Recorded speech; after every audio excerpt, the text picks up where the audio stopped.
Hey, what's up, everybody? This is your man Jay. Thanks for tuning in to another episode of the Artsiders. Today, we got a special guest, Chris FISK, who's creator of Infinitale Chronicles. He already got book 1 out. Now he's crowdfunding for book 2.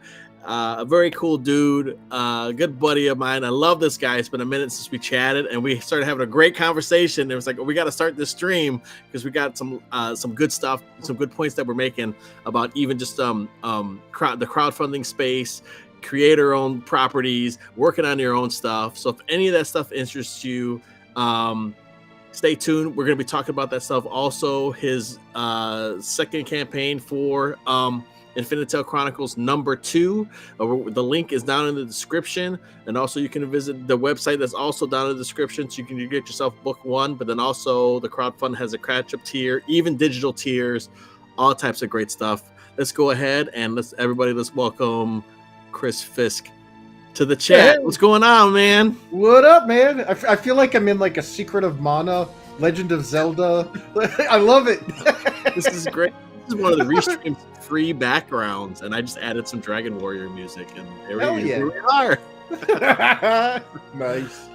What's going on, Edwin? Nice to see you, man. Always nice to see you. Hey. Bring that up. Boom. And then Cranberry Langers. Always nice to see Cranberry Langers, or Langers, I think he said is how we pronounce it, but we're not gonna do that. It's Langers now. Yeah. So what's going on with you, man? Now, we've talked before. Me and you, we've probably, since I first started streaming, we've probably been chatting and stuff, right?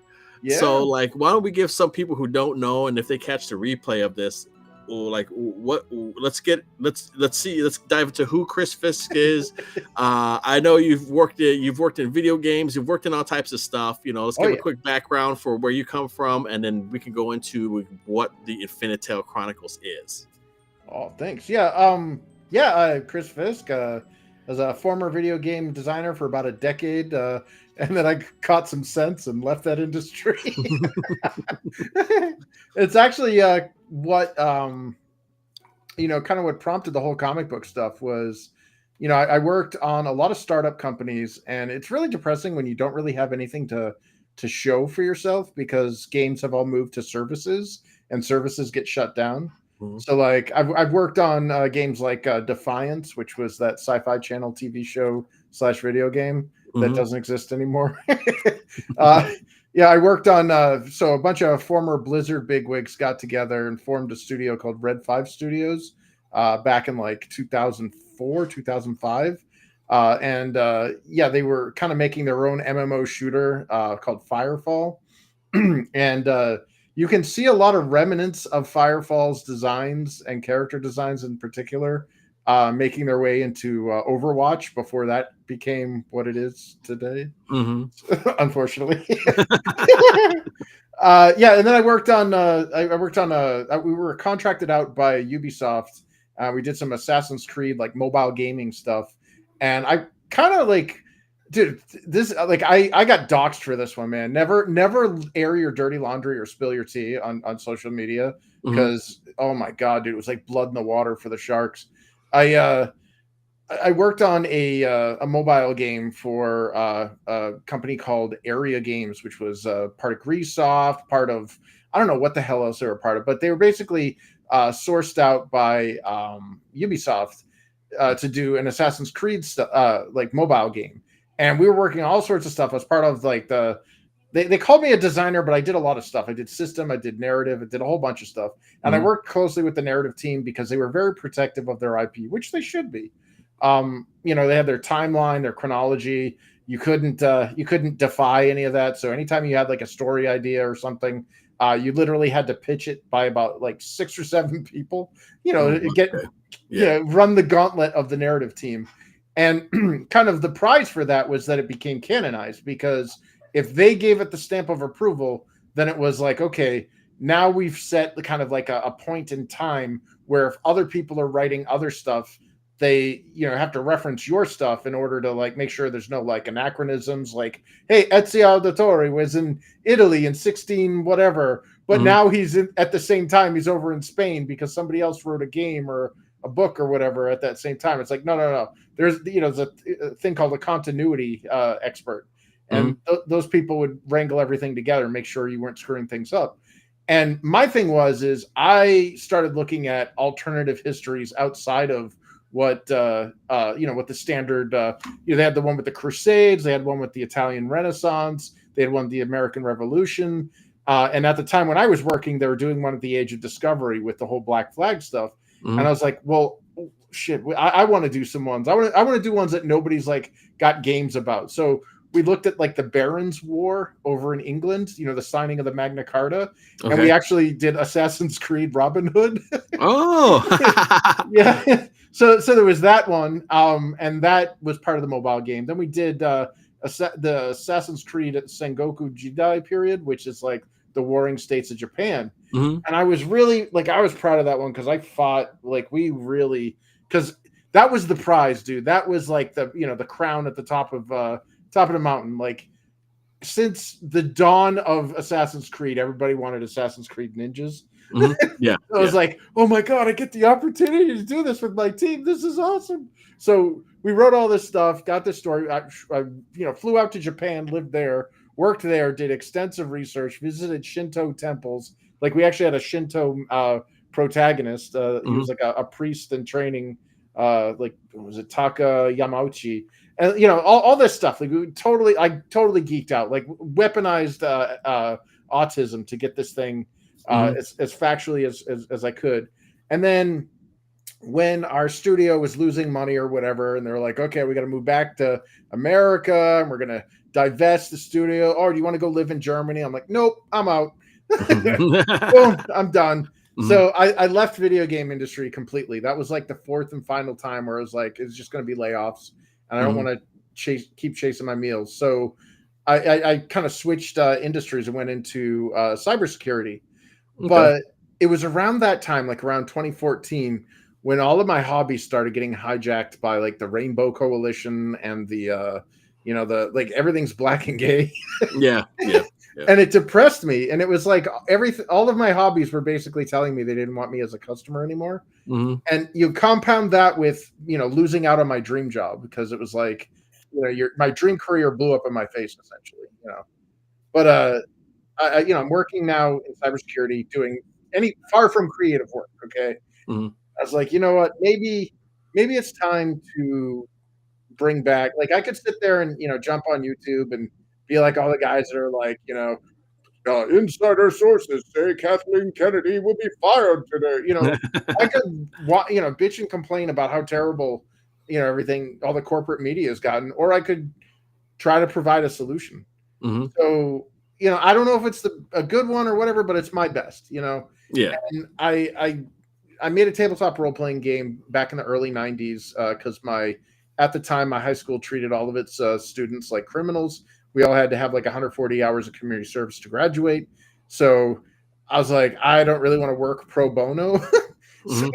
So the town librarian heard of my sad plight and said, you know what, if you can use your little tabletop role-playing game and you could basically keep the local community kids out of trouble while you're also, beta testing your game. And I ended up doing that, and she's like, yeah, I'll give you whatever community service hours you need.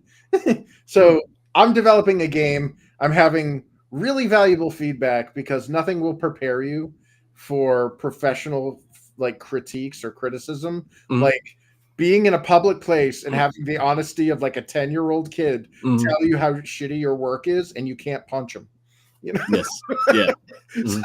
So I went through all that. I actually, after I graduated high school, I continued doing it for like a few years.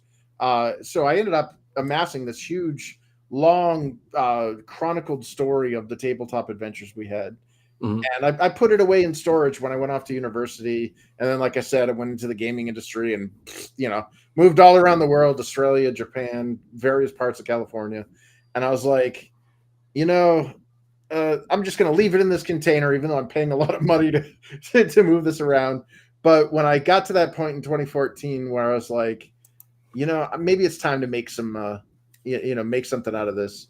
I got involved in screenwriting courses, went down to Foxborough, went down to Boston, for the whole Project Greenlight thing. Got a lot of really good reality checks from that.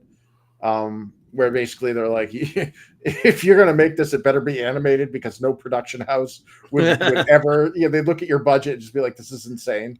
And I learned to, like, honestly, like the creative I get more use out of like the creative feedback of my peers than I did from my instructors. Mm-hmm. If that makes any sense. Like, I the teachers are like, your problem is you draw like a 3-year-old. It's like, oh, son of a bitch. But like when I had like a classmate who's like, dude, you're shading wrong. Like, he'd show me, he's like, yeah, there's no outline on a person. There's a rim light, so you got to make the outline lighter. And it's just little weird things like that. It was like, holy crap! Like, I'm glad I'm around my peers, and it's good to know, because you can see the people that are like better artists than you, and you can see the people that aren't as good as you.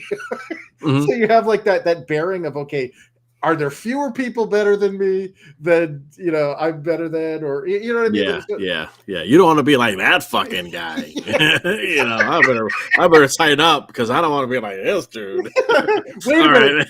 There's nobody worse than me in this class. Crap. Yeah. Or it's like, at least I'm not like that guy, so okay, at least I'm headed in the right direction. It's the barometer. You're like, okay, cool. We see it in indie comics all the time. I'm working on stuff, and I see these guys, other people working on their own, on other streams, and you kind of see them on stuff, and they start popping up a lot, and then you see their product, and it's like, I don't know why they keep having these guys on these streams. They're not very good. Yeah. And it's like, you're kind of like, you know what I mean? So it's like, I would at least like, if I'm on something, or I want to have some kind of standard or something, to where at least I'm good enough to go on something, you know what I mean? But some of these guys, they just keep, this is his 3rd book, and I'm like, but they all look horrible. Like, how's he on book 3? Book 1 was ass. Yeah, I'm like, what's going on? I'm like, if this guy can raise 2 G's, like, man, like, so it's like, okay, but you don't know until you actually do it. But it's like, but you have that barometer of the scene, that you're in. It's not even I wouldn't say community, the scene that you're in terms of like, what else is going on, and like your skill level on that. But then also you do have your peers that definitely, they do help you. You should do, and the nice thing is that they give you feedback, because they give a shit. You know what I mean? They care. They want you to succeed. You want them to succeed. You know what I mean? You guys want each other to succeed. So it's like, oh, you should change this, do this, and that'll be cool. It's not coming from a place of malice. It's coming from a peer being like, you should fix this because it'll be better. And you're like, oh yeah, hell yeah, man, cool. Like, that's awesome. But just man, like, it sucks. Man, like, yeah, it's useless. That shit's useless. Well, in the screenwriting field, it was just like, you'd have these people that like, because like screenwriting it sucks, dude, because like a lot of people don't want to read. So if you show them a script and they get like 1 or 2 sentences into it, and it's just like, nope, like they just crack the cover, nope. It's like, oh, son of a, So like when you get the people that legitimately read it and they give you feedback, like, I'm taking notes, like, I'm like, holy crap, they actually read all 115 pages of this. Like, you usually want to be, exactly. The people who want to be the leader should never be the leader. That's usually how it goes, and a lot of things, you know what I mean? In work, in the military, a lot of times there's just like, sometimes they give it to the guy that's less likely to be it, and that's when they'll shine and rise to the occasion, because they give a shit, Yeah, leadership is out of necessity, not out of desire. Yeah, it's like some people, they just want the power, but they're not qualified. They don't got the skill to pay the bills. Well, what is it that meme? The difference between a boss and a leader, and it shows like the boss is helping the slaves or whatever pull the stone, whereas the leader is the one on the stone whipping the slaves. Yeah.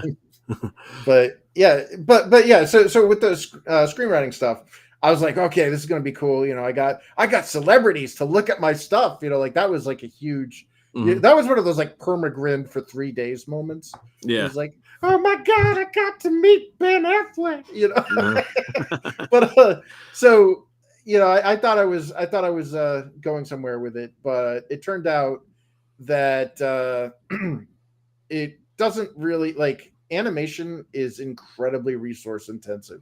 Like, way more than comics, and like comics is super expensive.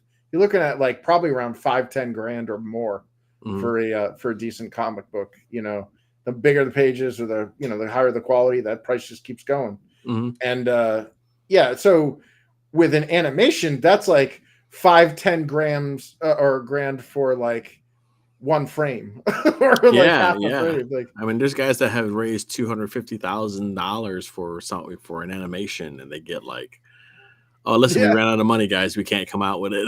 You're like, yeah, "Oh, geez, yeah, it's a lot of work." yeah. Hmm. So I I was kind of heartbroken. Like I had Toon Boom, Yar, and Flash and all that stuff, and I was like, yeah, let's do this. And then I ended up I got an autoimmune disease that caused something called peripheral nerve damage in Hmm. my hands. So I lost kind of full use of my hands, and as a result, Mm. bye bye artist. Like Oh I man. went from being the artist to just being the writer. Hmm. You know, hey. Um, I don't know. Eric Hodson is fucking killing it out there. And yeah, have you seen his hands? like, yeah. like we got nobody got. I mean, I don't have any fucking excuse, man. No, Anytime I have him on a stream, he makes me look bad. Makes me look fucking horrible. no, Eric is an extreme edge case, dude. Like that Mhm. guy is a freaking master of his craft, Yeah, and his yeah, he is. disability, it was just like, it's just like an inconvenience. You Mhm. know what I mean? It's like, dude, like, yeah, like it's proof that art is inside the person and not in their hands. Mhm. But I'm not about ready to pick up my toes. Yeah. Yeah, no, that's understandable, man. That's understandable. So you Man. got you have all this stuff from the gameplay from high school, right? You running these Yep. games. Yep.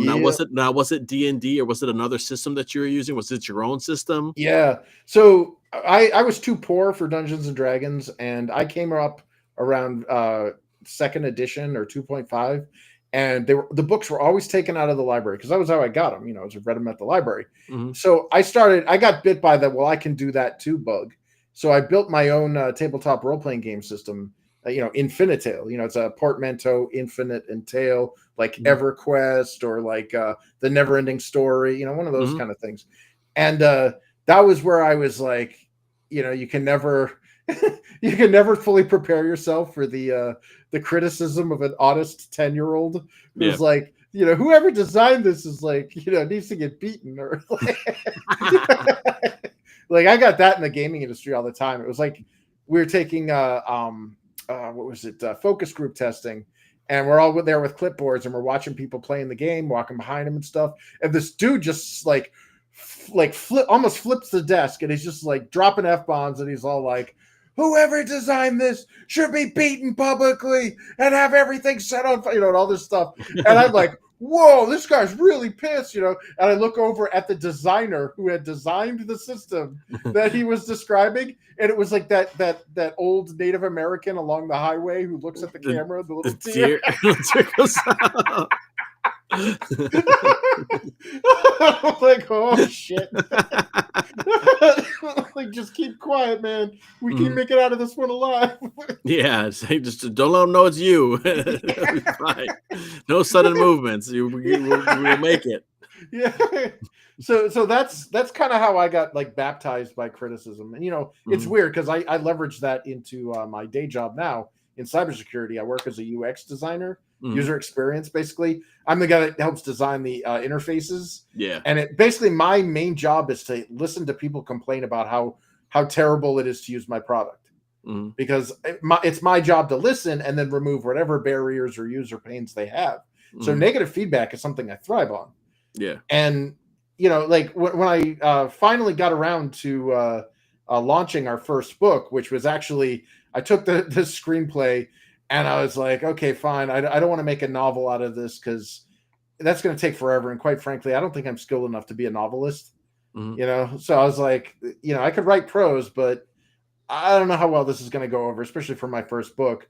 So I reached out to this guy in California who provided like amateur comic, like basically he'd help people how to make comics and stuff, high Mhm. concept media properties. And I showed him the script, and of course he's like, "Yeah, dude, no comic artist would ever look at this crap, and like they would not work for you. So we got to convert your screenplay into into comic book script, something that comic artists can work with. I was like, okay, cool. Well, he realized, like, after he was saying this, that it wasn't just the little sample I gave him. It was actually what turned out to be like 10 books worth of stuff. So it took like years to like go through it all and start hacking it up, doing the choppy. And we ended up with our first book there that I launched with him that was 54 pages, full color, the whole shebang. And we got it out in 2021. And after I launched it, or after I fulfilled it, I sent out a survey because I wanted to kind of give the people that gave me money, I wanted to give them more of what they wanted and not waste my own money and resources on things that they didn't want. It's like, if everybody hated stickers or something, and I'm like, guess what? I just went to Sticker Mule and bought a shit ton of stickers. You'd be like, yeah, thanks, but yeah, that's going right in the trash. So I did the survey, and a lot of people, it was a combination of art feedback. They're like, well, the promotional art looks awesome, but some of your interior art doesn't really match the promotional designs. Things like that. I mean, there was a whole bunch of stuff, but I ended up. I brought it before the original team, and they suffice to say they weren't happy. But I'm like, but dude, this is about this is a job that we're not doing this because we want to feel good. We're doing this because we want to get paid. And I ended up, they had moved on to other projects or whatever, and I'm like, well, I can't have this thing take like a decade to get out, And while that was happening, I was talking with some of my friends, and they're like, well, I like, Red Gaze and Nerium. They're like, hey, have you heard of the Barbusco Studios? And it's a husband and wife team. And I reached out to them, and they were like, yeah, dude, we can get your book for you. So I ended up getting the book from them, and it was in their style. Meanwhile, the original team finally got the book out after about 4 years. And I now have 2 books of the same story, but done by 2 very different art teams and 2 very different styles. Oh, like wow. So we have the standard edition, which is done by the original team that did the first book. And then we have the alternate art edition, which is done by the Barbuscos, which is more of that painterly, almost European Bendis Desané style. Okay. And then I made a third book, which was the manga edition, which is a black and white version, right to left, the smaller digest size, Japanese onomatopoeia. Like the panels are literally right to left. It wasn't just a mirror. Like I had to move a bunch of stuff around. We actually added pages, and it's a combo of book 1 and 2. So it's a beefy boy. It's 180 pages. So we have 3 of these book editions on the campaign. Wow. And and it's an experiment because I'm trying to democratically determine the future of the Infinitale series by seeing which of these 3 editions gets back to the most. And whichever one does, that will become the future style of the series moving forward. That's cool. Let's see if we can look through some of the stuff here in the let's see, the first I'm on the website, so let's see. yeah, we got the retail version there of Second Genesis, which is book 1. Okay. Yeah. And so this was what was released after the fulfillment for the first book. And as you can see, I provide these little previews. So that's a preview of book 1. Little sound effects. Yeah. Now is this so you got 2, if my smooth brain can follow. You got 2 versions of book 1. Nope. Well, I'm sorry. There's the first edition print of book 1. Okay, that was the one that came out on the crowdfunder. And there was a standard edition of that, and then there were variant covers of that. But it was all essentially the same interiors. Okay. And then once that got fulfilled, then I sent the book to Amazon and made a retail version. And I wouldn't say it's of lesser quality. It's not the white glove treatment. It doesn't have the like interior cover printing and stuff like that. But that's the retail version of book 1. And what we're reading here is what we see in that retail edition. So there's slight art tweaks. Like I went back and cleaned up some of the eyes. There was some minor script punch ups that I did as well. But for more or less, this is what you get if you go on Amazon. I think it's like $9. Okay. And so which book has the 2 versions with the 2 different artists? So that's book 2. That's what we're currently crowdfunding. Okay, that's book 2. Okay, wow, dude, Yeah. that's sick. That's insane. That's gonna be nuts, dude. But you almost got to get both just to see. You know what I mean? Yeah, just yeah. to see the difference between them. Well, we offer a bundle perk that if you grab both books in the bundle, you'll get a cool slipcase that has like some cool art on the cover. Mm-hmm. That's cool. Yeah, we're gonna share. I'm gonna share that here in a second. I wanted to show some of the art and stuff while you were explaining stuff. Oh yeah. So those are that's the first printing editions of book 1. Those that first one on the left there with the 4 guys there, that doesn't exist anymore. That's sold out. That cover is no longer available. But the other 2 are available in very limited quantities on this current campaign. So if you want the first printing instead of the retail edition, you can grab one of those 2. Oh, cool. And can they order it from the website, or where can they get that? Is that a part of the crowdfund? Yep, part of the crowdfund. Awesome. Very cool. Let's go ahead. I'm going to share that now. I got that right over here. Let's do another one here.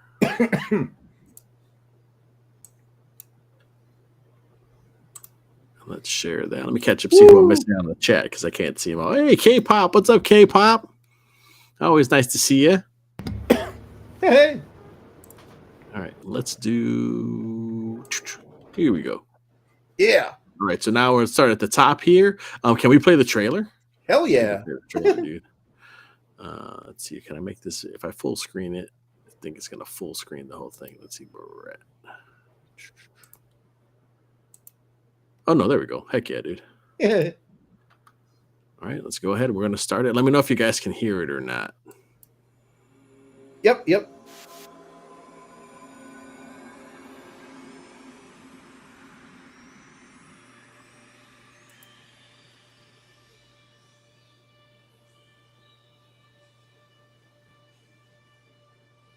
Knowledge is like a seed. When sown in fertile minds, it opens doors to new possibilities. Truth, once buried by the ages, is again revealed. The unimaginable becomes demystified. New wonders are discovered that transcend the limitations of previous understanding. However, some doors should never be opened.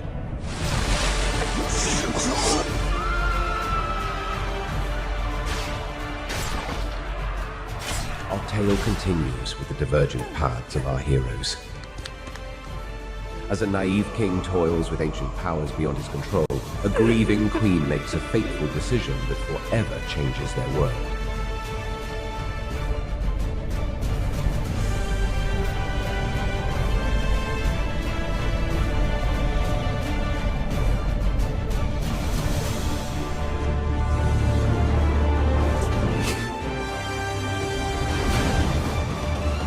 Infinitale Chronicles, the War of the Trees.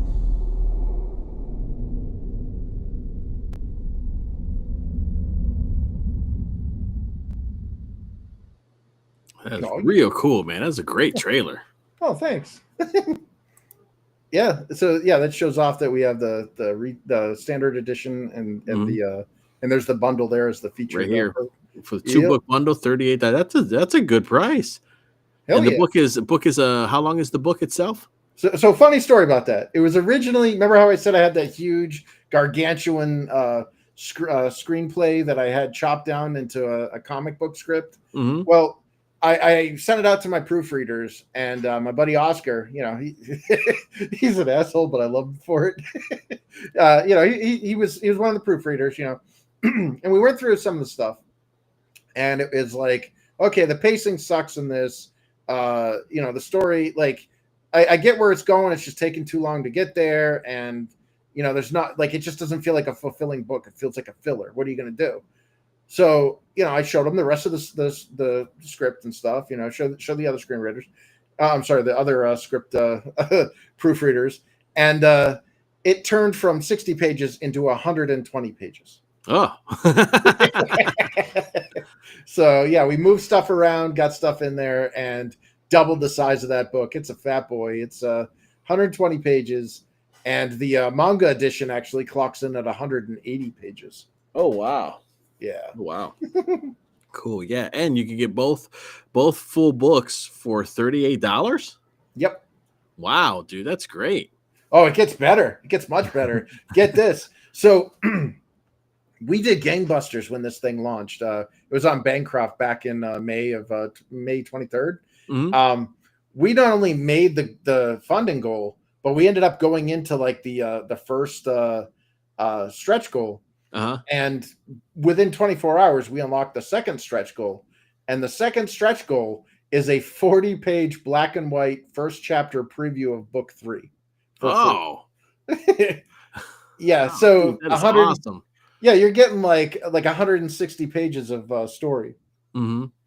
I mean that's for for $20 for the color, the standard edition or the alternate art edition, or $10 for the manga edition. In fact, you're getting over 200 pages of story content if you buy the manga edition, because you're going to get the free book 3 as well, or the preview. Cool. I want to hit this Who's This For? I love this. Infinitale Chronicles is a love letter to old school fantasy adventure, Dragonlance, Record of Lodoss War, Lord of the Rings, and Elf Quest. And I was like, oh, cool. That sounds amazing. That sounds great. Hell yeah. So let's see. We got the 2-book bundle. You can do standard too, so that's awesome. Yep. And then you have the digital standard, and also the alternate art. And then I know you have a bundle here for, I think, all 3 of them, I want to say. Yep. So they're $5 each, but if you get the digital deluxe, you can get all 3 for $12. Yeah. But I mean, that's what's it, 30? You're almost halfway to getting the physical copies, man. So everybody just get the physical copies of the 2 books. Then you get the 40-page preview to 3 too. Hell yeah. Yeah, that's awesome. Oh, and digital backers will get the digital preview to 3. Okay, cool. So everybody gets the bonus. So what do we have here? I see the we got the 3 books, and then explain this the figure here that's kind of hanging out there. Yeah, so I printed out a bunch of statues with my filament printer. It's used I can't remember the exact nylon, whatever the PLA is, but is there a bigger picture of it? Yep. If I scroll down. Okay, cool. Yeah. Yeah, if you scroll down, you get to the add-on section, you can get the details. So below this, it'll break down actual details. Okay. So there's that's the water leaper. That's based on Welsh folklore mythology. It's this horrible, like winged frog with teeth and a scorpion tail. Oh shit! Nasty little bastards. And they give our hero some trouble. And then this is a 8-inch tall statue of Nessa. And she comes pre-primed.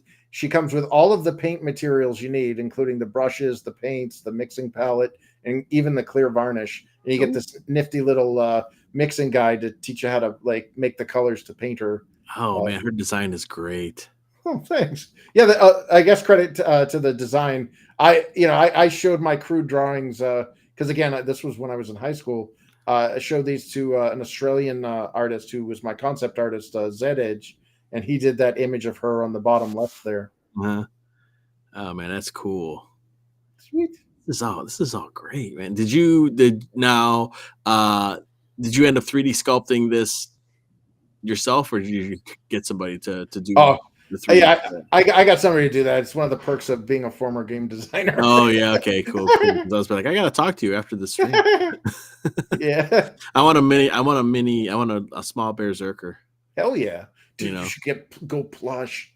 Have you ever seen those like hard form plush ones where they do like a vacuum form plastic, and then it's almost like a 3D printed thing with the fake fur or the short fur over it? No, I don't think I've seen those. Oh man, yeah, yeah, you'd be pretty sweet for that.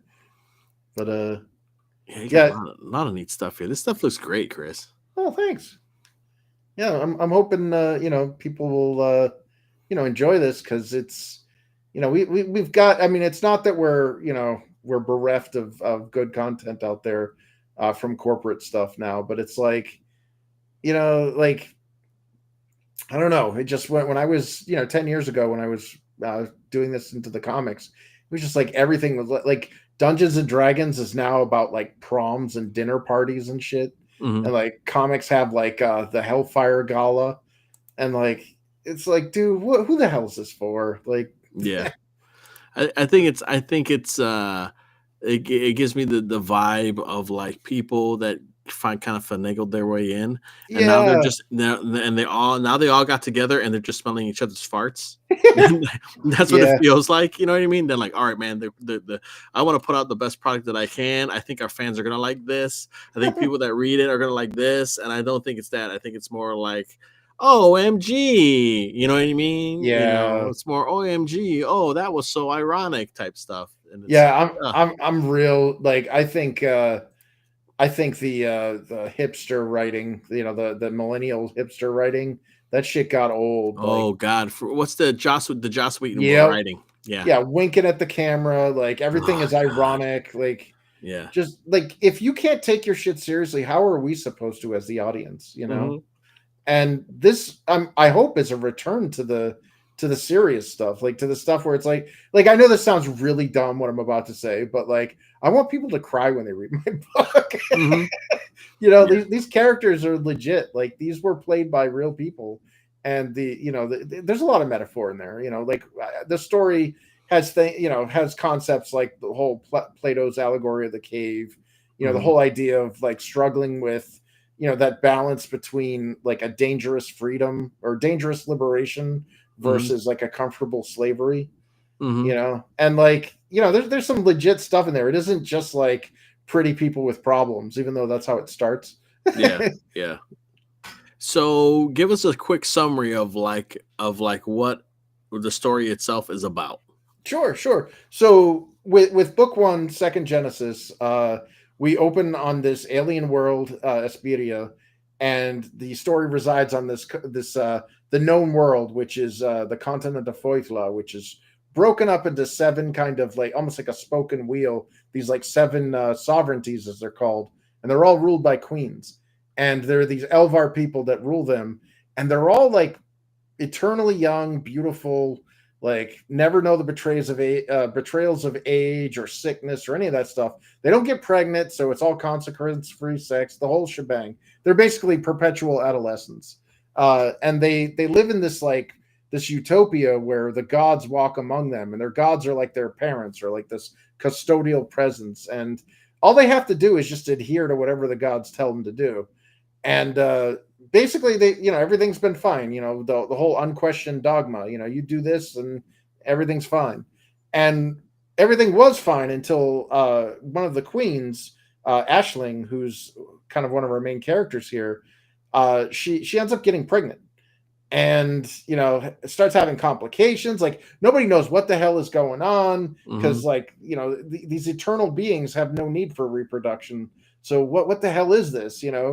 And one of the animal husbandry like stable women end up getting brought in as like her midwife to be like, okay, she's having a kid, like nobody Yeah. knows how to deal with this. I think I can treat it like I'm birthing livestock, like let's do this. Hmm. And there's all sorts of complications, and she ends up like going into a coma or like fever dreams or whatever.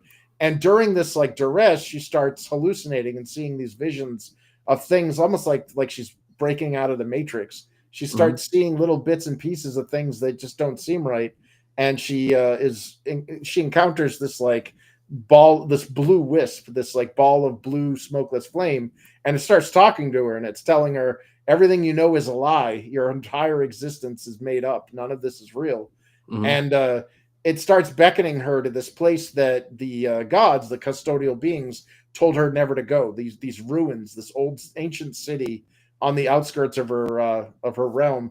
Like go there. That find my words. That'll set you free. And in her fevered state, she's like, okay, I got to go do this. And you meet her husband, who is a king consort, because in this world, the women are the queens, and the Hmm. kings are kind of they're just the consorts. They're the pool boys. Yeah. And she basically he realizes his wife is gonna have problems. She's like starting to lose it. She's going a little nutty, and she's too weak to go to the Forbidden City, these ruins. So he goes on her behalf, and that's when stuff gets real messed up. She leaves him, and he, under the cover of night, takes a couple of his loyal guards, his loyal soldiers, and they disappear. On a hunting trip or whatever. And they encounter like massive the deadly fauna that the gods have usually protected them from. And this time they ended up almost all of them died. And they discover this ancient book, and they can't read it. It's in a language they don't understand. And when they get out of when they retrieve the book, they realize the whole place is caving in. They try to escape, and they get captured by the Carnuti, who are these feral beast-like people, these goat people, the fawns, who have been their natural enemy for ages. They're a nuisance. They're these subspecies of people that are just disgusting savages that have raided their villages and stuff. So they get captured by them, and then they learn one of them can actually speak their language, and that's when they realize what their true heritage is, thanks to the book. And that's why it's called Second Genesis, because voila, the first Genesis was a lie. Their origins are actually not what they've been told. Wow. Okay. Yeah, man, that sounds great. And it's like I like the whole, like, it's fantasy, but it got a twist on them. They come from trees, this stuff where like they're immortal beings, but the gods are there watching them, kind of taking care of them, more like watching them, more like a like I said, like a parent, or like maybe more just like you say, a custodial, like a a babysitter, not necessarily if they do have that like parental that connection, to where it's like, instead of it being like, yes, this is my child, it being maybe more authoritarianism, like where it's like, you do as I say. That's it. You know what I mean? And so yeah, you're grabbing these cool fantasy concepts of like the elves, and I see this dude with the horns, but it's you're not doing a classic fantasy setting. You're kind of like changing it, almost like especially with the tree thing. That sounds like more sci-fi to me. At the same time, it's like I think that's really neat. So you're grabbing cool stuff, but you're putting your own spin on it, and it's not just a whole helm like, here's my party, and we're going on an adventure, and we're gonna go fight a dragon. It's not murder hobos. It's and nobody belongs to like a school, like all the fantasy tropes. It's like Harry Potter, or like what was it, Goblin Slayer, the Guild. It's not classic. It's fantasy, but it's not classic, like classic fantasy stuff, which is cool. It got its own like lore. Yeah. I mean, like Dragonlance and Record of Lodos and stuff. Those stories have already been told. I don't want to retell them with my own coat of paint. I want to try something new. Yeah. And I forgot one major detail in that recap that I think might be important, and that's when Aisling and had their baby. Excuse me. When they had their kid, the theocracy, the druidic order that kind of acts as the intermediaries between the gods and them, basically have this thing called the harvest, which is like a renewal thing where they sacrifice male Elvar to the gods every like harvesting cycle. And your name gets drawn in a lottery to determine who gets sacrificed, because again, you're ageless, so it's like, what is time at this point? Yeah. And what kind of sets things in motion is, again, this mysterious birth, where it's like, these people don't really give birth, so what's going on? Well, this mysterious birth started setting off pregnancies all across the realm. So more and more people are getting knocked up, which is kind of a problem when people don't die of old age and you start reproducing like roaches. So there's that's happening. And what they found is that the druidic order, when they drew the lottery, it turned out her kid, her newborn baby, her son, was actually, his name was drawn on the day he was named by the druids. And it was like, oh hell no! Like, this kid didn't even have a chance to live, and you already want to kill him. that's kind of like the beginning. Is it the seeds of defiance can't take root lest they'll spring forth the weeds of rebellion, Mm-hmm. And so now we have a bunch of angry children about to fight their parents. Nice. Kramer's like, you decided against murder hobos? K-Boss's Murder Hobo is a good book. Yeah. Hobo with a shotgun. Yeah. Let's talk about a little bit of this ultimate bundle that you got here, man. Oh yeah. So the ultimate bundle is basically everything in the book 2 campaign except for the legacy perk. So nothing from book 1 stuff, and neither of the statues, because those are kind of separate. Mm-hmm. And yeah, I printed out those statues for the Granite State Comic-Con back in September. And the reason why they're extremely limited is I don't want to reprint those. Yeah. So nice. Yeah, it should be a separate thing though, too. You know what I mean? Yeah. And because those are gonna have to be packed separately too. Oh God, yeah. You got to pack them for battle. Yeah. So yeah, you can't pack everything with, you could throw the books in a box or like the whole bundle in the bigger box, but once you start doing the figures, that's going to be another that's a whole nother thing to pack, so that's going to have to be in its own, their own boxes and stuff. I'm sure, yeah. Right? Yeah. So basically in the Ultimate Edition you get the okay. Either way. I'm sorry. I know. I'm like, wait. Did I skip it? No. I was just gonna because it has all the products there on the show, showcase there. Okay. So yeah. So you get all 3 of those books. You get the nice slipcase. You get the foil pack of collector cards there. Mm-hmm. So there's 10 cards in there with a possibility of an 11th holo foil card. So not all packs have a 11th holo foil card, and that holo foil card could be one of 10 other cards.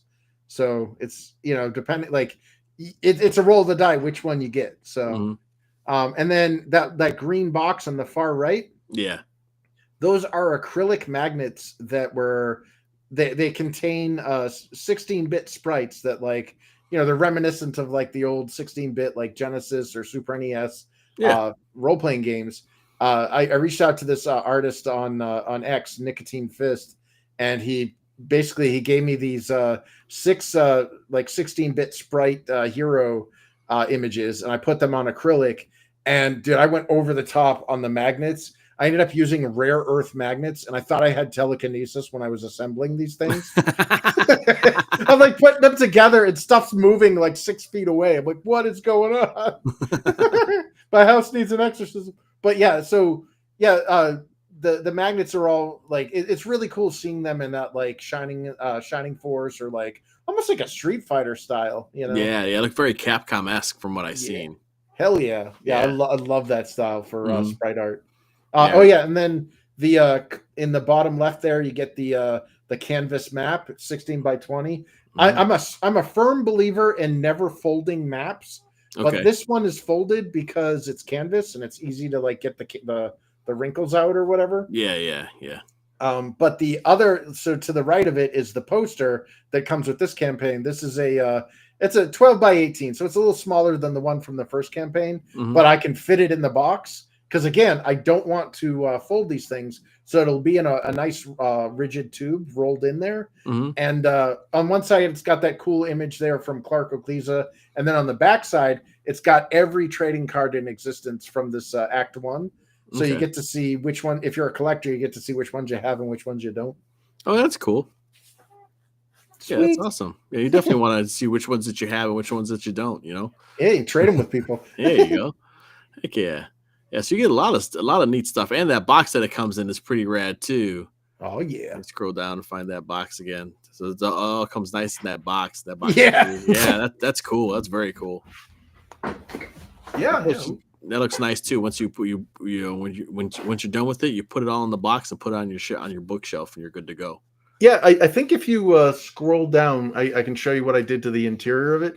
So I couldn't get custom printed store folio boxes.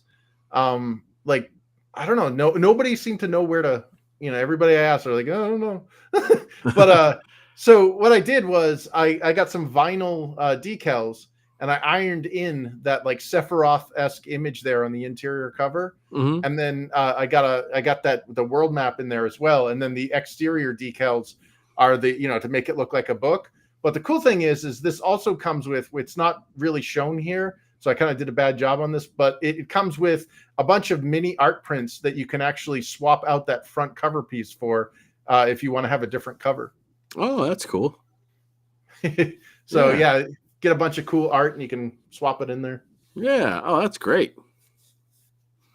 Yeah, that's a great idea. So you're kind of like, okay, well, we can't do this, but if I do this and you can do this, it'll actually be, it's actually, it's not a bug, it's a feature. Yeah, it's a feature.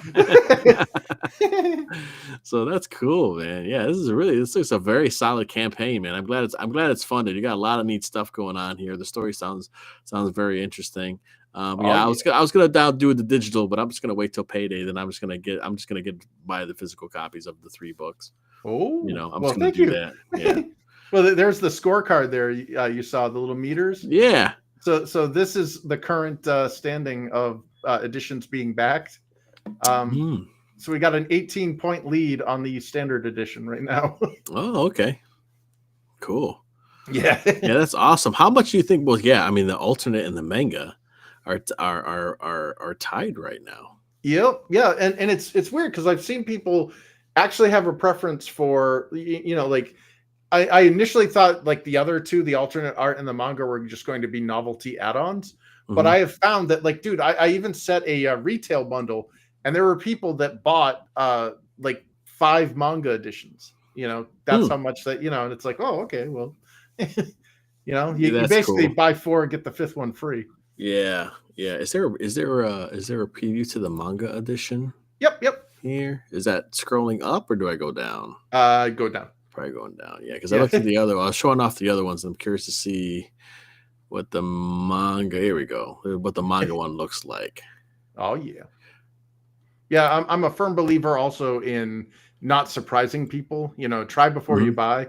Yeah. If you like it, here you go, man. And not only that, but you can download this too as a PDF.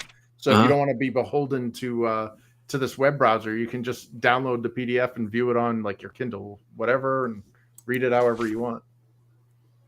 Oh, it does look good in black and white. Sweet. Yeah, I did the shading. I did the old Zipatones. Yeah. So I grabbed when I first started like when I had the idea of doing the manga, I was like, okay, I need to know what mangas are, or at least how they're produced. I don't want to just like half-ass it and be like, hey, here you go, guys. Here's the color version. We just desaturated it, Yeah. We just grayscaled it. Here you go. So I bought like the entire Vinland Saga collection. I bought some Berserk. I bought My Hero Academia, and I read through them all. And I was kind of looking at some of the styles that they were using, and it's kind of what I tried to emulate here. But it's like it's not quite just line art, but I might like this. I might like this better. Oh, yeah, I might like this better. Oh, yeah. So, yeah. Is this a flashback here, or is this night? Yeah, this is a flashback. Okay. Once I saw her eyes here, and I saw it darker, I kind of was like, oh, this got to be a flashback. Yep. This is Nessa's origin. Yeah, this is cool, man. I don't know. I might like the black and white. Yeah, man. That's why I'm offering all 3. Is I want to give people, people more of what they want and see where I go from there. Because the whole World War II analogy, like why the Allied forces won, because they had the Sherman tanks, those shitty little. I shouldn't say shitty little, but they were faster to reproduce through attrition. Whereas the Germans had the vastly superior Tiger tanks, but it took like, almost a year to get that thing fully engineered and up and running. So that it's kind of like analogous. Cranberry agrees with me. Cranberry agrees with me. He says it does. So, sweet. Look at that. Plus, it got to be neat to like you have your book and then get a cool manga version of it too, dude. You know what I mean? Just personally as a creator, be like, oh, here's my cool little manga that I get to put on the shelf too. Along the other manga books. Oh yeah, man. Yeah, this is the anti-Mo Biggs book. Oh, yeah, no kidding, right? That guy's like mangers. Well, it's even titled differently. So, yeah, I see this is called Jumoku no Taisen, which is War of the Trees in Japanese. Mm-hmm. So nice. Instead of it, like volume 1 would be books 1 and 2, and then volume 2 would be books 3 and 4. Mm-hmm. So that way you get like 180 pages or more, like an actual beefy book. Yeah. Yeah, that's cool, man. You made some Ameri manga. Yeah, or the Korean in me makes it a manhwa. Oh, manhwa. There you go. Whichever one sells better. That's what you call it. Yeah. Whichever one draws the weebs in. That's whatever you call it. But this is really cool, man. Like I like this edition. This is sharp. Because in my opinion, the one thing I find, any modern manga that I try and pick up and look at, you know what I mean? Mm-hmm. A lot of the stuff starts looking the same to me, mm-hmm. even in like terms of like anime now. Like a lot of stuff looks the same to me to when like you had like maybe like back in the 80s and 90s, you maybe had like 3 studios that was doing the anime. Mm-hmm. So you had like 1 or 3, at least you had 3 different styles to choose from or something. So based on the budget, like I got 2 series of Record of Lodoss War on VHS that I just found out that was like I have half of the first series and half of the second, and I've only put in the second come in the red VHSs, and so I thought that was volume 1, so I've put that one in, and that's the one I keep watching for some reason. And then I was talking to Dan Plagle, and they were like, no, the other ones, the purple ones that you have 4, 5, and 6, that's the first season. Yeah, and that had a better budget, and so that has the better art. And I was like, oh shit. So I'm like, oh, you know what I mean? But even though it's the same series, the stuff looked different. They would try and emulate the style of like whatever the manga looked like. And that's like Mob Psycho is probably one of my favorite ones now that I've seen recently because the style is different. It looks like one style but better. Yeah. It looks different. You can look at it. Oh, that's Mob Psycho. It has a style to it, to where if you look at Goblin Slayer and then freaking Sword Art Online and I don't know, Demon Slayer, a lot of stuff looks the same to me. A lot of it looks the same style instead of doing something that's different. So I'm stoked for the new Ghost in the Shell because they're like, why don't we make it look like Shiro's fucking style? Yeah. Oh, okay. Like, and I'm like, hell yeah, dude, I'm down. Like the most basic brainstorm bullshit, you know what I mean? So, but I like this because it's like it's a manga. It got the format of the manga. It has the style of the manga, but it's a different art style. Yeah. And I think something like this is actually it's interesting. I think it's interesting, and it'll make it stand out from other stuff. But then you have other people that are like, well, it doesn't look, like me as a kid. Oh, this isn't Jim Lee. I'm not going to read Madman by Mike Allred. Hellboy looks like shit. I don't like it. When I was a teen, now I'm like, this is great. Like, I was retarded. Like, that's what I love now. dude, that's one of the biggest obstacles I found as an indie creator. And I'm guilty of it myself, so I'm not like casting any judgment. But like, we really are slaves to brands. Mm-hmm. Like you look at all the big successful, like, even in the indie sphere, like there's weight classes in the indie sphere that are just like, I don't want to say it's unfair, but it's like Rey Mysterio versus, Kevin Nash. Like, like Rey gets like paper airplaned into a wall, Yes, but and this is the trailer. He's like, yeah. But it's like, if you're not an established brand or a name that's been established either through like, you've had like this lengthy career as like a YouTuber, or something, like the apathy wall that you have to get through is insurmountable. Mm-hmm. We're at a point now where it is no longer possible for there to be any more Teenage Mutant Ninja Turtles. Like there will never be a new TMNT. Mm-hmm. Because of the way that like the indies are now like, oh, it's a former pro and it's a this or that, and it's like, those are the ones that make the success. The little guys, yeah, you'll get a niche following, you'll get a cult following or whatever, but you will never see that level of success. Even if you've got like an awesome product, there have been books that I backed that I'm like, this is the most, like, I love this book, and it's from like a little guy. And then it's like, oh, well, they didn't get the money they needed, so they didn't make a third or a fourth or whatever. So that's it. It's done. And it's like, son of a bitch. Like, this is so good. I was listening to the Ink Pulp podcast, and they had Scotty Young on there, and they were talking to him. And even he was talking about how stuff was in like 2015, 2016. You make something, and then somebody will pick it up, and then they'll like, all right, either they'll like buy the rights outright, or maybe they'll option it. Or then it was like they were buying stuff, and they were buying Netflix, and these guys were buying stuff left and right. You know, and now it's like they'll option something, they'll see how it goes. And Scotty Young's like, yeah, you'll be on Netflix, and maybe you can take your family out to like a really nice dinner. And that's what you get now. Put on your Sunday best, kids. We're going to Sears. We're going to Sizzlers, baby. It's like, dude, like, you know what I mean? It's like, it's not even the former pros are now like, we got to do our own stuff and pave our own ways and do our own things. And that's why I feel like you're getting the creativity if they're able to the different ideas are coming from the indie space. I feel in all art right now. That's where we're at. We're at an independent renaissance, maybe you can call it. I don't know, but it's like you look at music, you're starting to look at movies now, you're looking at animation, you're looking at guys doing their own things, or again, it's a formal pro that's like doing their own stuff.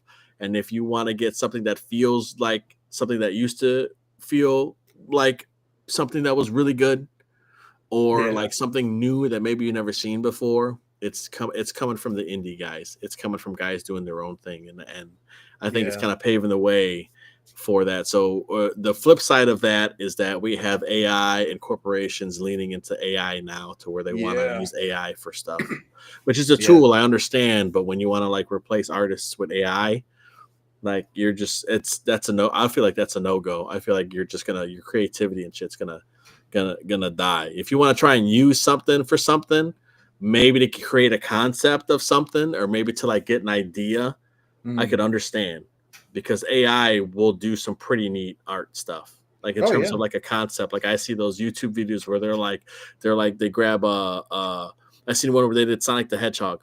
They did Sonic the Hedgehog, but then they grab like 80s and something else, and you see all these cool like robot concept that AI came out with, like the different like Omegas and you know, from like Sonic Adventure and stuff, you know, Gammas and stuff, and like I was like, these designs are like really freaking cool, like a robot tails, and like I was like, these designs are really great. This ideas and stuff that they did is awesome, but it's just like you kind of didn't come up with that, you know. But if they need to come up with something and then they give it to an artist, this is kind of the idea that I want, and then the artist grabs it and does their thing on it. I could see where that can be useful, and then you continue with what the artist does, because they're the artist, they're the ones that know they know the mechanics, they know how to do it, they know how to make the fucking bread. They know there's 6 fingers or 5 fingers on the hand. Yeah, you know what I mean? They know, like, if I draw this, we're going to squish, we're going to stretch, we're going to do this will work, this won't work. You know, there's stuff that you can have an artist translate it, but getting an idea or a concept from AI, I can understand that. But having AI try and do everything and like do the heavy lifting, like if you want to use AI to design a t-shirt for your family picnic or some shit, or a thumbnail for YouTube, who gives a shit? Like, that's fine, whatever. If you want to use AI, but like AI, I used it for one panel in BEARZERKER, because I didn't want a picture, and I thought it'd be weird if I laid on my daughter's bedroom and took a picture of her ceiling. So here, where he's entering through the book, this is a book that he's entering the nightmare realm to, and it's gonna be hard to see. But I just give me the ceiling of a bedroom with a curtain. And that's what it gave me. And I was like, cool, man. And then I cartooned it up. All right, you know, I don't like the curtain looking like that. I just went, but I used it for the bones. And I jazzed it up and did a little cartoon. And then, of course, I drew the cat and all that stuff, you know. But it's like, dude, who gives a shit? Fine, give me who cares about that? That's no big deal. I didn't want to use a photo that everybody else says 1,000 people have used. Yeah. So I just had AI generated, like stuff like that, like especially for artists, like cool, something like they're experimenting with Photoshop where you draw up a image. I think it's anyway, one of those Adobe programs where they can make a 3D image out of an image now. They can make a 3D model out of a drawing. Oh, wow. Yeah, they showed it. So they had a knight fighting a dragon, and they clicked the button, and then they processed, and then they were able to rotate, and they became 3D, and they were able to rotate the knight, and they had a full 3D model of the knight and the freaking dragon. Oh, damn. Yeah, and I'm like, I'm in. I'm in for shit like that. Because you got to have the creativity to do the drawing first. You got to have that. Yeah. So to help me. Cool. Yeah. I'm down for that. But I don't need you to AI to make me a 3D render of a knight. I want the knight to look like what I want to look like. I just need you to help me sculpt that shit into 3D. You know what I mean? Yeah. So I could print out my own statues. well, that and did you see Camel Moon's trailer for Lucent or the Lucent? So yeah, he was using, I believe it was like Veo 3 and CapCut, and he put together this trailer, and it legit looked like if you're paying attention really closely, you're like, yeah, that's AI, but it legit maintained like the character designs and it even had the Bancroft blue or whatever that Lucent like teal color is. Yeah. Wow. It had it all down, and it was like, dude, that's gonna upset Hollywood. Like, if this is version 3, dude, version 7 is going to completely destroy industries. Like, yeah. But, and it's the thing about it is like it's a double-edged sword, because it's cool for like, let's say an indie guy like me or you to be like, oh, now I can do maybe I can do a 3-minute trailer for my comic. Yeah. Or maybe I can do like, I just want Old Bear sitting on a cliff, you know what I mean, in front of a beach, and just the waves moving, and maybe his fur moving a bit because of the wind. And then, and then the girl will be sitting next to her, maybe looking at a butterfly, and the butterfly's wings are flapping, or like some simple shit that I can like, okay, help me do that, and help me do like something small. But when you have like a student, Disney's gonna be like, our next movie is gonna be all AI. I'm like, I'm against it. I don't like it, because you're losing. All it's doing is just churning out. It's churning out a product for you. It's not churning out art. Yeah, I have a feeling we won't even be told. They'll do the boiling frog effect, where it's like, oh, that entire scene was done in AI. Oh, that entire episode was done in AI. Oh, that entire movie was done in AI. We'll learn about, like, you remember the visual effects team that did The Life of Pi? You remember back in the day, they won the award for the best special effects of that year for the Academy. And they were all laid off before the award was issued. Holy jeez! So a non-existent team was given the award, and the director took credit for it all.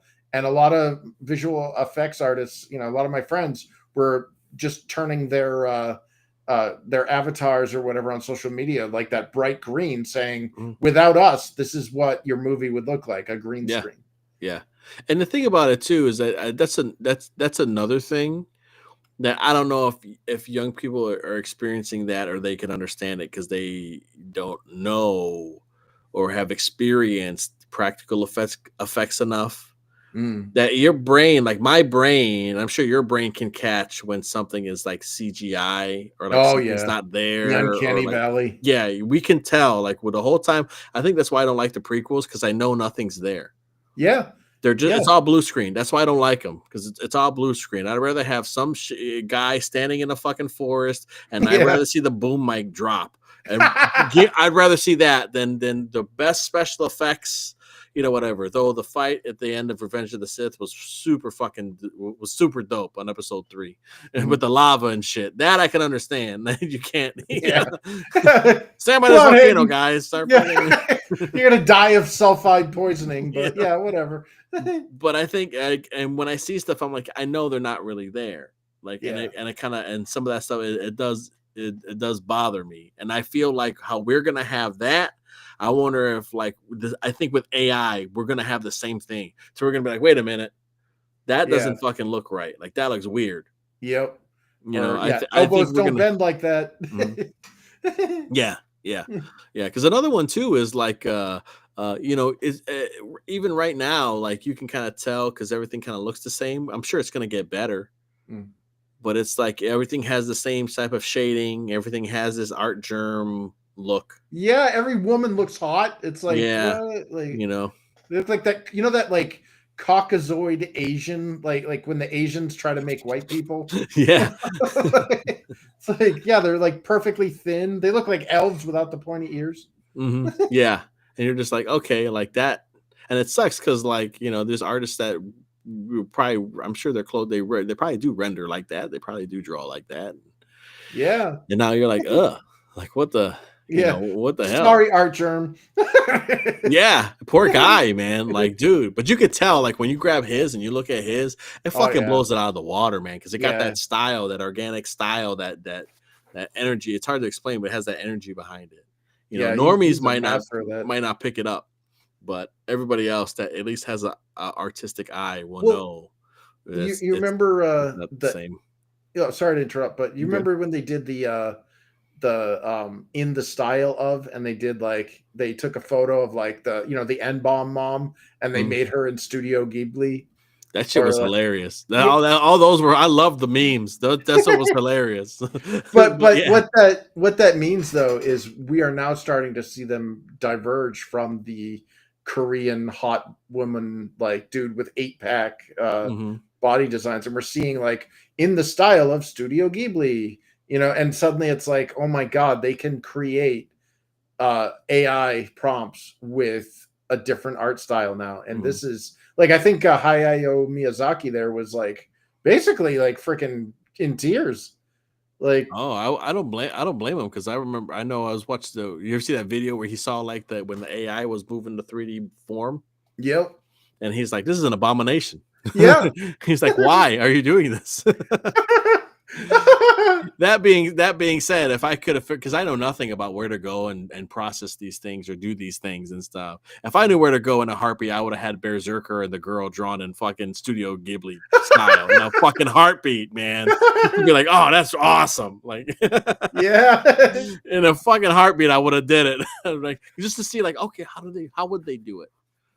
Oh, that's Yeah. how they draw them. Holy shit! I might, and if it would have came out great, I might even change my whole style to you know what I mean, to make them look like that. You know what I mean? Like, oh, I got this now, man. This is gonna be great. Like, this is gonna be awesome. So who knows? It would, where it Yeah. would have took me from them, but from there. But even, I might still try and figure it out though, because that's fucking awesome. Yeah. Well, my thing is like, yeah, dude, I totally make trailers. Like, one thing I wanted to do was just feed in my comic, like all the concept art and everything, into the AI and just make an animation out of it. Mhm. Because like, I got voice actors that could totally do the parts. I'm not gonna put a voice actor's out of a job, even though that's kind of what AI is doing now. Mhm. But I can coach them and act. They can act it out, and I just need the art for it, and that's Yeah, the most resource intensive part. it is the most expensive too, man. Hell yeah, And it's like it's one of those things too that if you kind of skimp on, or you can tell. It's like yeah. it's like fuck, man. I spent this amount of money and it doesn't look that great. Like it's like, No, oh man, it's like sometimes you're better off like, all right, man, I just can't do that. Let me try and do this. yeah, Let me just have some shit move in the background for a bit while they say, yeah. A close up on her eyes as they're yeah. quivering, and we'll just have internal monologue. I mean, if they're able now, let's see, if AI, and I'm sure they're probably doing this, or I'm sure they're probably working on it. If they're able to match lip sync, Hmm. you know what I mean, for talking, Hmm.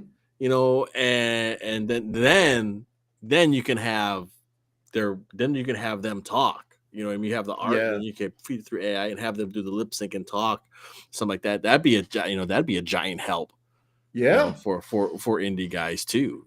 Well, It's well, like, they're doing that. They're doing that with the AI. They have they're doing it for localization now, where okay, they're using the AI to interpret the same voice actor speaking a different language. So you could have like, mm, yeah, they had an example, and it was some actress. I can't remember who it was. Actually, I think it was what the hell's her face? Who was the hot Latina that was in the Wednesday thing? I know what you're talking about. Yeah, it was her, and she was talking, and then all of a sudden they had her speaking French, and it's like she can't speak French, and it was like they just fed it through the AI, translated it, and all of a sudden she's like, "Je ne sais quoi." Like, wow. I mean that's pros and cons to that. The pro is like you have one sounding voice for that character, which gets identified as that character, which is cool. At the same time, though, then you don't have another. Now you're putting 5 other voice actors out of a job. Yep. So that's the other thing. So it's like you don't have It's like you have all the Goku sound like American Goku, and you don't have that Japanese Goku voice. It's like, well, kind of the charm is kind of lost. Yeah. If you don't have the Japanese Goku voice, who's the lady who passed, I think she passed recently, that did Goku's voice ever since she was in Dragon Ball. Oh. She's been ever since Dragon Ball. It's been the same lady doing Goku's voice, and Z and fucking everything in Japan, man. And it's so different when you hear the Japanese. They all sound very feminine. They're like, "Yakuza," Yeah. And then you hear the American. It's like, wow. Oh God, yeah. That's the point now. Yeah, they all want to.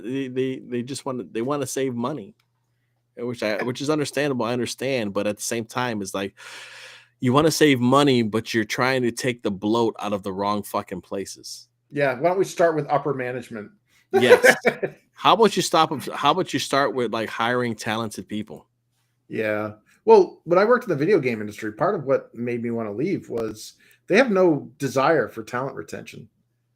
Like you are taught from the very start that you are 100% replaceable, and that if you're not willing to work 90 hours a week and 9 months of crunch, and show up at work at 8 a.m. and go home at 3 a.m. every day for like 6 days a week, like somebody else will do it. So if you're not willing to do that, then if you're not going to grab your ankles, then you can grab the stuff off your desk and move out.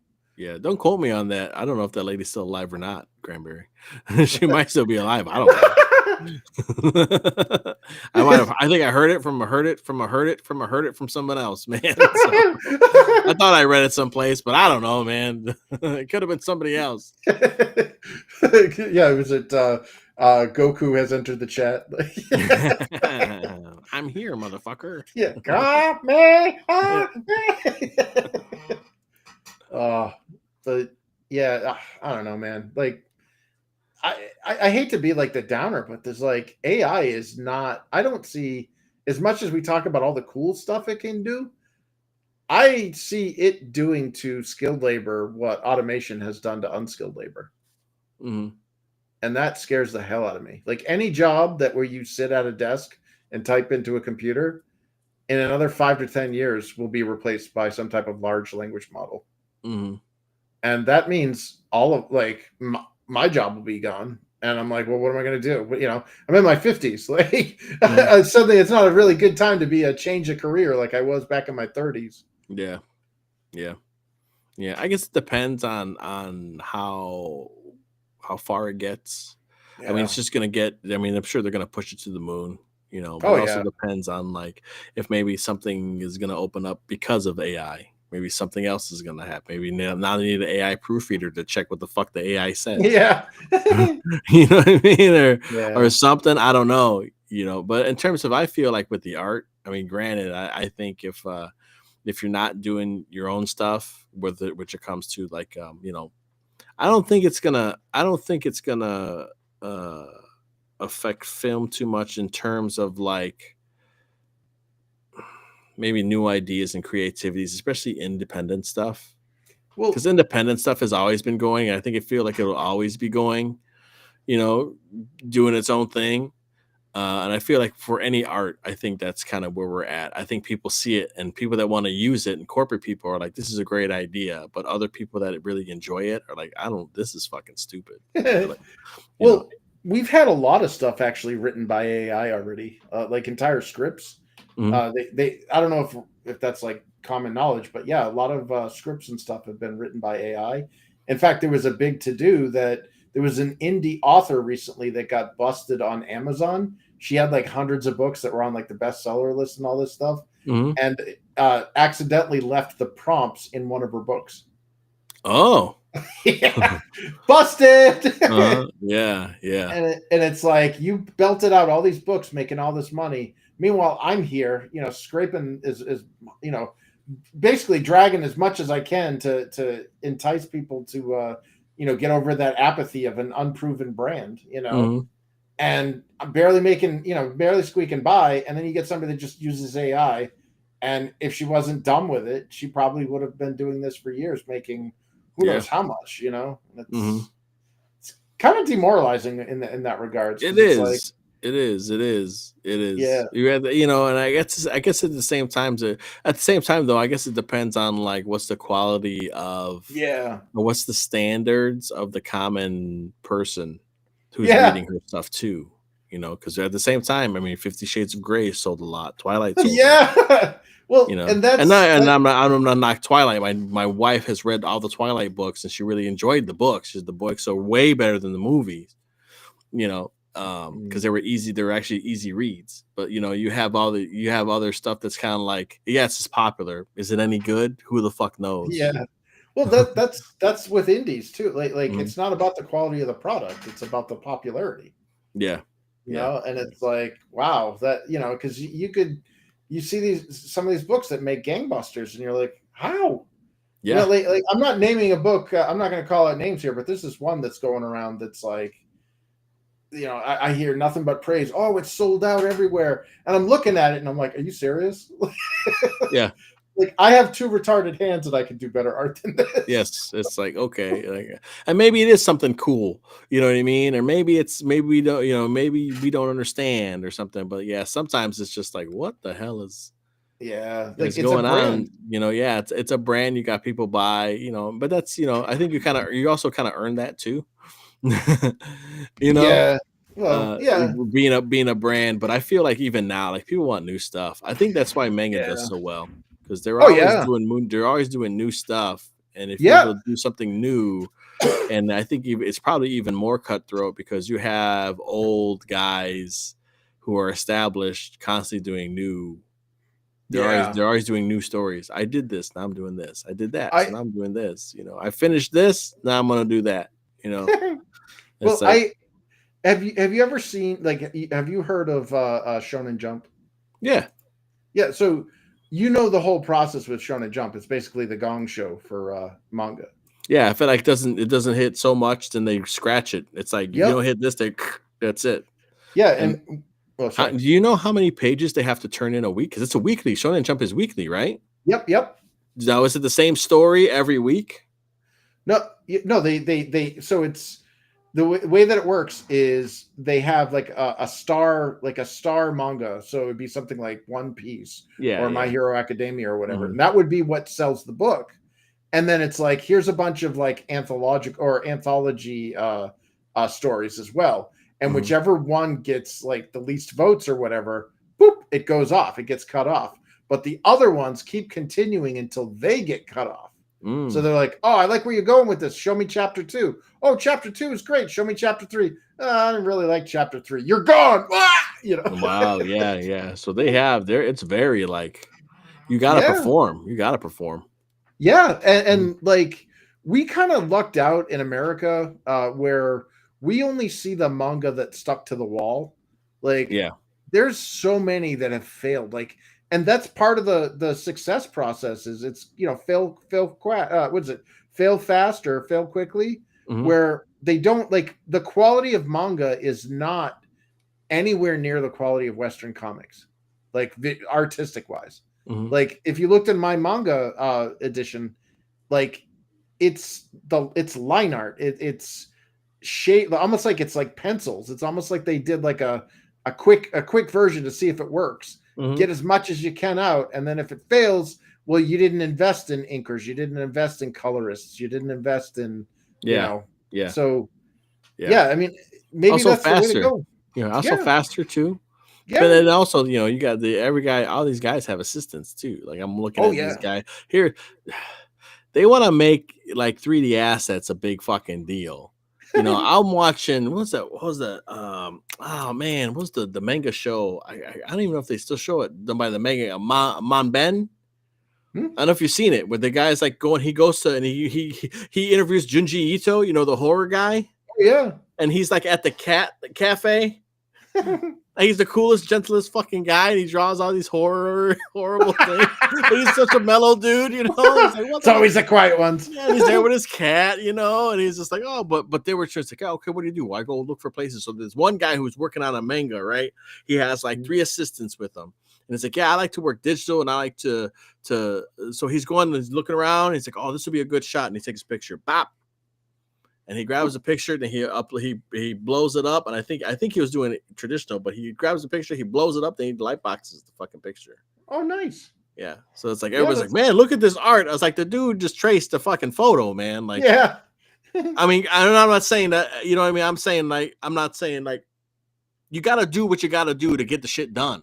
Yeah. You know, it's just comics. It's not fine art. And I mean, comics are art, but you know what I'm saying? You're not painting the Sistine Chapel. You have a deadline. so you have to take your shortcuts to where you can put your effort in where you need to put it in.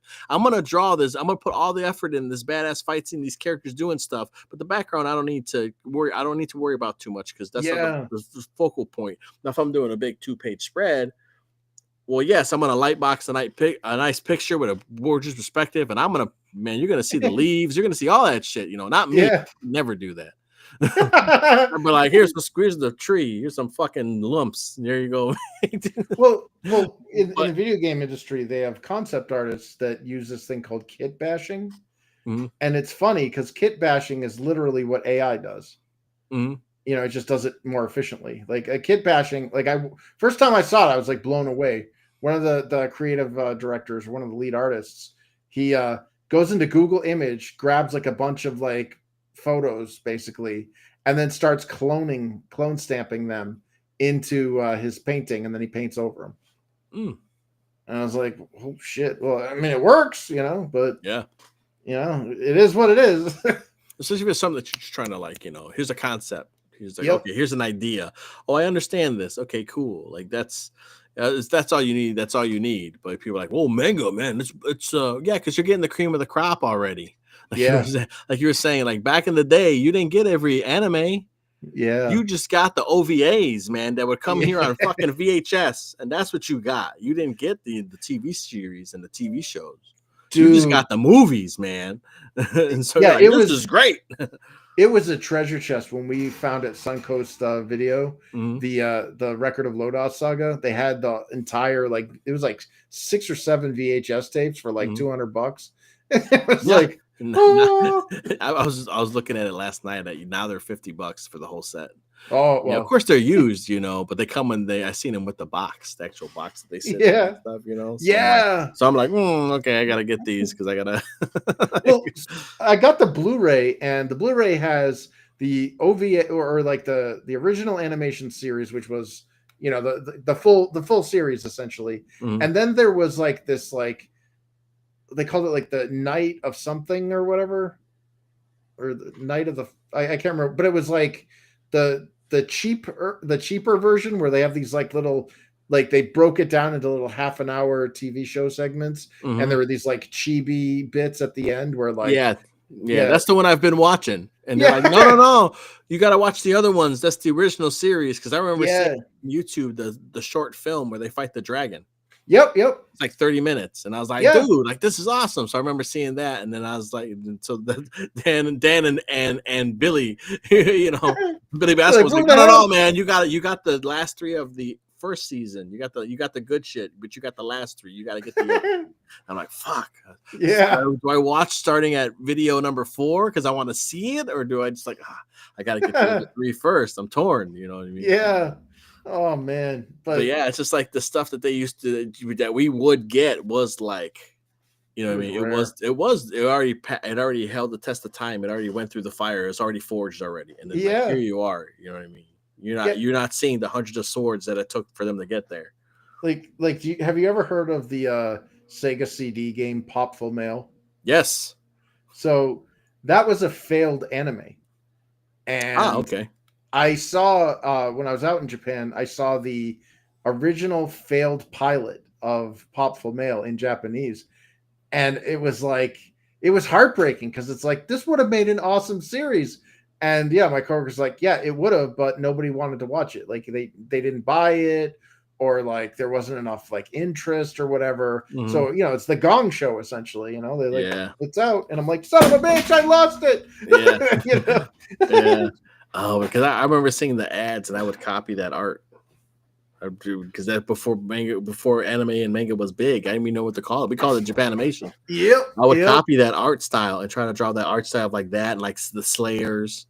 And Yes. get a record of Lotus War where they would do the cool big chest piece and then have the lines, on the shoulders and shit. Yeah. Look round and stuff. Like, yeah, man, I don't know what I'm doing. Like everybody's like, what the fuck are you drawing, man? Like, dude, man, this is like, you never seen this? And like, oh no, like, dude, didn't know what it was. They were just like, dude, what the fuck are you drawing? Like, I wear Dragon Ball Z shirts, and fucking in like '98, man. People didn't know what the fuck it was. They're like, what is that, dude? I'm like, this is Dragon Ball, man.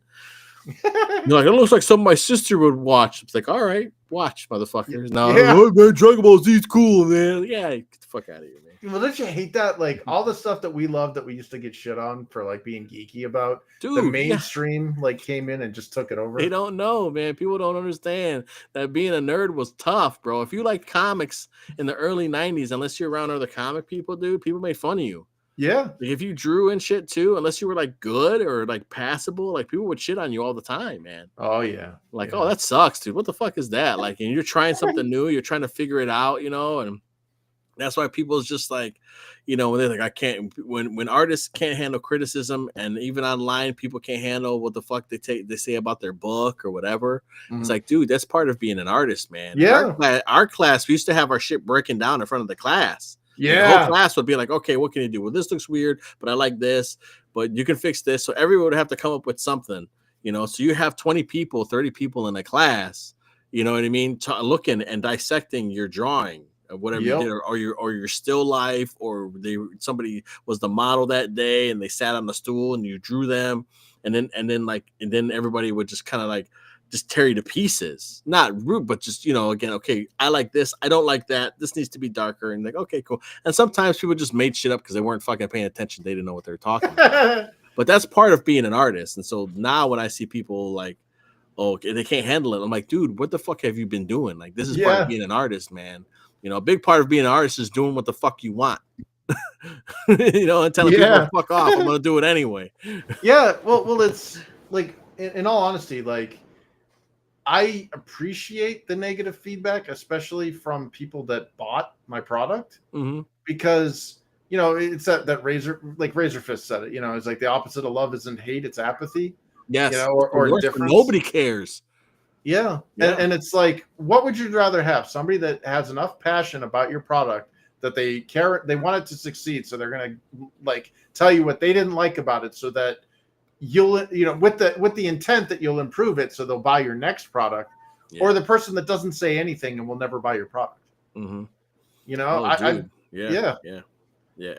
like when a lot of stuff always brings me back to pro wrestling.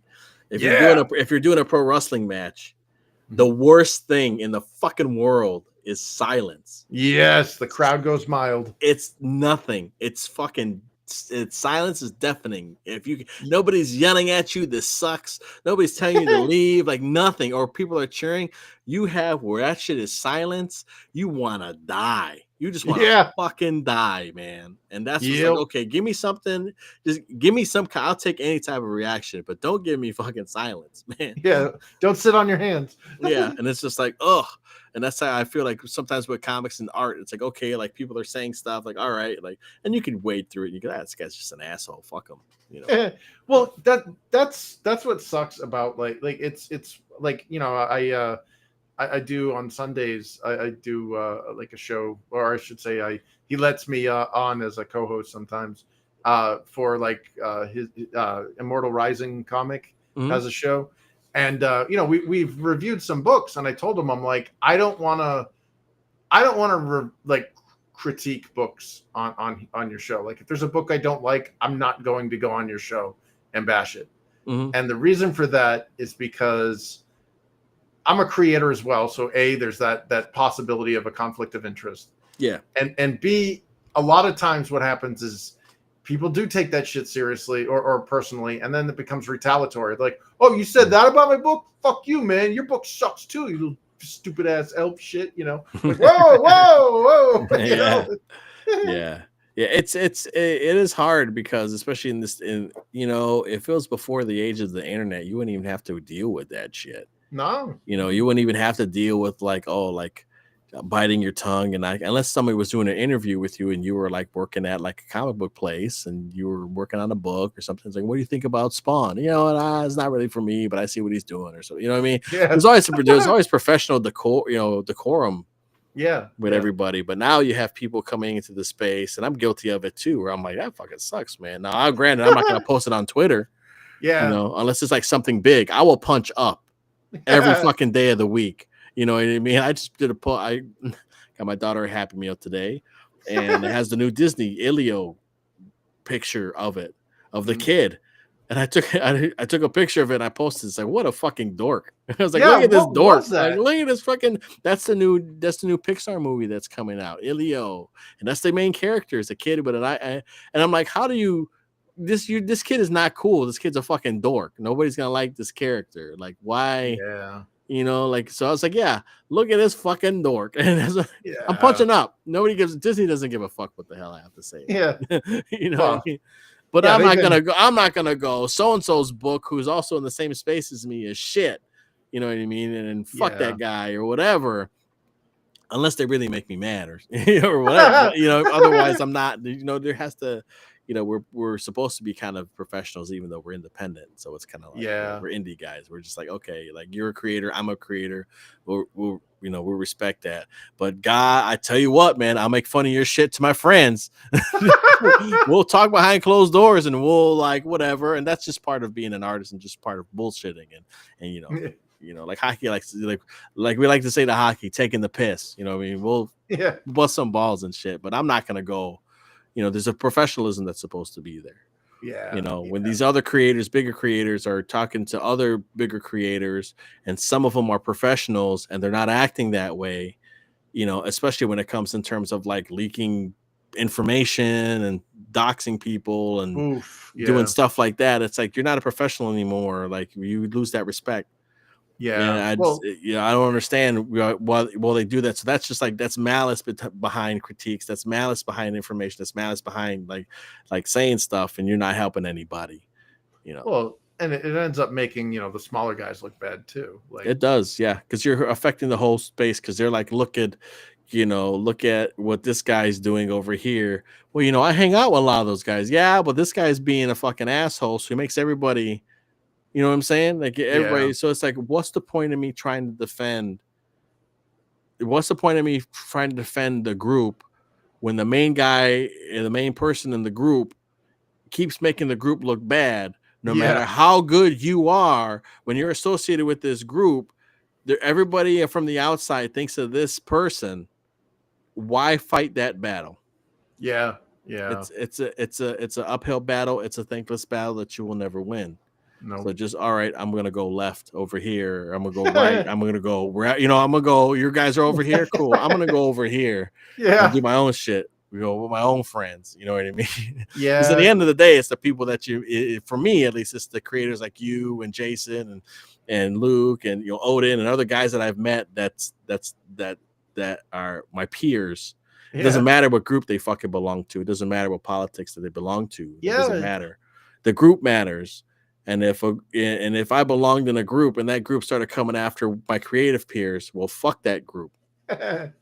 You know what I mean? It sucks because it's like, I understand why there's so much drama, because drama gets clicks, drama gets super chats, and a lot of these comics creators now, the comic is like tertiary or somewhere else in priority, where it's like they're like, hey man, I'm selling socks. Yeah. It's a you know what I mean? Merch. They could be selling what I'm selling beer koozies, guys. Come fucking subscribe to my thing and send me super chats. It's the drama, the super chats. Yeah. Which, I mean, to be honest, play devil's advocate, if I was talking about drama and let's say I was making like $300 a night or some shit in super chats. Yeah. buddy. Yeah, who's your daddy? Yeah, it's like, I might be the king drama fucking guy. So there's that side of the coin too, man. Like I was like, oh wait, comics are done. I'm a drama fucking guy now.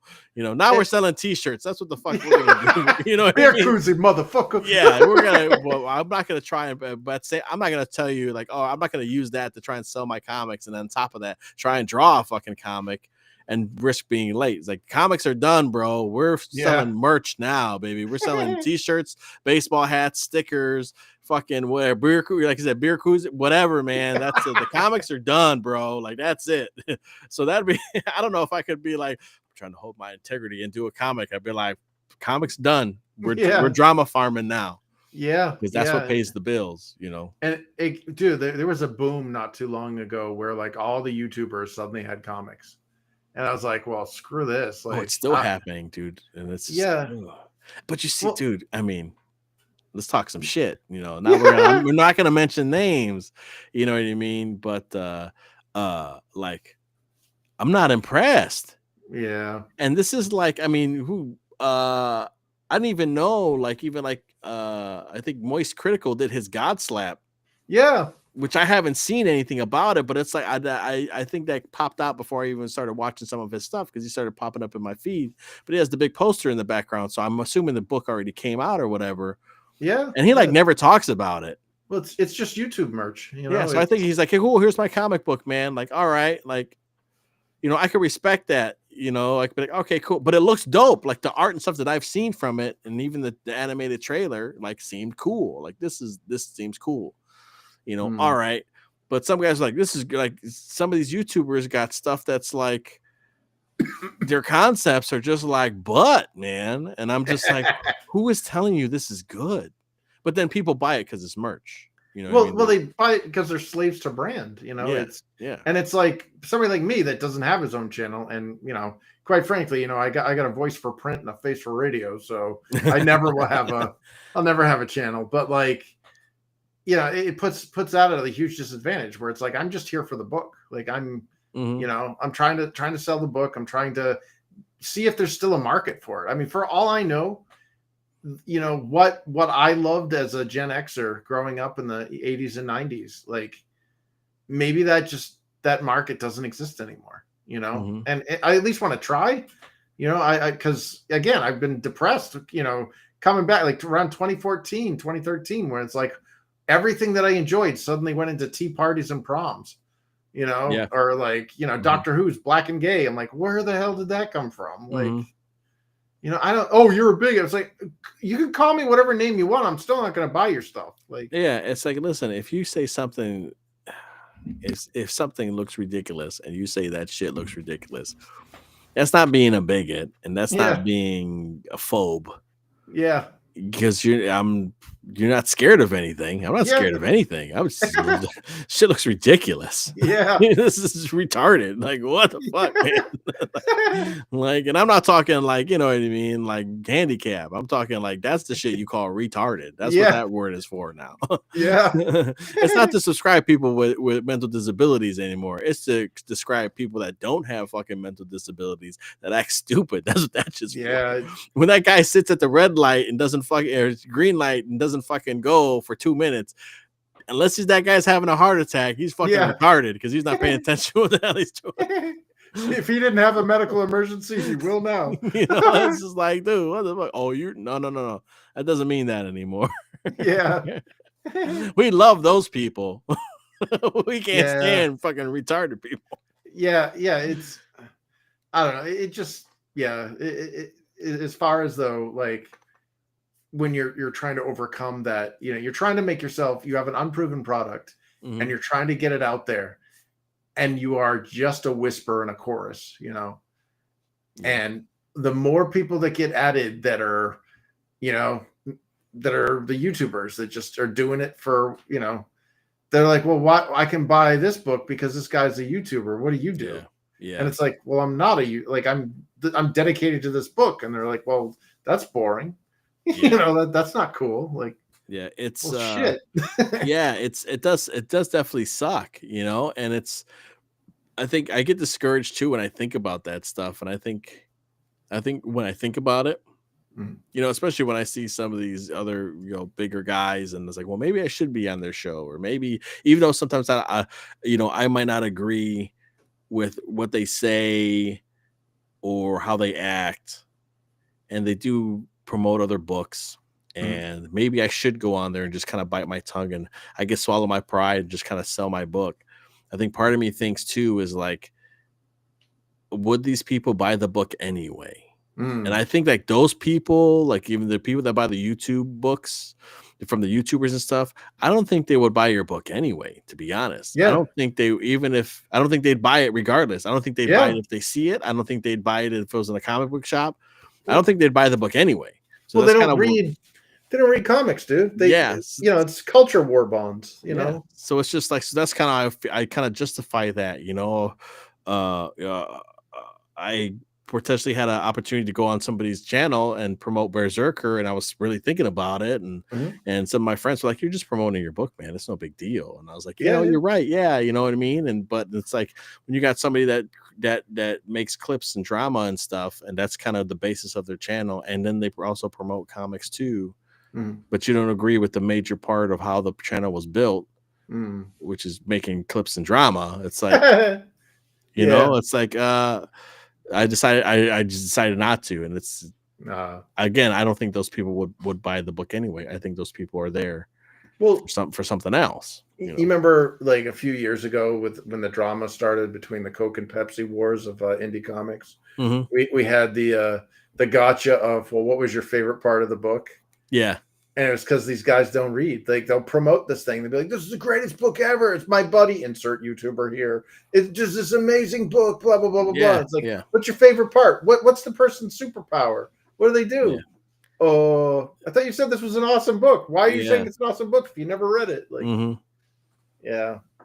And but then it's like at the same time, you say anything that's critical, yes, anything but it not necessarily just to be critical about it for critical sake, but just if you're a consumer or you're a comic book enthusiast and you're just like, hey man, this is goofy, this made no sense, and this part or this thing that was drawn was whack as fuck, and you know there's merit to it, man, you know that's like.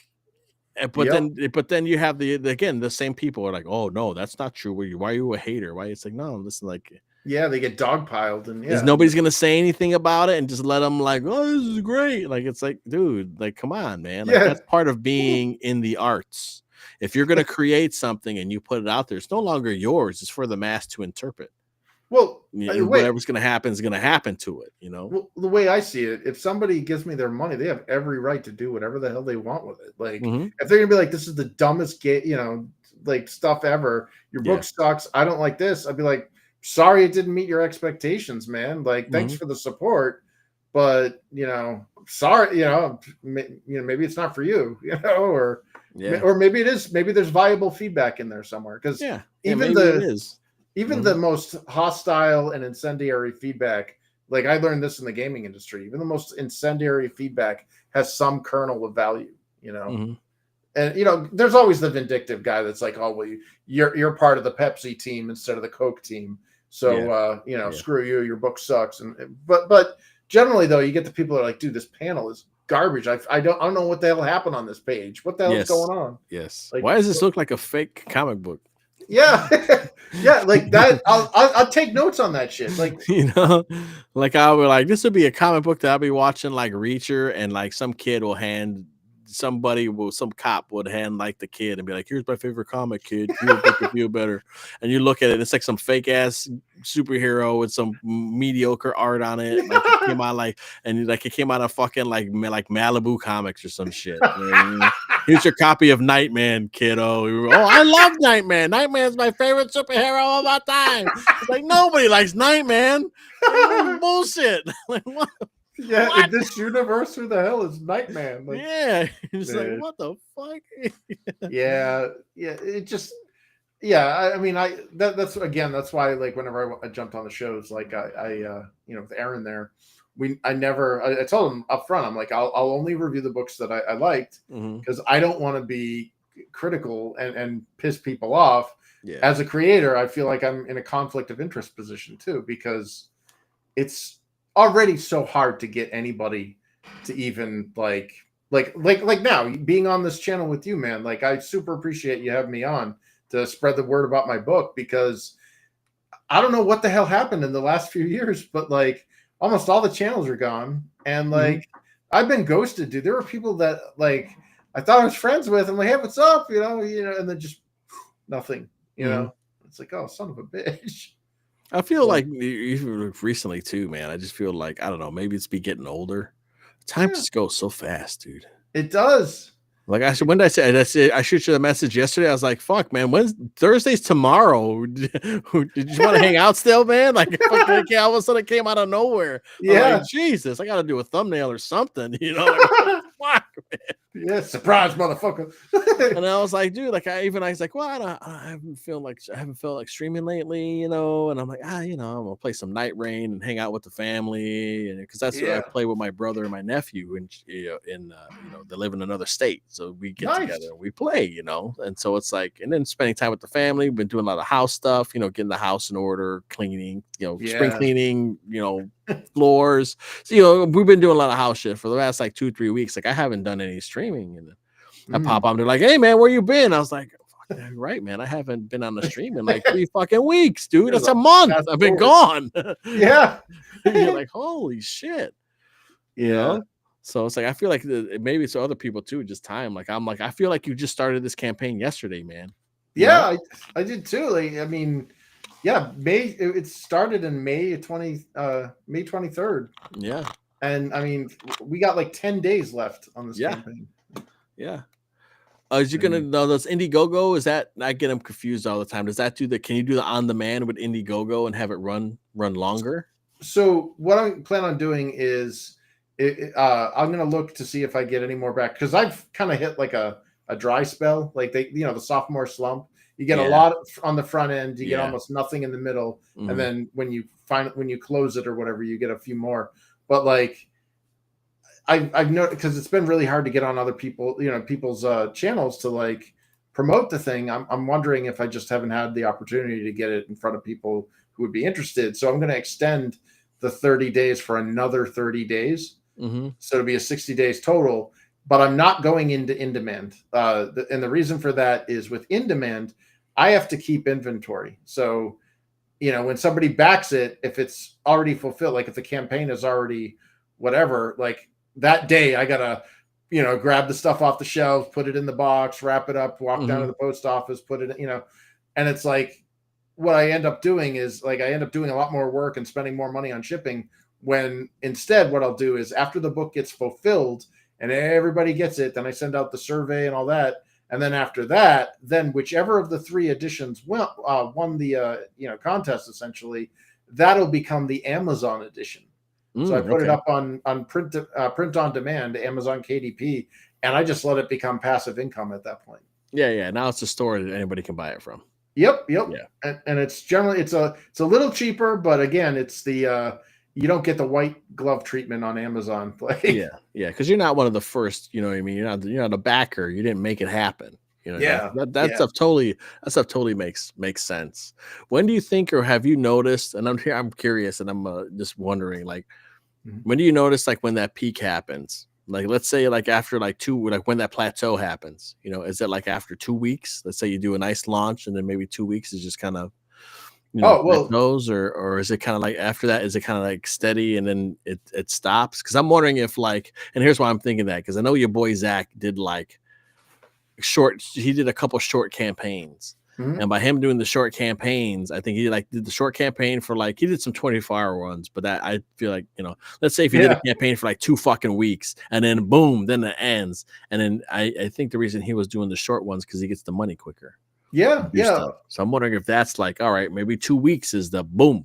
2 weeks. Bah.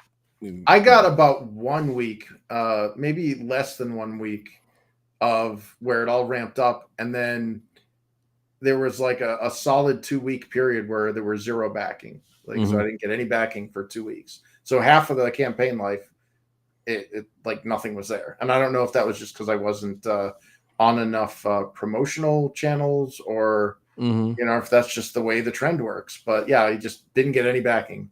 And then I went on I went on Katie Dids, I went on the studio, went on a couple other channels, and all of a sudden, boop, got a few more backs, you know. Mm-hmm. And Mark Polton's there, boom, another back, you know. Mm-hmm.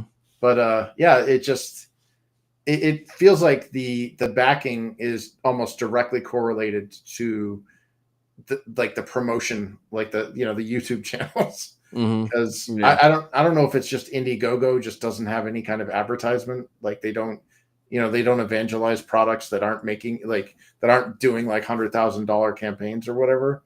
Yeah, I But think they need to fix that. I think Indiegogo and Kickstarter and them need to fix some kind of. They need to come up with some kind of algorithm like YouTube or how YouTube used to be, where you like this, you might like this, this, and this. yeah, for sure. I think they definitely. I don't know if that's to do that. I don't know shit about it, but I'm like, from what I've seen, when I would search it, I get stuff all over the place, and sometimes it'll be like neat stuff, and then I'll go search, and then I'll go see, what's on there, and all of a sudden, especially on Kickstarter, it'll be a mix of books, and I'll be like, cool. Then maybe I'll come back the next day and be like, let me see what's up there, because I want to check out that one book that seemed kind of neat, but I can't remember what the hell it was called, and I'll go back, and it'll be nothing but titty books. And I'm like, what happened? I'm like, yeah. I'm like, you didn't show me any of these last time, and now you're just showing me nothing but titty books now. I'm like, I forgot what the book was called. Like, I can't go back and look at it, or whatever. And so I think they need to do something about where it's like, something with the algorithm to where like you've been buying these types of books, and this is what they should recommend to you. They should have their top 10, maybe like a top 10 of like the most funded that's going on right now. Mm-hmm. And then an algorithm of stuff that gets recommended to you based on what you got, and I think it'll probably help their sales, and it'll help everybody's sales, and more people would come would come to them. But I'm wondering if it's like you do your week, you do your 2 weeks. It's a 2 week. That's it, man. FOMO, baby. 2 weeks. Boom. You do your 2 weeks, and then you do your 2 weeks on Indiegogo. Boom. Then let's say a week or two later, or whatever, maybe a month later. All right, man. Kickstarter. 2 weeks in Kickstarter, bop. And then all right, 2 weeks, fund my comic, bop. And then just instead of having to drag it out, and then just like, all right, cool, man. I got the money, it's out. We're wrapping this shit up. Move it along. You know what I mean? Because I feel like some of these drag on for fucking ever, man. It's like, how long this campaign been? 2 years? This shit's been up here. Like, well, I think the in demand is actually what damaged Indiegogo so badly. Is because Indiegogo is an online crowdfunding site. It's not an online marketplace, and these people have these products that are like in demand for like you said 2-3 years.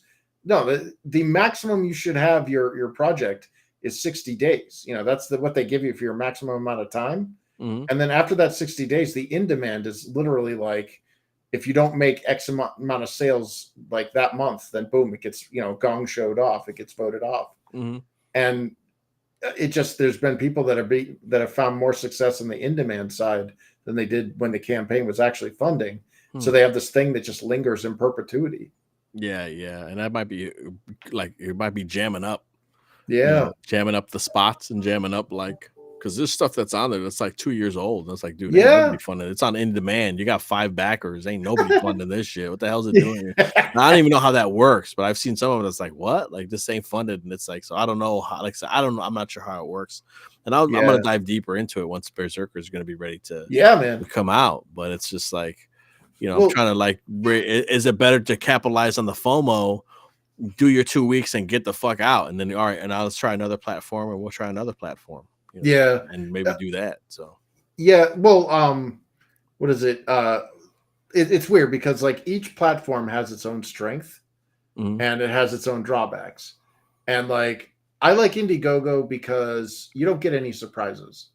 They take, like, when somebody backs, when you get a backer, the money is immediately taken out of their account.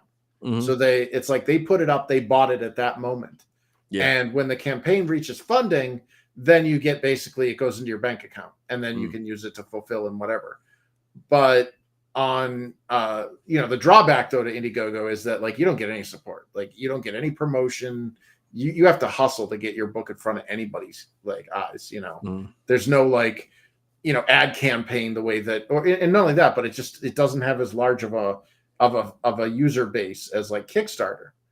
But the problem with Kickstarter And this one is pretty much almost a deal breaker. Okay, it's really close to being a deal breaker for me, and I didn't even know about it until one of my buddies ran one. But they don't collect the money until after the campaign is like successfully funded, and then the people get like basically they get like you have to chase down the people after the campaign is funded to get them to fill out like a survey or whatever to get like their shipping address and stuff. That information is not given to you as a like seller or as a creator. You have to ask them for it. So there are people who've reached funding, and then there's been like a very low return. Like people just decided they didn't want the campaign anymore, or they weren't interested anymore. Or they got that like surprise bill like 2 months later, you know, they're like, what the hell? I mean, oh yeah, that's right. Well, I think I'll cancel it, you know. So even though you're told you're not really funded.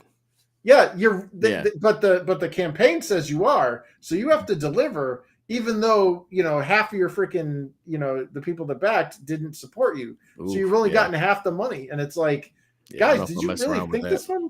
Yeah, and it sucks because Kickstarter has like 100 times the reach of Indiegogo, so you're guaranteed to get you know, more eyes looking at it. But it's hard to like stand apart when there's a lot of like titty books and a lot of rainbow books in there. You know, like we were going through the library of Kickstarter comics, and it was all like titty book with like 300 covers. You know. Variant cover of that titty book we just saw, rainbow this. It's like, oh yeah. My secret sorceress lesbian lover. Okay. Great. We're all gonna have really long titles because that's what Manga's doing. So we're gonna have I turned into a oven after I got hit by a bus on my classroom field trip. Yeah, and it's like, it's kind of like it feels weird when you like, you'll see like Infinitale Chronicles nestled between Ferocious Female Freedom Fighters 5 and like, you know, I don't know, like Cucumber Adventures with, you know, Lana the Lesbo. And it's like, what the hell? Like, you know, because like you're saying earlier, like they don't have that algorithm that could be like, hey, we noticed you like fantasy, or we know this, you like teddy bears. Here's some other books that have those categories. Instead, they'd be like, here it is. Here's your big old freaking box of crayons spread out all over the place. And it's like, go look for the color that you're looking for. Okay, let me. Yeah, and it's horrible. And you see the books that are making bank on there, and they're just cheap. Like some of them look like AI, and they're just, you know, cash-ins that are like, look, there's tits. People will buy tits. Like, I wonder if they're able to use. I wonder if they're able to use it to launder money. Oh, I guarantee there's you know what I mean? All sorts of shit going on there. Yeah, I wonder if you're able to say, I'll put out an AI book. All my friends will buy it. You know, all my, you know, will buy it. Boom, we'll launder some money. I don't know. yeah. What was this, Hunter buy it? No. But it just, I mean, I see these like, I can't remember. There's one, and I'm not calling out names here, but it was like, look, it's a titty book, or it's a parody book on like, insert property, like famous property here. Like, let's take Harry Potter, let's take Super Mario Brothers, let's take Sonic the Hedgehog, put tits on it, and the books make bank. Yeah. And it's like, really? Is that all it is? Like, that's all it is? Yeah. It's like, man, now that stuff is disheartening. I will not lie. I'm like, oh God, like what the fuck? I guess I'll never be in the was it the 5-figure club? Because, you know, my first campaign made $8,000, and this one's looking at about 5, you know, a little over 5. But like, it's like, do I just throw tits on an elf and be like, look, it's my ferocious elf female, you know, assassin or whatever, and ooh, look, she's, you know, fighting Sonic the Hedgehog that's pregnant, you know? Yeah, it's always weird shit. Maybe that's all you need. Maybe you just need a cover. Maybe you just need a boob cover when you go to Kickstarter. If you go to Kickstarter, you know, I don't like that. I don't like that idea of like, okay, now I gotta harass people again to get the money. They said they're gonna pay me, but I don't have the money right now. So, you know, I gotta go ask them, can you get please please help me? You know. Yeah, and that, you know, and a lot of people didn't realize that until they fell in that trap. Like I helped one of my friends get his book compiled for pre-press and all that stuff. We sent it out and did all this stuff, and he's like, I didn't do too well on Indiegogo this time. Like it's like a desert because he was doing an art book, and art books that apparently don't sell that well. You're like the art of So he did his art book on Indiegogo. It didn't get funded, so we went over to Kickstarter, and it was like, okay, it's getting some traction here. But we're looking at all the booby books and all like the really like low effort, like, it looks like really bad drawn anime. Like, you know what I mean? Like, and it's just like, it's like, oh, it's Kamen Rider, but she's not red, white, and blue anymore, or Kamen America or whatever, Yeah. It's like a knockoff of that. And then it's like, oh, look, there's boobies and like bathtub suds or whatever. And he's like, yeah, my book does taste like I don't have any nipples or anything hanging out. And it's like, well, you're competing against books that do, buddy, Yeah. And then when the campaign ended, like he had a good chunk of people that didn't respond. And it was like, he got like maybe 70% of the money that, he said he got funded with. Man, that sucks. Yeah. And I'm especially like, when you need every dime, Yeah. Yeah. In this day and age, dude, like, you're a lot of times all that crowdfunding is doing is so that you can get it printed and then use the rest of it to cover for the, the fulfillment, the shipping costs. Yeah. And maybe make your money back from hiring artists, and like that, trying to recoup a bit, trying to hopefully you're hoping to break even at least and get a book out. Yeah. Yeah. Yeah. And instead we get these, like hell, dude, with all the disasters that I ran into with the shipping on my first book, I literally paid people to buy my book. Like I ended up like I was in the red. I did not make any profit on that first book because of the shipping. The prices tripled. Like I went in, did some research, got all the shipping prices, and then by the time the campaign ended, the shipping prices tripled. And I'm like, I can't change the price of shipping, after the campaign ended. Does Indiegogo calculate the shipping now? No, you have to go in and define the shipping. Yeah. Oh shit. Yeah. I spent like hours at the post office. I'm like, okay, this is how big it is. This is how, it's all it is. This is how much it weighs. And they're like, oh, the worst was when they told me I wasn't eligible for media mail. Like I got in fights with 3 different post office power tripping middle-aged fat ladies behind the desk. Yeah, God, the post office is the worst. Yeah, well, they're so like this. Bad.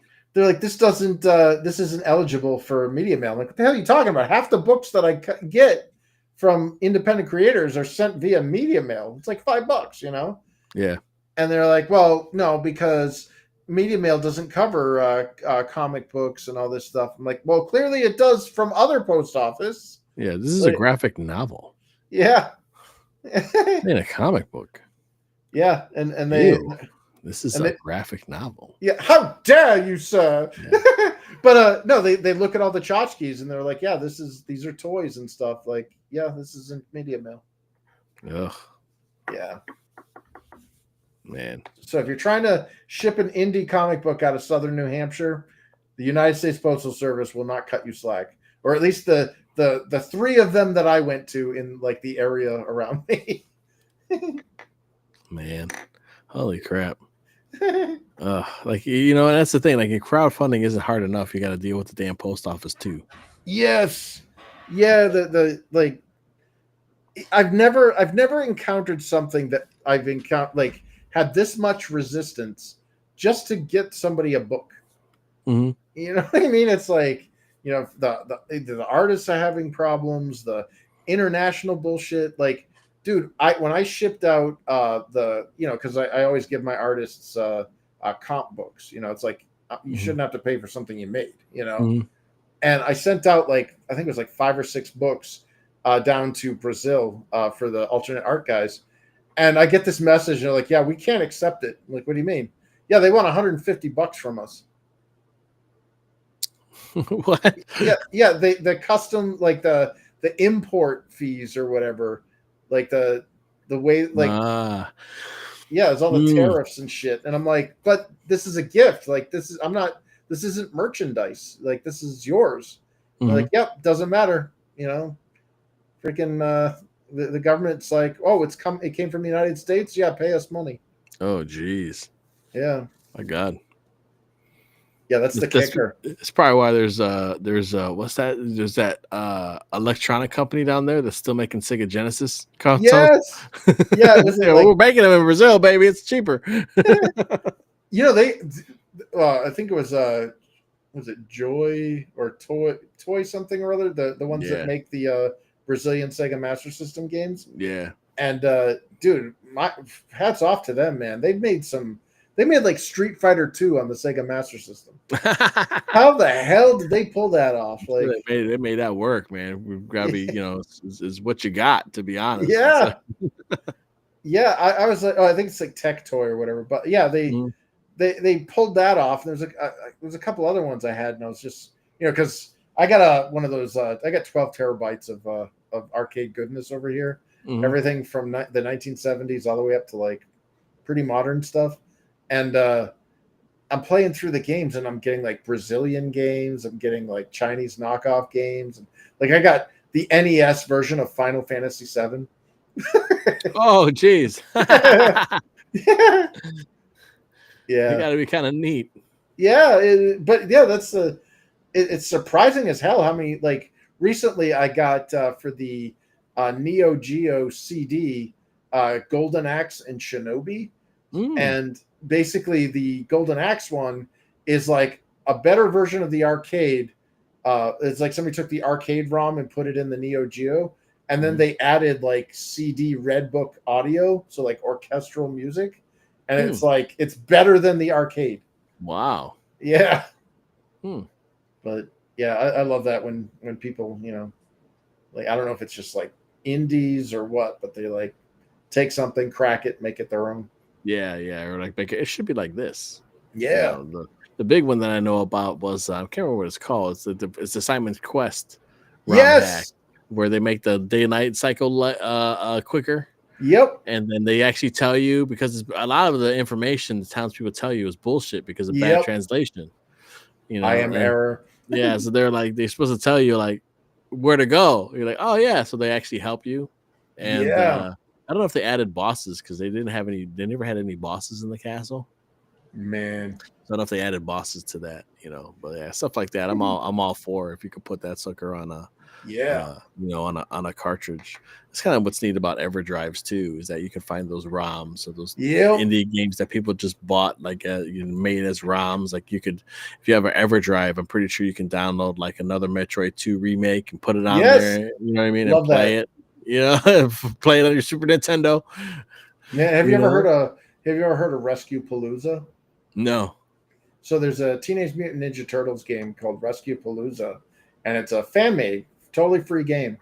But it's like somebody took the NES, the Super NES, and the arcade like beat 'em up games and merged them all into one like remastered 16-bit version. Mm-hmm. So it's got like the overworld map of the old NES TMNT game, but it's all 16-bit. And and it's called Rescue Palooza because every time you fight a boss, you end up rescuing characters that you can then play as. So you look at like the back of the box, and it's literally looks like the action figures box, and it's got all the characters, and it's something like 36 characters or whatever that you can play as. Like random ones like Mondo Gecko or Ray Fillet. Yeah. I played as Irma. Nice. Oh, that's cool, man. You ever see the open bore Masters of the Universe game? No. Yeah, they took all of the animation cells from Filmation. So you have actual, like, it looks like you're playing the He-Man or She-Ra cartoon. And it's got all the sound. So like it does the He-Man, like when you transition. Yeah, it's freaking awesome. Wow, that's cool, man. Yeah, they got a lot of neat stuff out there, especially for like indies and just people making stuff. The one I'm looking forward to that I'm waiting to hear on is they've come up with a new shooter on the Genesis called Eartheon. Oh, which is produced by Yuzo Koshiro. Oh, who did the Streets of Rage soundtrack? So he's doing the soundtrack for it, and all the test footage that they show, he's playing on a CRT. Oh, nice! And it's a side-scrolling shmup. So it looks dope, it looks really cool, and then like the first they showed the plane come out. Yes, then, I saw that. It's in 3D almost. Yeah, and it turned, yeah, and it's a freaking looks like a 3D polygon, and it fucking does a barrel roll, and then turns into the 2D sprite. Blew my damn mind. Yeah. They're supposed to do a physical copy of that for the Genesis. Yeah, that got an audible. Holy shit! I remember watching that. I was just like, holy shit. Yeah, I hope they get that on Steam too. I think they're gonna put it on everything. Yeah, they're gonna put it on the consoles. They're gonna put it on Steam. And they're gonna. I think they're gonna work with limited run. Unfortunately, I can't stand those guys. They jack it all up and. Yeah, but they're gonna do physical copies, physical carts. The limited run games don't work on the Switch too. They don't? No.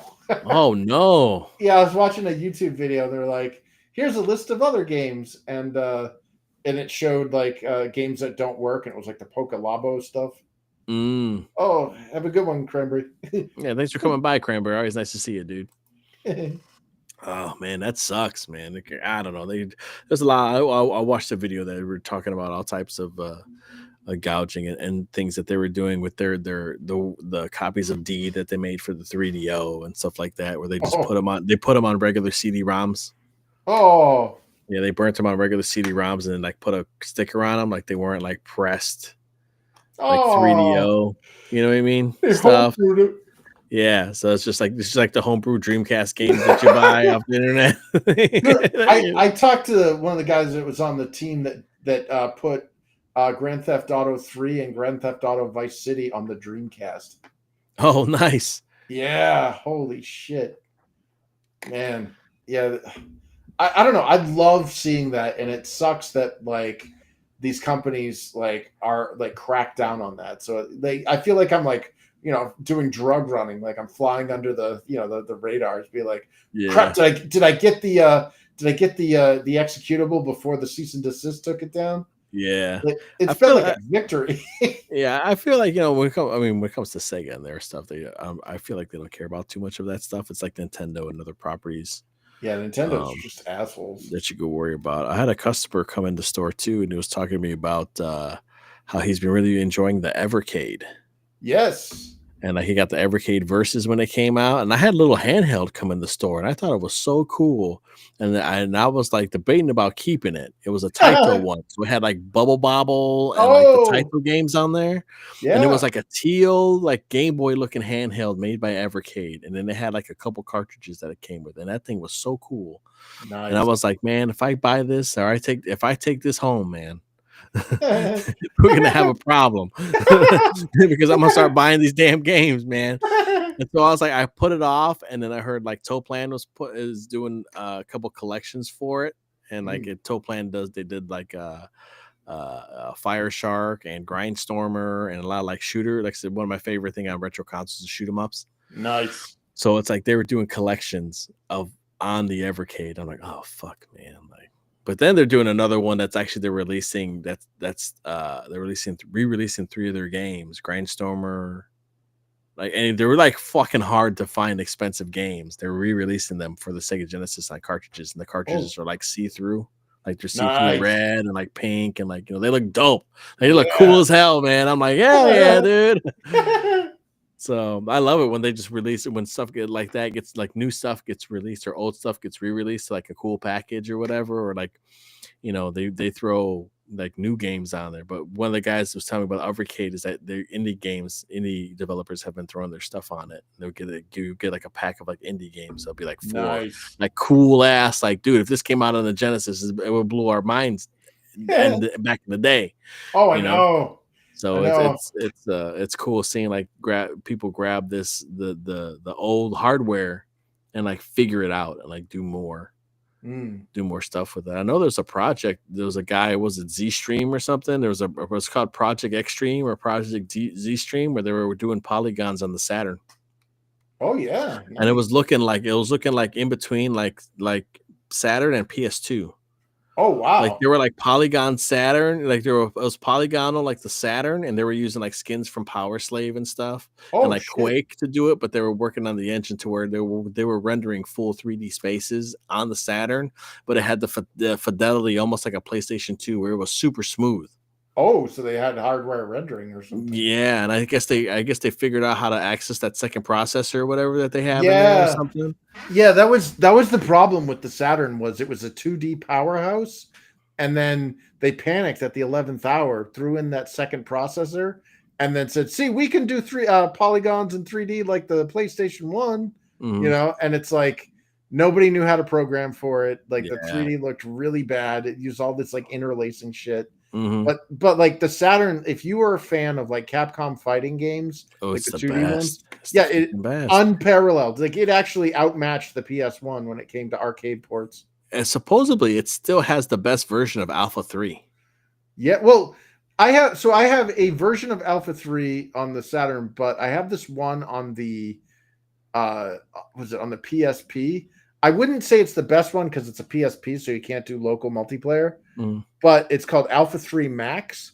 Okay. And it has Eagle and Birdie from Street Fighter 1, and it's got like Fei Long, and it's got that Ingrid chick in it, the girl that's in the new download DLC pack for Street Fighter 6. She's got white hair and she's in like kind of like a Oh, yeah, she was supposed to be for what the hell was she was? I know what you're talking about. fight. Yeah. Yeah, it's like fighting collection or whatever. Yeah. She's supposed to Yeah. be in Capcom Fighting Jam or something like that. Yep. Yeah, and she was a character in there. And then they put her in Evolution because they canceled Jam because Jam was supposed to be the 3D one. Yeah. Oh man. Which looked like they were using the engine. It looked like they were using the engine from the EX series. Yeah. But it was like I remember seeing like Strider, that chick, Batsu from Project Justice, Yeah. and then I was like, dude, like, this is gonna be, and I guess they canned that for some reason. I was like, dude, if you grab the engine, the air, all the cool, crazy combos and the air juggling from fucking EX and just made it strictly Capcom characters, that would have been so sick. But they they canceled that one. Did you ever see there was a Japanese exclusive, it's like Final Fight Revenge? Yeah, is that the fighting one? Yep. Yeah. I heard it was at the time it wasn't well received, but I heard it's actually it's kind of neat. This is pretty expensive. Well, it's kind of like EX before EX kind of refined everything. Yeah. But yeah, even like if you play like Project Justice, I feel like it has kind of or like Rival Schools. Yeah. It feels like EX a bit with the air juggles and air supers and stuff like that. Almost kind of amped up though more.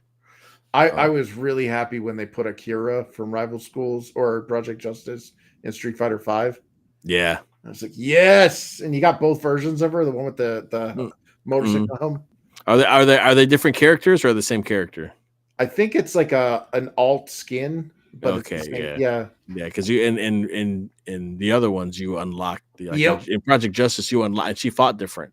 Yep. Which it was like cool. Shin Akuma. Yeah, it's pretty much she was like sweet, and then she was on like in Justice she had like half the outfit on, and then when you unlocked her she was fucking whatever True Akira or whatever the fuck, and then she just beat the shit out of you. Well, yeah, I mean, you ever been hit in the face with a biking helmet? I know, no kidding, man. She's all padded up, dude. She could beat the shit out of you. You're gonna hurt her. Man, some of that art and that stuff and from that era is my favorite Capcom video game art of all time. Yeah, in my opinion, I disliked that Street Fighter, like the art direction they went with after 4. Yes, the 5 and 6, I'm not a fan of. And it's 6 is the same guy. Yeah, it's Aki-Man, the 6. Yeah, I couldn't believe it. I'm like, dude, what? Like Aki-Man from fucking Alpha and 4. I know. The 6. I'm like, what? Like, no. What happened? They should have done what Arc System Works did with the Guilty Gear, where it's like they use 3D models, but it looks like 2D anime. Yeah. And if they were to continue that Alpha style, or like, in my opinion, I think Street Fighter 3, Third Strike, and Second Impact, I don't know what it is, but I love that good. That's to me is peak Street Fighter. Yeah. And then when they went to 4, and it was like chonky, cartoonish, like polygons. I enjoyed 4. I for a 3D art style for Street Fighter. Yeah. I enjoyed 4. I felt like 4 had a lot of personality, especially when you did those strikes that looked like ink. Yep. Yeah. You know, Whole like screen splashes. Yeah, I was like, oh, they had a style. Yep. It had a cool style. I feel like 5 Yeah. had no style, and I'm 5 looking at looked like 6, and I'm claymation. just like, meh. Yeah, 5 looked like action figures, and 6, like they made people's heads too small. Like they like went ultra realistic, but they made people's heads too small. So like Ryu looked like Incredible Hulk, you know, and he flexes, and they're like, oh, look at all the muscle dynamics and stuff. And I'm like, I don't care. I don't really see that when I'm fighting. Like, Yeah, you know. I think they needed more style to it. You know, I don't know. I mean, even they got the nerd on the box, or whatever the fuck that guy is. Oh yeah, with his Popeye forearms. They're like, his forearms look way too big. That they're like, dude, how the fuck did he roll up his sleeves? Yeah, no way this guy rolled up his sleeves, man. How did he get his forearms through the sleeves to begin with? Yeah, I was like, no way you're gonna get your forearms in and then roll up the sleeve, man. Unless the sleeve was as wide as your damn pant leg, bro. Like, it's like, did he have leukemia? Like, yeah, it was where he got tumors in his arms. Yeah, you know? Like, what the fuck? Well, I think that's supposed. So that character's called Luke, and he's supposed to be their new like Capcom doesn't understand that like Ryu is the face of Street Fighter. And Dude, every attempt they've ever made where they removed Ryu and put somebody else, like when they did Street Fighter 3 New Generation and they had Alex as the face character, they lost money. Nobody gave a shit about it. So they had to make Second Impact, and they threw Ryu, Ken, and later on they threw Chun-Li in Third Strike. Yeah. And it was like, okay, finally you got like a Street Fighter game, but Street Fighter is not Street Fighter without Ryu. And they're like, too many weird people in it. Yeah, they went too new. You know, I mean, a lot of the designs were cool. I mean, Hugo was dope. Yeah. I mean, Q was awesome. You see, he had some really neat designs, but like Necro and all these other guys, the guy who threw the fucking rings and shit with the long hair. Yeah, the emo French guy. Yeah, but it's just fucking Guile. Like he's playing like Guile, but he's not Guile. Like fuck this guy, man. Yeah. Well, they did that in 6 too, where like they got the Popeye guy there. He's basically Logan Paul. And they're like, yeah, it's for the kids. It's the young, and it's like, I don't think you understand. Like, classic still sells. Yeah, Ryu should be the prominent figure in every one of your games. Yeah, Ryu's a fucking legend, man. Yeah, and even if you don't play him, even if you're not like a Shoto fan, Ryu is the poster child of your game. He is. Ryu's, but at the same time, the Shoto guys, especially Ryu and Ken, are like the entry fucking guys. Yeah. Usually the first guys you figure out how to do moves, and everything else branches out from them because everybody's like either a hurricane kick or a Hadouken or a fucking uppercut. Like everybody's that. Like that's it. You got 90% of the roster you can fucking play with those 3 moves. Either you'll be forward or be fucking backwards. So either way, you got them, man. It's like, dude, but yeah, once you start doing like, what the fuck, you know what I mean? Unless they made Zangief, then I'd be like, okay, cool. Zangief can be he can be the face. Yeah. I can never play Zangief, but I love him so much. I can never do his super moves, Oh, well, he had that 360-degree spinning pile driver thing. Like, it was a miracle getting that off in the arcade. No kidding. And then 4, they made it 2 something. They made it like 225. So instead of having to do 360, you can do 225. So you can actually like low forward and then half circle and then angle it up towards and hit the button, and then you can do it. So in like 4 on, it's fucking easy. Wow. But I still can't do a super, but at least I can pile drive guys now. Well, they also gave him the green hand. Yeah, which was the Alpha 2 that they gave him, the palm. Yeah. No, I think he got it in super. Yeah, it was the anti Shoto spam. Yeah, the whatever they called it, the vanishing flat. Yep. Yeah. Dude, I fucking loved playing Zangief in the versus games. I fucking love pile driving Juggernaut and shit. Yeah, God. Out of all the versus games, I really liked Tatsunoko versus Capcom. Oh, so good, man. Yeah, it's a shame we'll never see that outside of hey Omer. See that outside of like the Wii. Yeah, I guess it was in the arcades too. Yeah, but it's like a bitch to get licensing for. So we'll never get like how they have like the Capcom Fighting Collection. Yeah. And I was like, I loved the SNK, Capcom versus SNK. Those are amazing games. Yeah.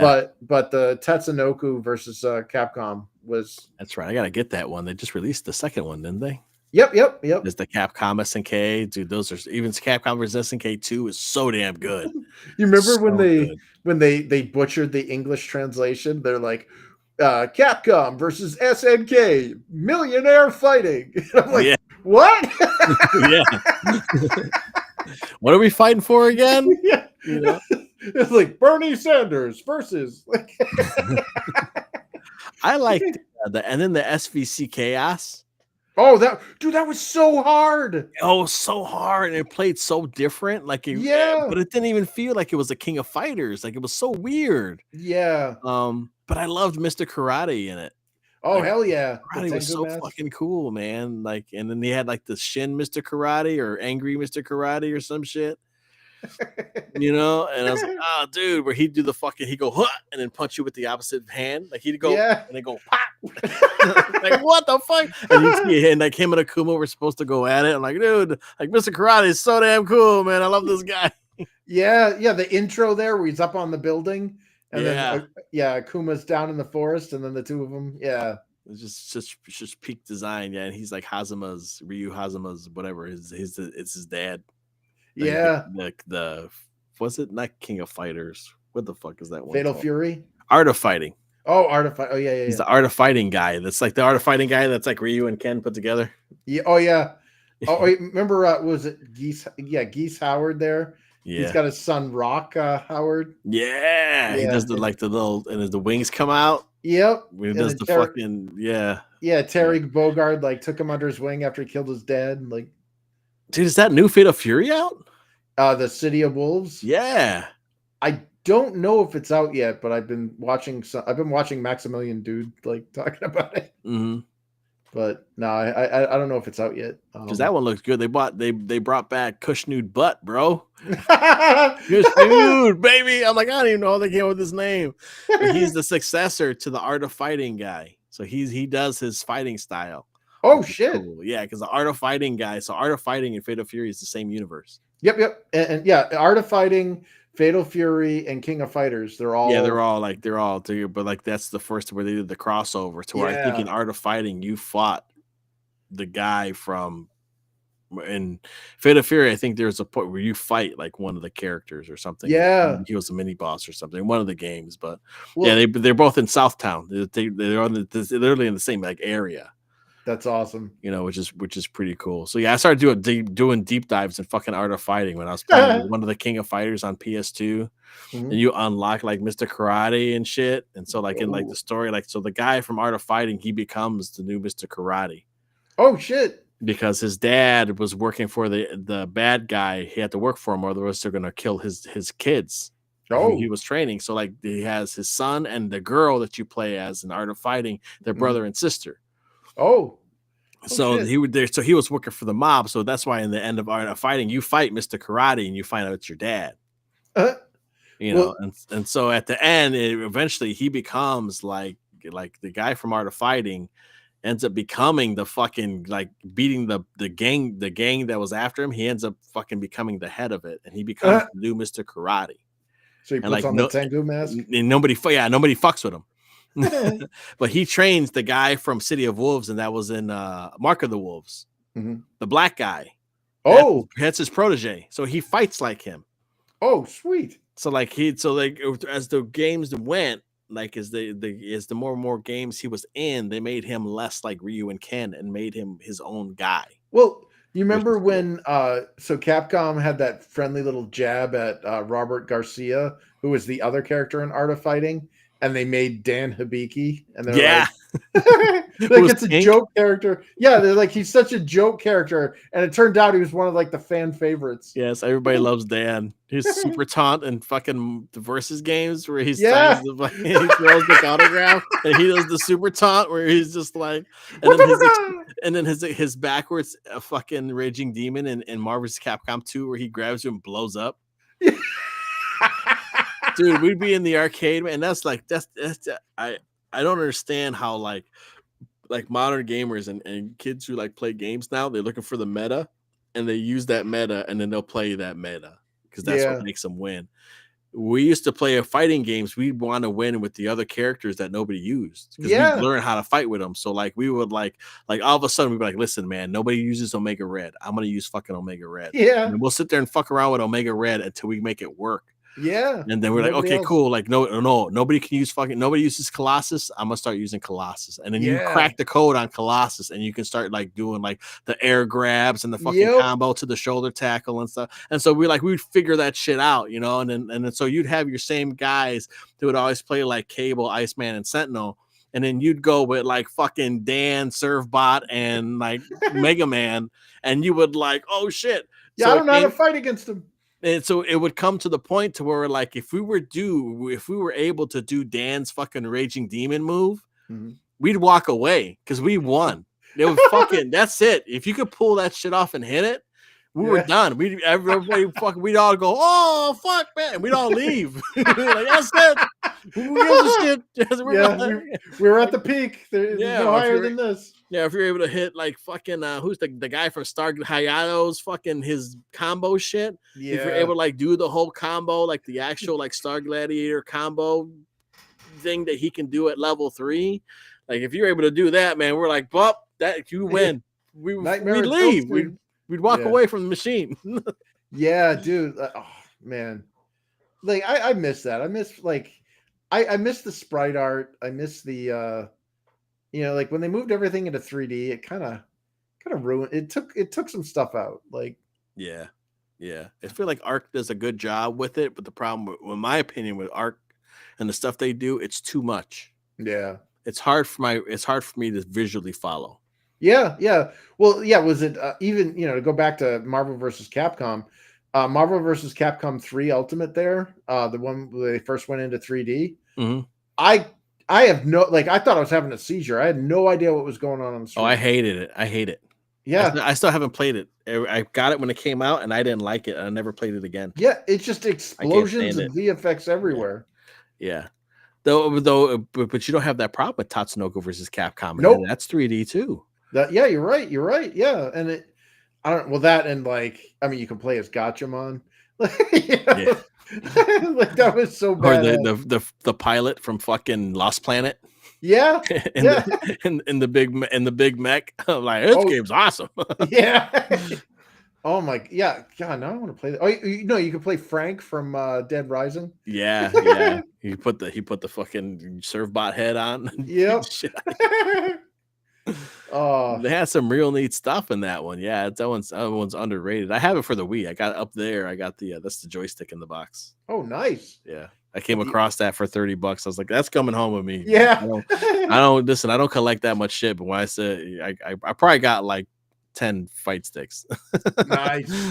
Because I love shooters and I love playing them on a joystick because it feels like the arcade, and if I play fighting games, I'm like, I gotta play with a joystick. I don't like playing Street Fighter with a controller. Yeah. Well, do you prefer a square or octagon for a gate? I guess I'm gonna assume octagon because that was in the arcade. I've been trying to find. That's one thing I can't find is like I like the old arcade. The way the old arcade sticks felt. Everything's micro switches now and clicky. Yeah. I don't like that. I like how it's like a fucking, maybe I need to put a better spring in them or something. It was like a spring. Like that thing was like that. There was no clicking to the old joysticks. Yeah. You know what I mean? And I like that. All the ones you buy now, they're all clicky. It's like, I don't want that. I want to, you know what I mean? I wanted to feel like the old arcade joystick. It's like an arthritic chicken neck. Yeah, like, I want that shit to go bang back right in the middle, man. You know what I mean? It's like everything's all clicky. I'm like, I can't. It takes some getting used to. Yeah, I had to put the octagonal gate in the. So I have the Street Fighter 4 fighting stick for the old 360. And I had to like unscrew the solid steel plate in the back and like pull out the square because like it came with a square gate. That's dumb. And like like apparently in Japan that's like when I was out there I remember it was weird like that too where it was like there's no forward, no back, no up and no down. It's just the four corners. So like when you have an octagonal gate, like you can actually feel the stick kind of rest in that groove. So you're like, okay, now I know I feel like I'm going down reliably. Yeah. Whereas with the square gate, you're like, you could be backing up, you could be crouching forward. It doesn't, harder. Yeah. So yeah, that was a pain to kind of MacGyver in there. But once I got it in, it was like, yeah, dude, like I can't play fighting games, with a game controller after that. Now it's like they're using fucking boxes. Yeah. Now it's all buttons. Yeah. Like, there's no joystick. I'm like, this is blasphemy. What the fuck are you guys doing? Yeah, they have like WASD, and then Yeah. they got like 8 buttons. It's like, what the? And they're just like, there's no wasted movement when you're doing inputs because you're pressing the buttons to do it. You know what I mean, I'm like, man, fuck that. Well, I got the gimpy hands, so when the hands cramp up and go into Kung Fu grip, like I can't play like an Xbox controller or the Switch or anything for any more than like a few minutes at a time because the hands will all cramp up. But I could play on my arcade machine with the nice sticks and the big buttons. I can play that in perpetuity.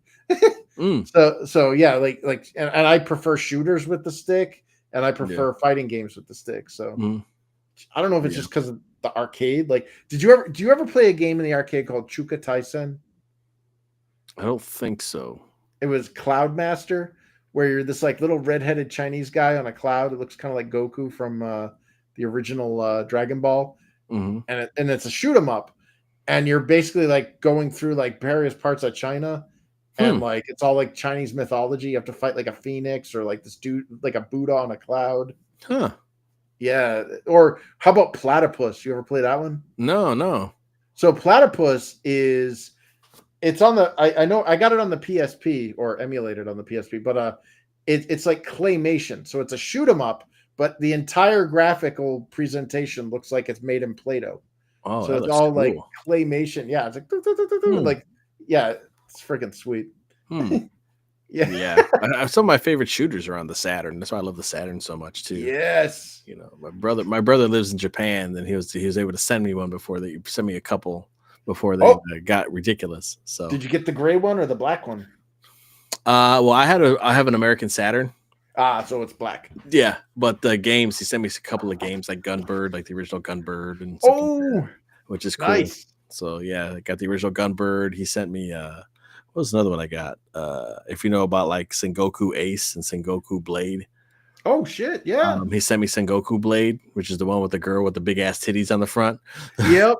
So he sent me that one, and I was like, hell yeah! And that's the side scrolling one. That's really cool. You actually play as the characters. The first one is planes, Yeah. I'm trying to think what other one he sent me. He sent me the Samurai Showdown RPG. Wait, there was a Samurai Showdown RPG? Yeah, there's a Samurai Showdown RPG. I was on Saturn and stuff. Yeah, I can't remember. It's called Samurai Spirit something, but yeah, it's an RPG. It's like a turn-based RPG. Oh damn! Damn! I want that. Yeah, I can't play it. It's fucking Japanese, man. Ain't shit. I'm like, cool, man. Put on my shelf. Well, one trick that I learned when I was in Japan, you can use Google Translate. There's an app on your phone, and you can just use the camera of your phone. When you're playing, you just move you're looking at your phone instead of the screen. But when you're moving the camera of your phone over the whatever it picks up that's Japanese, it'll translate it into English for you. Oh wow. Yeah, I played through a couple of games that way. Yeah, because I can speak the language, I just can't read it. Like, okay, yeah. That's cool. Yeah, I can't. I was like, I was like, cool, man. I'd never put it in the Saturn. It's just a nice little, a cool little piece. And I bought like a couple of them from some guy that was like, he was moving to Japan, and he was like training MMA, and so he was selling his shooter collection. So I got damn. So I got like Batsugun. Yes. I got Guardian Force. Nice. Which is a totally underrated one, but it's so damn cool because you're a little tank. You rotate your thing, and the weapons are sick. Like one's like a death fucking yo-yo. It's a yo-yo that shoots out, has blades on it. It's like super big. It's cool as shit. I'm trying to think of the other one I got. I know I bought a bunch of shit from that fucking guy, man. Let me tell you that, man. That was stuff that I was like, that was before I was married. Oh yeah. So I was just like, those two. Oh, Cannon Spike was the other one I bought from him for the Oh, Dreamcast. yes. Yeah, You get so to play as Cammy and Charlie or Nash. yeah, and then you just Mega go to the Man. side. You got Mega Man. You go to the other Yep. side. You got BB Hood. Oh shit, yeah. Yeah, Oh man, and love that game. and then I bought a bunch of like 360 the import 360 shooters from him, Nice. like a lot of the cave ones, like Dude, Cave Arcade, man. yeah, like Akai Katana wasn't one of them because that one was localized, but it was like Mushihima Sama, Espeluga, Oh yeah. and then one or two other ones that were like yeah. So I got to hook up my Xbox 360 so I can play those games. But no, the Saturn always stays hooked up. The Dreamcast is always hooked up. You know, Man, now you're getting you're rekindling my crack habit on video games. that's why I got so many sticks, because I have one for the Saturn. Actually, I have two for the Saturn. I have two for the Dreamcast. I got two for the 360 because I play a lot of the shooters on there. I got one on the, of course, I got the Advantage for the NES. Yes. And then I got one for the one for the Super, and then I just got one for the Genesis that I was playing Truxton on. Oh. So, you know, it's like I love shooters, man. Fucking great. I was trying to figure out how to stream and just point the camera at my the TV. But it flickers too much. I can't figure out, like, if I film it, like if I could film it with my iPhone, it'll look great. Mm-hmm. But if I grab my iPhone or my tablet and use that to stream, for some reason the streaming, I can't make the same adjustments that I can on the actual camera of the iPhone.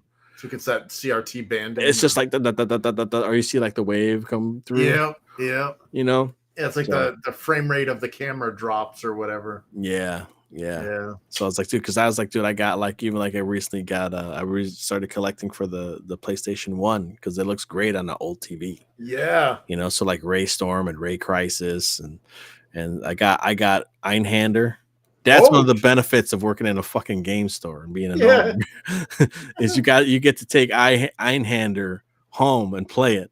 You know, nice. And I took it back though. I was like, you know, this isn't that good. Like, I didn't like it. I didn't like Einhander, but I also we had a nice trade-in come in. It had fucking, I don't know if you know about Hagane on the Super Nintendo. Is that the one where you're the mech? Yeah, you know that's Meta Warriors. The guy brought that too. The guy brought Meta Warriors as well.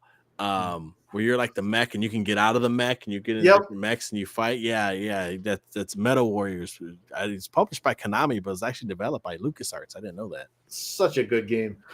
And so he brought that. Of course, these games he brings me are fucking complete in box. So we had to sell a kidney to buy them for the store. You know, so, it's like, but Hagane is the one where you're like a samurai guy. You're like a robot samurai guy. Oh, and it's like Shinobi and Strider put together. And it's one of those that, like, the rumor is that it was only available at Blockbusters or rental places, that it wasn't released to the public. Like, you had to get it from a rental place. Now, was the samurai robot guy, did he have like red hair and like a white face? No, he looked like he's all black. Oh. Yeah, he's like all black. Like, if you look up Hagane, like, it is a dope game. And he can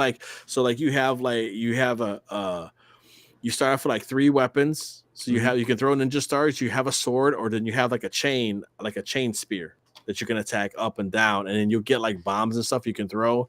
But there's a button that you can press, like he can double jump and he can jump off walls. But there's another button that you can press, but if you tap it like twice, like the trigger, like the R or the L, like the R, you dodge left, the L, you dodge the corresponding L and R, right?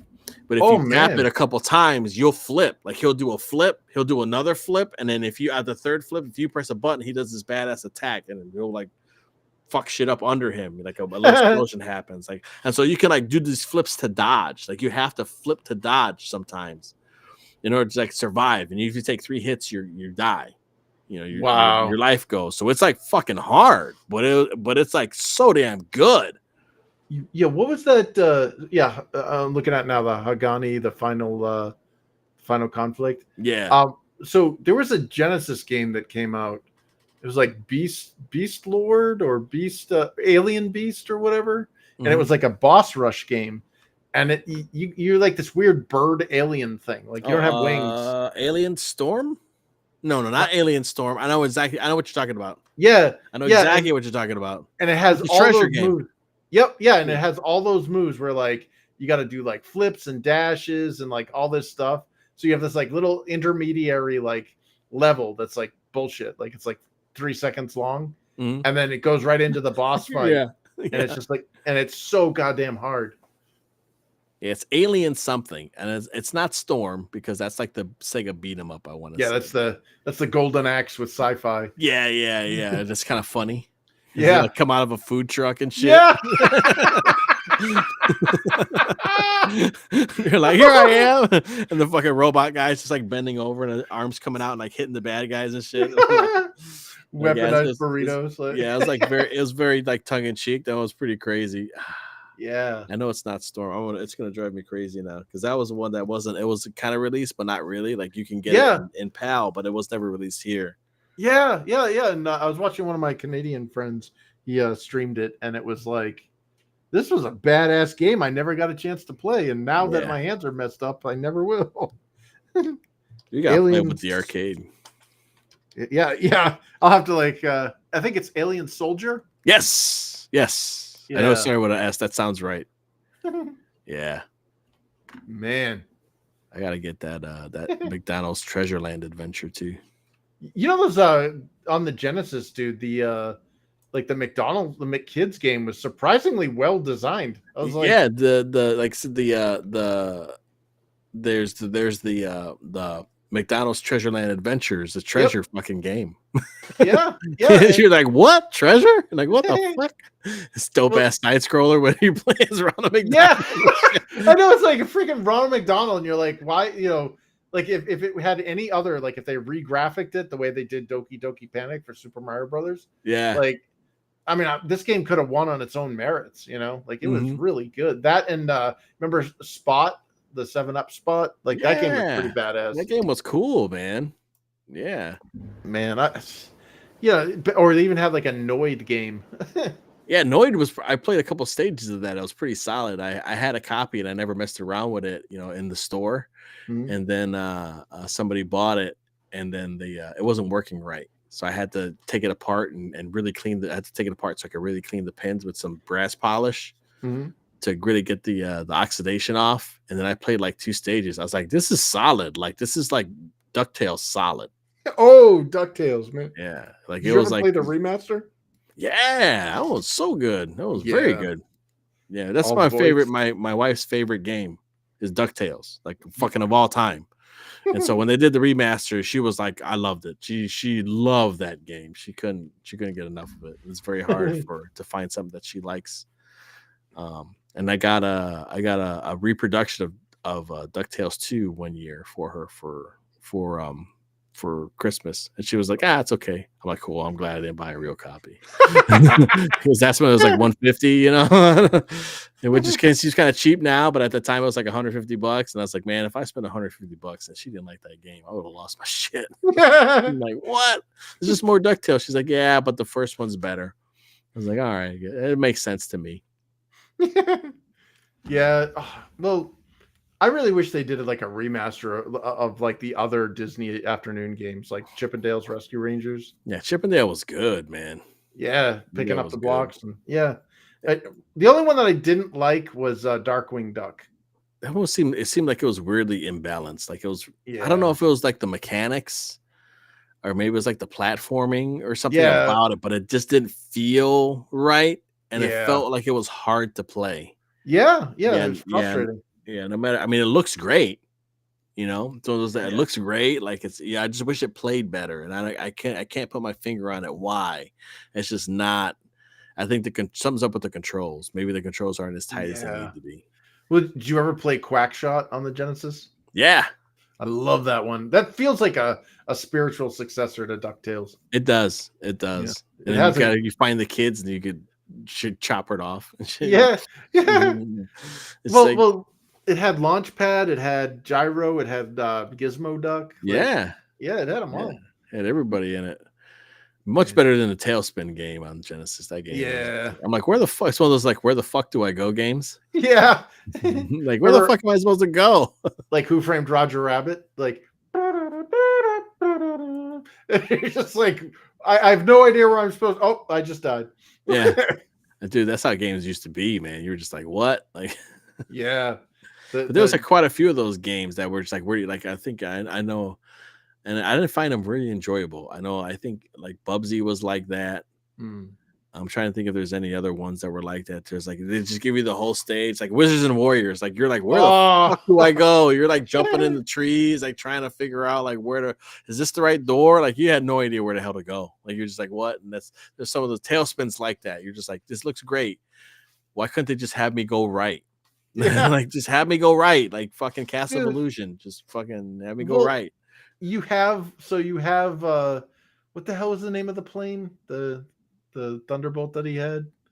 Like, oh, I'm trying to remember. Yeah, the Sky Pirate. Like, you could have made a good shoot 'em up with it. You could have. Like, just make it a, like, and even had a bonus stage or whatever where Cloud Kicker goes out on his little cloud surfing thing and he catches packages or whatever. Like, so much missed opportunity with that one. That sucks. Yeah. I heard the Nintendo one was supposed to be kind of decent, but I don't think I've ever came across it, to be honest. I think you just fly in the little plane and shoot stuff. But it's one of those, like, when you fly up, he angles up, so you shoot up, and when you fly down, so instead of being like a normal, like Capcom, what the fuck are you guys doing, man? Yeah. Like, he did 1942, bro. Like, come on, man. Let's do this shit. So once I saw that, I was like, I don't think I like it, But I think Sky Kid did the same thing, though, too. But Sky Kid's fun. Yeah. What's that? Yeah, Sky Kid's Ordine? You ever play Ordine? I don't think I ever played that one. It sounds familiar, though. Yeah, it's like, you're like a little kid inside of a big head inside of a small, like, airplane. It's sideways shoot 'em up. Okay. What was that one? There was that one, like, super famous shoot 'em up that, like, basically the name of the game, if I remember correctly, it like translated to like spotted pigeon in English from Japanese, and it was what the hell was it? Like you have a button where you have to change modes, so you're like shooting light things and you're in like light mode, so like dark. Oh, Ikaruga. Yeah, Ikaruga. Yeah. That's a treasure one. I don't like that one. Yeah, that's spotted pigeon. I'm like, why did you name your game like a freaking rat, like a winged rat? Like, yeah, I mean the idea is cool. I don't like the less gimmicks in my shooters, the better. If you're having me switch all the time, like I just couldn't. Like I was like, I don't stop it, man. Stop making me switch. Even at the same time too. I mean, I don't know when it comes to like shooters too. Like in terms of like treasures, treasure with shoot 'em ups. I don't think they're that good. No, well, they're overcomplicated. Yeah, so like even I think Treasure did Bangai-O too on the Dreamcast, I want to say. Where you're like a little kid in a mech and you're flying around and you could like shoot all different directions. There's a bunch of weapons and stuff, but it's like feels like it should be a twin stick, but it's not because they didn't have a twin stick at the time. Yeah. But I heard on the I think it came out on the DS, and I heard with the DS is actually really neat because you can control where you shoot with the touchscreen or something, but it's like that was not good. I don't like Radiant Silvergun. Yeah. Like on the Saturn, I don't like it because they give you all these weapons, which is cool, but there's just too much like it's too much of a gimmick. Like give me power-ups, give me something straightforward where I can buy if I keep collecting power-ups and I can shoot 50,000 missiles or laser beams and shit, like like I'm like cool, but once you start kind of mapping certain attacks to certain buttons and you're like, what do I use here? What do I use there? Then you start playing like repetition over and over again, and it's just like, I just feel like I'm doing the same thing over and over.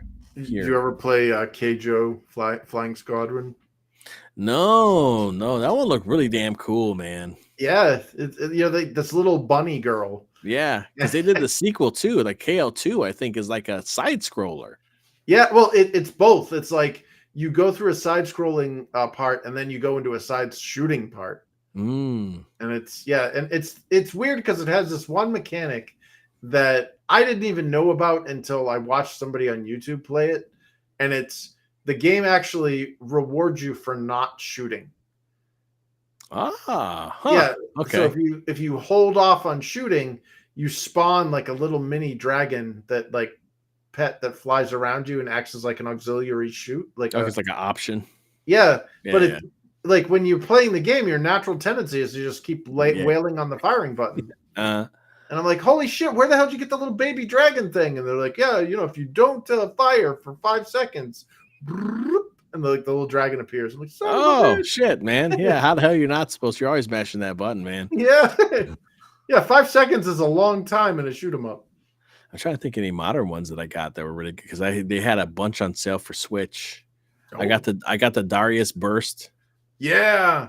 Chronicle Saviors, I think it's what it's called. So there's 2 versions of Darius Burst what I knew about. There was the one that's super wide. That was like if you played it in the arcades, like it's fucking huge. Yeah, it's like on 2 or 3 screens. Yeah, it's like 4 players can sit down and play it. Yeah. And it's huge. So that was the one that I wanted, but I bought the 1 player one by accident. Oh. But it had like Space Harrier on it, and like Nice. you could play as those guys. And I was like, this one is really cool, but I wanted the multiplayer one so me and my daughter can try it out. Well, the multiplayer one is ass because it's so tiny, and you don't have all the ships, and it just feels like it's just an arcade port. And so it's not like as cool as the other one that you get all this bonus stuff, And I was like, I was like, what I wanted and what I bought by mistake was actually better than the one I wanted. So Space Harrier, though, that you can actually play as Space Harrier in a side scroll. Yeah, you're the little guy with the gun. So when he gets shot, does he go, oh? Oh, I don't know, but I hope he does. Because welcome to the fantasy zone. They have Space Harrier, they have Opa Opa. Nice. From Fantasy Zone. They have from like Ray Crisis and Ray Storm, the R-Ray, the red ship that has the I don't know if you've played those before, but you know how you have the reticle that you can shoot stuff below you and you lock on with the missiles? He has it in front of him. Oh shit. So it's your side scrolling, but you have the reticle there, and when you're moving and you could lock on and use the missiles. Oh, nice. Which is cool as shit. So all those guys have their own like stages that they do. Oh, which is cool. And I want to say there's like 2 more on there. There's there's that one. I'm trying to think of another one on there, but there's like some really good, like there's like 5 really good like other ships on there that were cool, that are not like they were a DLC when they came out on PC at the time, and then they just kind of put them all on there. Oh, so that's why I wanted that one, but it's only 1 player. And I was like, I want the 2 player. Well, the other one doesn't have any of that shit. Yeah, it's just a straight up port. Yeah. Yeah, like this one sucks, man. The other one's way cooler. Did you ever play Panzer Dragoon? Yeah, I played the demo. I have the game. I haven't sat down and played it yet. But they did a remake, which was pretty badass. Like, yeah, I was surprised how like at the time, because I was playing a demo of the Saturn. I mean, I'm talking like last year I played the demo. But I was like, dude, this is like for the limited buttons that you have and the controls and stuff. It is very intuitive and it feels very good. Yeah, like playing that type of game and being able to like rotate and like look around. So you're kind of like an on rail shooter, kind of is what it is. But it was like it felt really good, and I can understand why people love it. So I'm pretty sure I got a copy of it. Nice. It's just a disc. So that's one I want to sit down and play. But yeah, it's got very relaxing music for a hectic game. Even like the aesthetic. The aesthetic of everything is really cool and like really well designed. It's not really like anything I've seen before.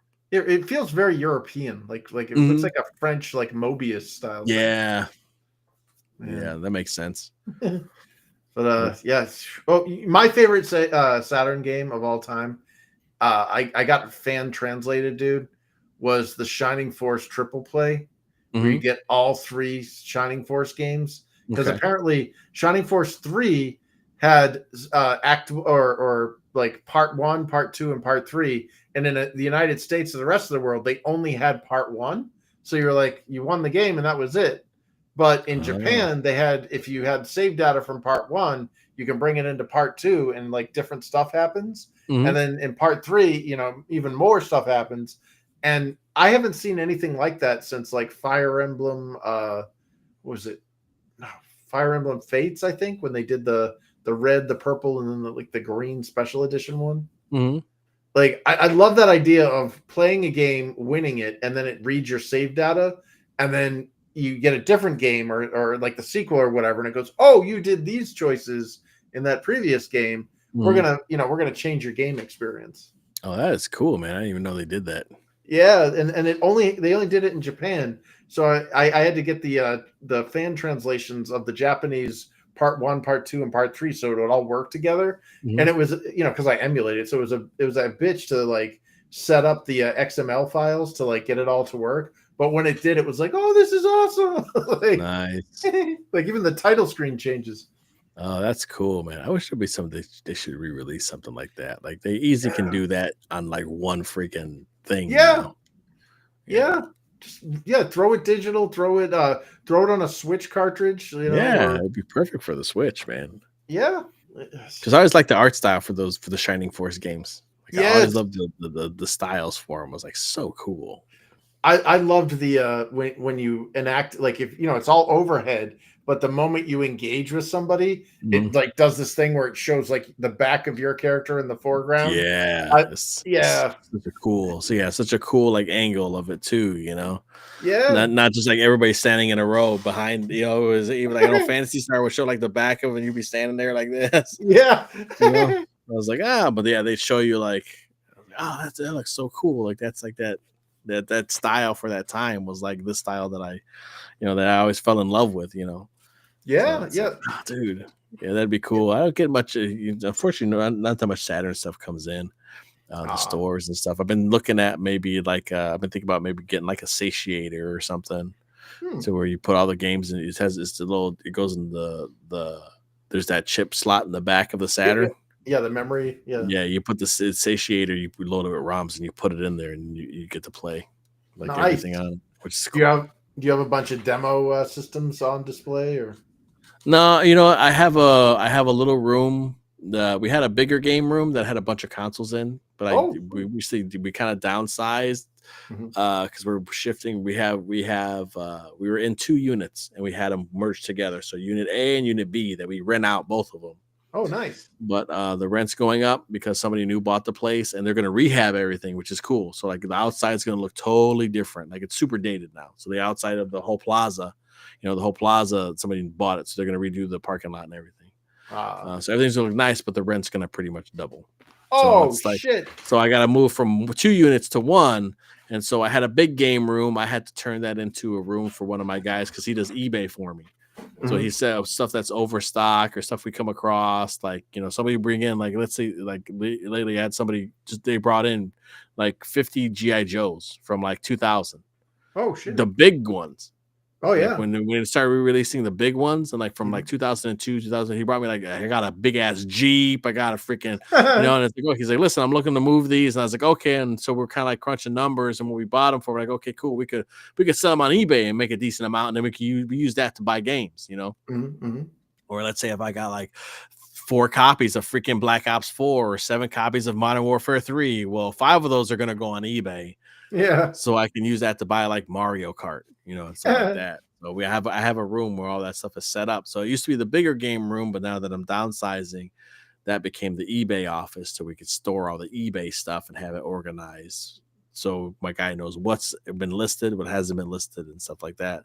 So I had a smaller room now that I turned into the game room, and I just have 2 CRT TVs in there, and I got a Nintendo, a Super Nintendo, a 64, and a Genesis. Nice. And I used to have, like, when we had the big game room, I used to have a bunch of games for it. Now I just put multi-carts in those 4. Yeah, we got an EverDrive in the 64 with all the fucking games in it. And I'm just like, listen, you rent the room for $5 per person per hour. You come play games and stuff, and you don't like the game, you reset it, pick whatever from 200 games that's on each freaking console, on the multi-carts. Yeah. And just go and just have a good time. And I have a big TV that I have a Wii and a Switch hooked up for. So like we could do Wii Sports Resort tournaments, or somebody wants to play Wii Sports, or like Guitar Hero. I got 2 guitars in there too for Guitar Hero and stuff. And then the Switch, we always do like a Mario Kart tournament or like a Smash Brothers and stuff. So hell yeah. So that's what I have. I have a little room in there that people can come, but the old school consoles are hooked up to the old CRT TVs. Yeah, as they should be. Yeah, they look great, and I can be like, oh, yeah, I have kids will come in. I'd be like, oh, you ever play Duck Hunt? Throw Duck Hunt on for them. So have them play Duck Hunt. This doesn't work. It's like, nah, you just suck, man.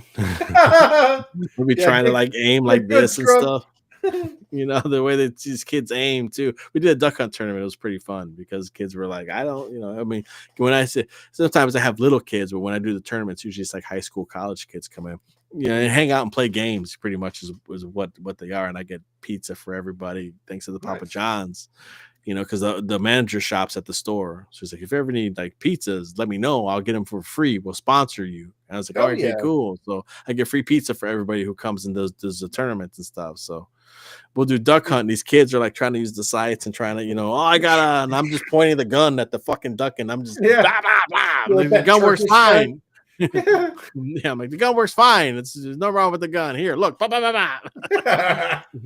The They're like, dog don't laugh at me. Yeah, and they're like, how do you do it? I'm like, just pointing at the duck, man. Like, I can't explain it. Like, that's muscle memory, dude. Like, I don't tell you. You're like Michael J. Fox in Back to the Future too. Like, Yeah. blowing the smoke out of the gun. There you go. Yeah. It's like, what do you put? Duck hunt. Nintendo. Yeah. What do you say? Nintendo. He was like, Nintendo. Where'd you learn to shoot like that? Nintendo. Yeah. God, man. There's one I was messing with though that I was on the Wii called Wii Play, Mm-hmm. and it has a shooting game on there that's like the successor to freaking Duck Hunt. Oh shit! I didn't know it. Like look at the cover and you just see targets, and you're like, Mhm. okay, whatever. When you select the shooting game, it's the Duck Hunt background. Oh, nice. And the ducks fly, and then they start throwing targets up, and then you start shooting targets, and then they start doing balloons, and you start shooting balloons, and then they start throwing the clay pigeons, like the discs, and then they start throwing the can, like Wild Gunman, when you start juggling the can. So it's like That's all awesome. like the shooting games, like on the Wii, and then because you have the Wii remote with the speaker in it, that's where the gunshots come out of the Wii remote. Yeah. So it feels like it's coming from the gun, like the noise. Awesome. Yeah, I was like, dude, this is dope. Like what? So and somebody brought in like a cool shotgun for the Wii, you know, and I grabbed that. I put it aside for the game room because I was like, we're gonna do a tournament in this motherfucker. But this is gonna be fun, man. So yeah, I got a little room that people can rent out and play stuff, you know. Nice. And now, do you are you expressly video games, or do you do like Magic the Gathering, or? I only so I don't do any game. I don't do any cards because that'd be a whole another like thing I'd have to get into and learn about. So it's mainly video games and then also like movies and music. Oh, nice. So I do CDs. I got CDs, Blu-rays, DVDs, and I recently started doing some VHSs, very select VHS stuff. Oh yeah. You know, so any anime I take in. And then also, I mean, the stuff I got in the stores, like people bring me bangers, and I'm like, dude, I can't turn this shit away. Like, like last Starfighter, Short Circuit, Alien, Terminator, fucking Sylvester Stallone and Cobra, Over the Top, like, you know, like that shit. People bring me, and I'm like, dude, I gotta take it. I can't not fucking take this shit. You know, and Conan with Arnold Schwarzenegger. I'm like, all right, man, go like. They bring me a box and I'll be like, I give you $5 for this box. They're like, cool. I'm like, all right, man. It's like bangers. It's full of fucking VHS bangers, man. Those are the only ones I take. I'm not looking to get into VHS stuff, but because I used to try and sell them about 5 years ago and nobody cared. But now they're back in. People think they're cool now. So you know, that's why I do take in like movies and music like that. I have some hobby stuff. We used to do some hobby like RC cars and model kits and stuff, but we're gonna phase that stuff out because nobody's really.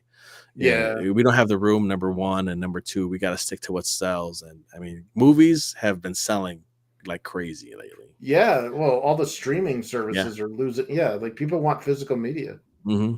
And then, ironically, it's a lot of young people. I have a lot of like 20-somethings come in and they're buying DVDs, they're buying Blu-rays, they're buying the 4Ks.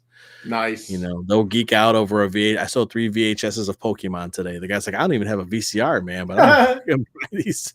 You know, speaking of like demographics, when I was at the Comic-Con back in September of last year, this was really weird as far as ages went, but like I got a bunch of people to buy the manga edition that were in their early 20s. Like I thought they were in their teens. That's how young they were. Okay. Mm-hmm. And almost no millennials bought anything. And a bunch of boomers bought the color comic versions. Mm-hmm. And it's so weird to think that that's how the markets work. Like like for some reason, if you're between the ages of like 28 and 40 or 39, I guess, like you're not interested in this for some reason. Yeah.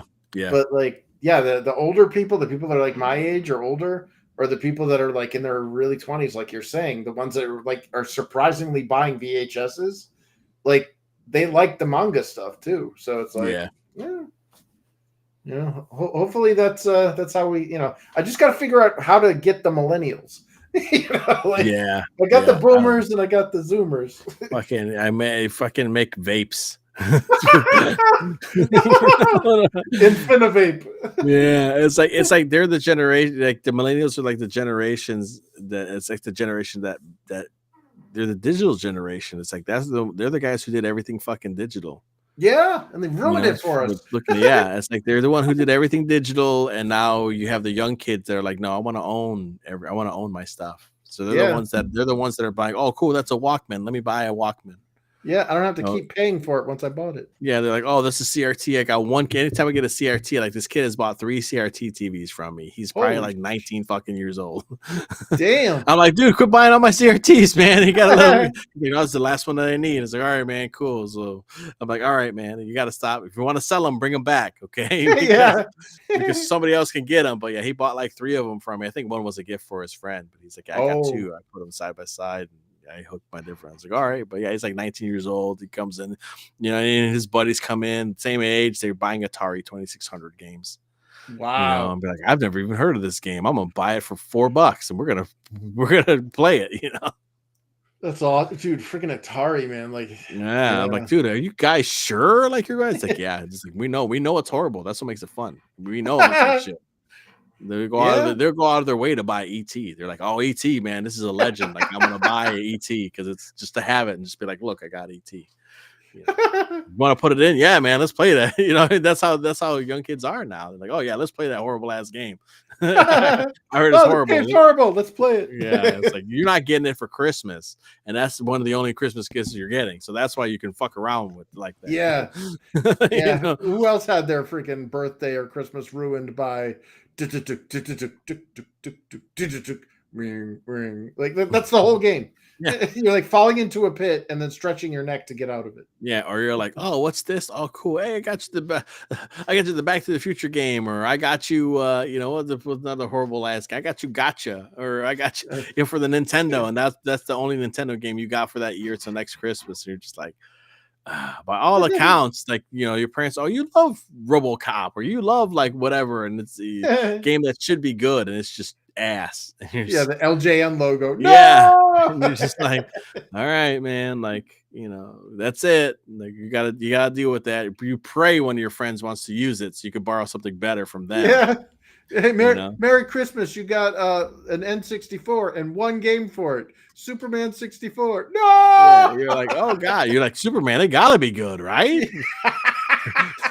You're like, it gotta be good. It's Superman. I've been watching the cartoon. Like, it's like, I'm down. Like, it's Superman. And you play it. You're like, what is happening? Worst game ever made. That's when they're like, all right, guys, we don't want Superman to punch anybody. And he's like, what? Excuse me? Yeah. What? Oh, well, they did that. Well, dude, they did that to a surprising number of our like cards. Remember He-Man and the Masters Universe? He had a sword and he never like lopped off a head or like stabbed somebody with it. Yeah. The same thing for the Turtles, man. Like the Turtles in the cartoon. I can't remember, was it a comic or was it a cartoon that I saw where they're like, they started using their weapons. They're like, oh my God, what am I doing here? I think you killed him. Well, in the cartoon, there was an episode, like the first episode, where he goes, clang? Did I just hear a clang? Oh, right, we don't have to hold back anymore. And they ended up just like dismembering the robotic foot soldiers. Oh, but nice. In the comic, none of the foot soldiers were robots. No. So there was just blood and guts everywhere. Yeah. That's cool. Yeah, make them robots. We're keeping skin. Yeah, well, it was like G.I. Joe, like in the like I watched the Sunbow cartoon and it was all red and blue lasers and like people always conveniently had parachutes to get out of vehicles that blew up at the it'd be like inside the shoulder. Yeah, but then I one of my friends for like my 9-year-old birthday got me a bunch of G.I. Joe comics and I was freaking traumatized. Yeah. Like there's no lasers, these are bullets. And like Bazooka gets killed and Storm Shadow cut somebody's head off, and I'm like, oh my god. This isn't the cartoon. Like Yeah. what? Like where's that? Somebody's getting shot. Like what? Yeah, he's Cobra never bleeding shoots out. anybody. Yeah, how are there bullet holes? That's the whale hovercraft. That thing's unsinkable. Why are there bullet holes in Oh man. it? Yeah, dude, the stuff they used to get away with that would totally make no sense now. You know what I mean? Like again, like just like G.I. Joe. Like there's no way you could do like a G. Yeah, we just have dudes shooting each other, but nobody ever gets shot. Like Well, dude, they you made can- a cartoon out of Rambo. yes, of course they did. First blood. RoboCop, freaking RoboCop had a cartoon. Yeah, You're just like, wait a minute. Like RoboCop was like, even like, I don't know. To be honest, Rambo and RoboCop are probably on that same level. Where like, we should not make kids no content for this because this is insane. Well, they made a Police Academy cartoon too, and I'm like, wait a minute, wasn't this the movie where like they stuck a hooker to give Commandant Lassad a blowjob in the lectern? Like, what? Like, yeah, it's like they had like something. A movie would come out and it was super popular that they already had like the brand recognition that they would be able to do like a cartoon on it. Oh All my right, God. let's watch the Teen Wolf cartoon. Yeah.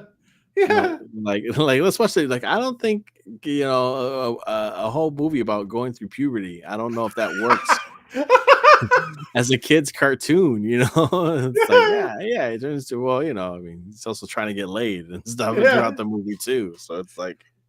Well, you see, they did a MTV version of Teen Wolf, and they like took out all the comedy bits, and it was like a horror movie series. No. Oh yeah. Yeah, Scott Howard's this like freaking pretty boy emo who's like, "You don't understand me," and then he like kills people. I'm like, what the hell did I just watch? You're doing a teenage what's the damn True Blood. You're doing teenage True Blood now. Yeah. Is what you're doing, werewolves. Rah!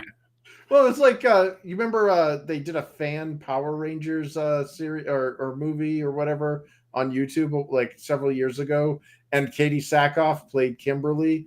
And they played it like deadpan, like totally serious. And I was laughing my ass off when it was like, I married Jason, but then we got double crossed by Bulk and Skull. And like you just see their pickup truck get it like lit up in a drive-by. Skull, no!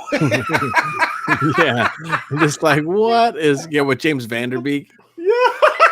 Yeah. Yeah. It's like we need a grim and gritty. It's like everything doesn't have to be grim and gritty, guys. Like take it easy there, man. Like sometimes you got stuff that takes itself too seriously. That's why I couldn't get into the Man of Steel movies because it just was like he looked sad all the time. I was like, dude, come on, man. Well, there's a part where Kevin Costner's like, "No, son, let me die." Don't say like, and people. Like this movie. I don't know, man. I can't.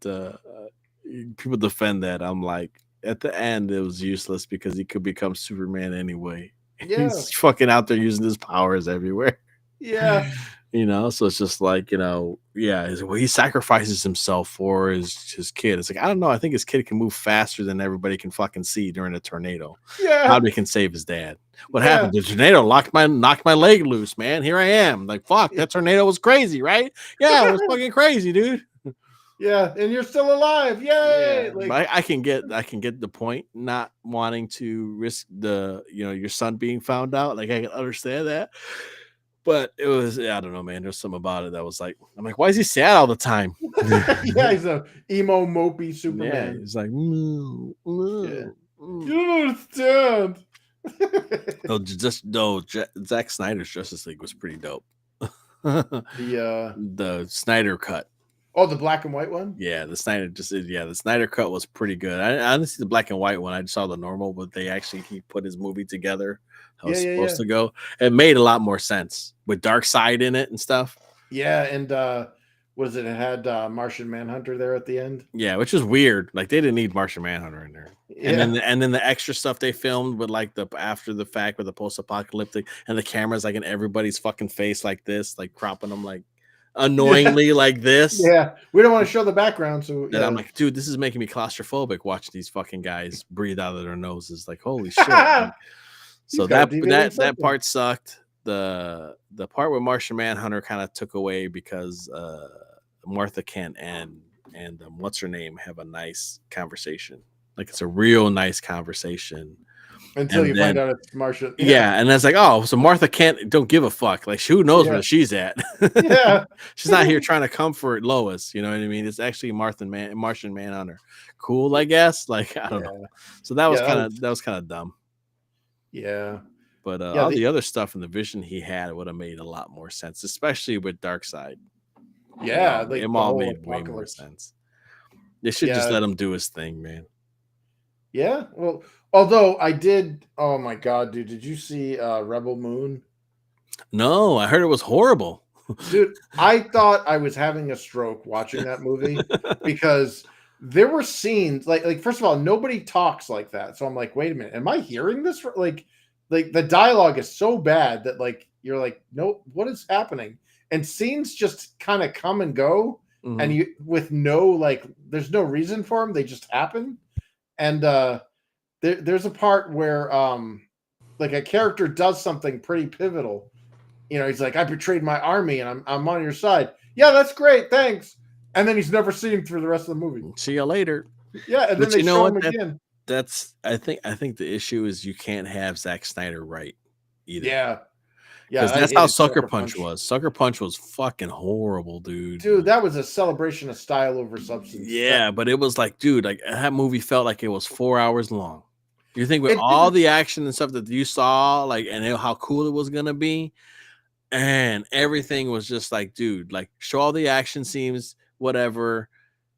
She's there to get these girls out or something. I don't fucking. I was like, this shit didn't make any sense, man. Don't write. Stupid. Yeah, you gotta have somebody else write for him, and that's why I think like Man of Steel and probably even Justice League was probably working because somebody else was doing the treatments and writing.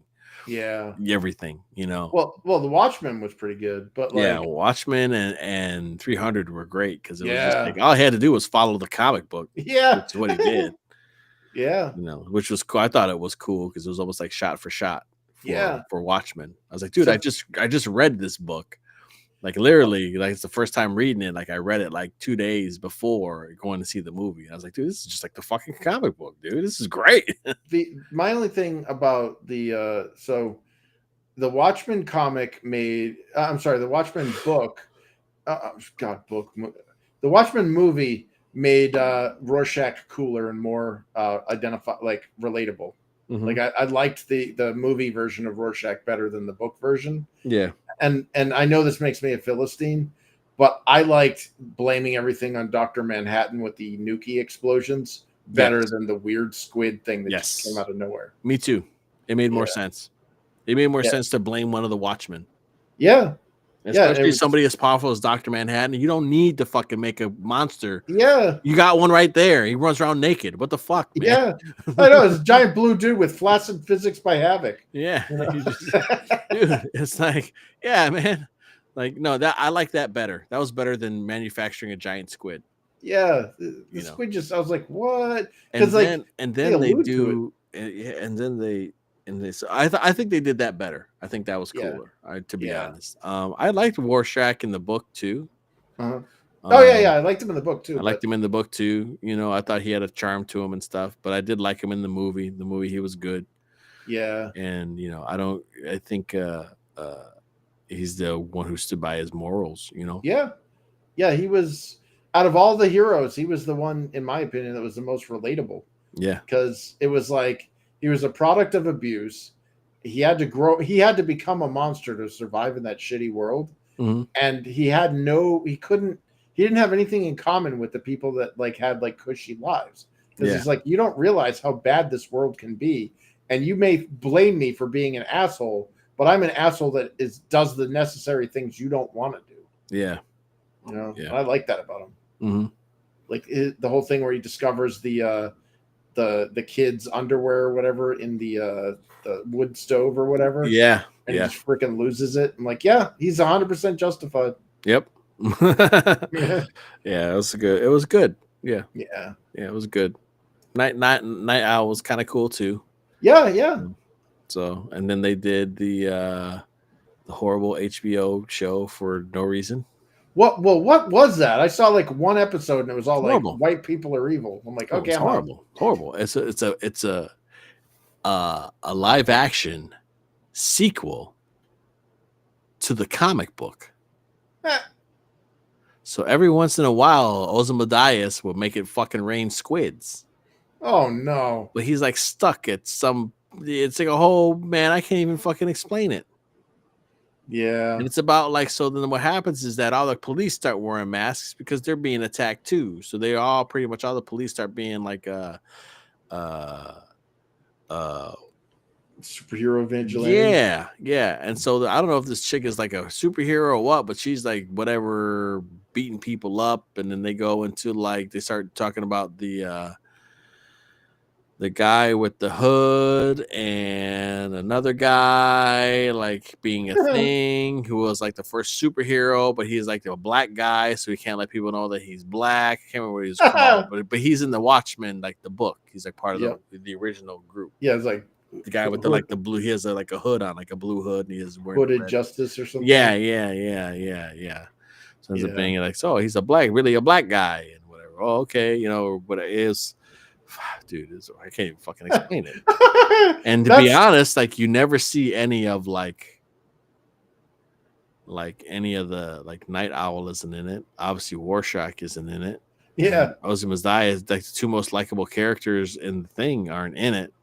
Yeah, well, Manhattan shows up later, but it's like it's something that you didn't even need it. Yeah, it's a shitty like they made Dr. Manhattan a black guy too for some reason. Yeah. Like, he gets like reincarnated or like whatever every so often, so he'll like change. He could change his form, so it doesn't really matter what color he is. Yeah, he should have been CG, but they didn't have the budget for that. So yeah, so it was like a whole like, well, you're supposed to do this here, and you're always gonna do this whatever. And I was like, I don't even remember how the fuck it ended. Like, I don't even remember much about it, to be honest. I just was like, okay, like something cool gonna happen, and they, you know, the Night Owl. I think Night Owl's vehicle makes an appearance. You know, because you're following this chick who's an investigator. It ends up being that she's Silk Spectre. Oh, you know, and she's old, but she ends up being that she's Silk Spectre, and she's like doing this investigation. So later in the show, she shows up with Night Owl's his Archie. Yeah. His plane and shit, which is cool. Man. It's like, okay, cool. Like I wish Night Owl was in this fucking show. Yeah, but he's apparently I guess he's in prison or something. Oh God. Yeah, they say he's in prison for or something. Or, I don't know if it was like, I don't know why. I think because he went back. I think he went to start fighting again. I think he started fighting crime again, and he got caught, and now he's just kind of sitting in prison. But he's like kind of like he's just there. Like he's not like, you know what I mean? Wow. Yeah, I guess that whole scene where they broke out Rorschach meant nothing. Yeah, so I don't know what the deal was with that, but I think something happened, and maybe Ozymandias put him in prison or some shit, and he can't leave or something. So, oh damn! But she's making it sound like it's not a big deal or something. I'm like, okay, sure. You know, it's just like cops being cops, but they're kind of superheroes, and it's mainly about the one black chick, and she's kind of like, I don't know why they did it.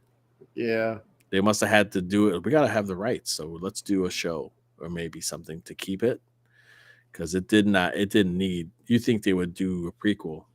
Yeah. Instead, you know, or something that was cooler afterwards. But it's like, nope. It's there's been so many of these like either remakes or like reboots or continuations of existing like Amazon, for example, like. They destroyed Wheel of Time. Like that was just utterly unwatchable. It was like just feminist dreck. And then what is it? Amazon also did the Rings of Power. Yeah. And like that was awful. And then was it The Witcher? Like that got awful. Like I'm sorry, but once Henry Cavill left, it's like, yeah, you got nothing. There's no point. Yeah. Anymore. I want him to get something good, man. That guy deserves something good. I feel like we didn't get to see him that much as Man of Steel. Like I thought he was, like I remember seeing him in like Man from U.N.C.L.E., where he plays a spy. Yeah, dude, he's charming as fuck. I'm like that should have been Superman. Like the way he plays the guy from Man from U.N.C.L.E. is just like charming and cool, and everybody likes him and whatever. I was like, that should be Superman. I wish he was James Bond. Like, Yeah, you know, he'd be a great James Bond because that's pretty much what he was doing. So yeah, like, dude, this dude's super like why couldn't they have Superman act like that? And I feel like he never got. Same thing with Affleck. Like they had the best casting. Those was yeah, great casting. You know, Cavill as Superman and Affleck as Batman was near perfect casting in my opinion. And it's yeah. like they just couldn't give them something. And I think if they would have followed Zack Snyder's Justice League, what he had planned, and if it Mhm. came out like his Snyder cut and what he originally had planned with everything, at least it would have been one director's vision and it would have Yeah. made sense and it probably would have had them still do stuff. You know what I mean? I think it would have been. But instead of trying to turn into Marvel and change shit, that's where DC fucked up. That's where Warner Brothers fucked up. Well, they saw the success of the crossover films where they had like all these disparate movies that were one-offs for the Mhm. characters, and then they all got together in like the Avengers movie. Mhm. And it's like DC watched that and didn't understand how it worked. Yes. So they're like, oh, people like crossovers. Let's make a crossover movie. And they like did crossover movies before any of the other heroes that any like to make us even give a shit about them. Like Yeah. they didn't have any individual movies before that. So it was like, Mhm.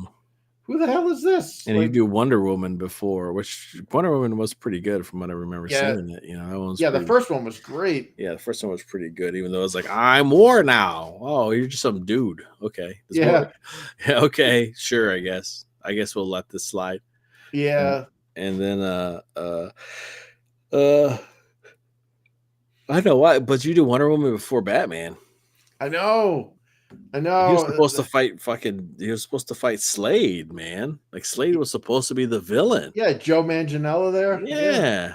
It's like, dude, Slade finally get to see Slade as a villain in a Batman movie. Dude, that would have been sick. Yeah, yeah, that would have been freaking awesome. Yep. It's like, nope. Apparently we're not gonna do it, I guess. I don't even know what That and I did not like the Lex Luthor in the Snyderverse there. I don't know what they're from what I heard, and I guess from what they had. I didn't see I didn't see the director's cut of Batman versus Superman, Batman versus Superman, Superman, whatever. Yeah, yeah. I didn't see that one. Dawn of Justice. Yeah, but I heard they had like stuff in it, or maybe it was the Man of Steel. One of them. No, it had to be Batman versus Superman. They had Lex Luthor, Mhm. but the idea that he was Lex Luthor Jr. So he was He was the John son. Cryer. And Lex Luthor was supposed to be that freaking man. He's an English dude and he's bald and he always plays a damn villain. I think it was a villain in Shazam, and I think it was a villain in it's a villain in freaking Sherlock Holmes. And he's an English guy that's bald that they always plays a fucking villain. Oh yeah. You know, I guess he was supposed to be the real Lex Luthor, and this was his son. Oh. So I'm like, okay, if you would explain that, it would have made more sense that he's like a Nepo baby. Yeah. Spoiled brat fucking Lex Luthor. I think people would have forgave it because they had paintings of him, big paintings of that bald guy in some of the shots and stuff like that got cut out. So I don't know if they were just cutting that narrative out or what. I don't know. Yeah. But I think that people would have been more forgiving if he, if that would have happened. And then, because in the extra scenes or whatever, they show him with Slade and he's bald. Yeah. I was like, wait, what? Yeah. And it's just like he should have did something with the kryptonite and the kryptonite made him fucking bald or some shit. Yeah. It's something like that to where he's like, oh man, like I hate you, Superman, because your kryptonite, me trying to stop you or whatever I did, the weird experiment shit that I did made me go bald or something. You know what I mean? Yeah. Like I guess they were saying like eventually like the kryptonite ring that he wore gave him cancer and he had to cut his finger off or some shit, I guess in the comics or something like that. Damn. Lex Luthor, because he wore a kryptonite ring all the time. So some of the stories had kind of had that. I think it was like a Elseworlds or some shit, but like, that's a good idea. You're constantly around this kryptonite. Well, it can't be good for fucking people, right? Like, so he's constantly experimenting with this kryptonite shit. Well, what happens? Well, fucking, I get cancer and I go bald. You know what I mean? It's like, oh shit, so now you have cancer, Lex Luthor trying to kill Superman, or whatever. Apparently, Yeah. it's supposed to be junior. I guess I don't know. Like I said, I'd take one guy's vision over multiple of a movie made by committee any fucking day of the week. Yeah, well, that's why like the MCU kept hiring, kept hiring all of those like no name directors like that had like one film under their belt that was like a documentary or something. Is Yeah. because they just basically used them as a stooge and then just did a whole bunch of corporate meddling to like, Yeah. they were easier to manipulate because every time they get like a big name, a director to do one of these, the director's like, no, I want to do it my way. And they're like, no, no. Yeah. They get fired. You get an indie director who did something really fucking cool. Yep. And then you tell them not to do what they made, not to do what made them good. Yeah. And just to do what you tell them to. And that makes no sense. It's so dumb. It used to hire like directors that had a certain style that would fit that movie. Yep. And then it became like, oh no, you're just gonna act like you're just gonna direct like everybody else, and it's like, no, dude, like, what the hell, man? I kind of missed the point. Exactly. If I hire a cool, hot young director and he directed something that was really fucking cool, it's like if you hire Christopher Nolan, and you have him not do weird Christopher Nolan shit in his movie, what's the point of hiring Christopher Nolan? Yeah, well, he did what we told him to do. Yeah, it's like, well, he could do anybody for that and just pay him half. Like, yep. Yeah. But then the movies didn't have any identity after that. They're all just homogenized bullshit. Yeah, well, yeah, like we used to call the MCU, it was like phase 4 or whatever. We call it stage 4 because it was like cancer. Yeah. Like it's dead, man. Like I don't even know what they got anymore, to be honest. Like, I don't see anything. The only thing that I watched lately that was remotely interesting and I enjoyed was Daredevil. Was the new Daredevil. Like, I enjoyed it. That was cool.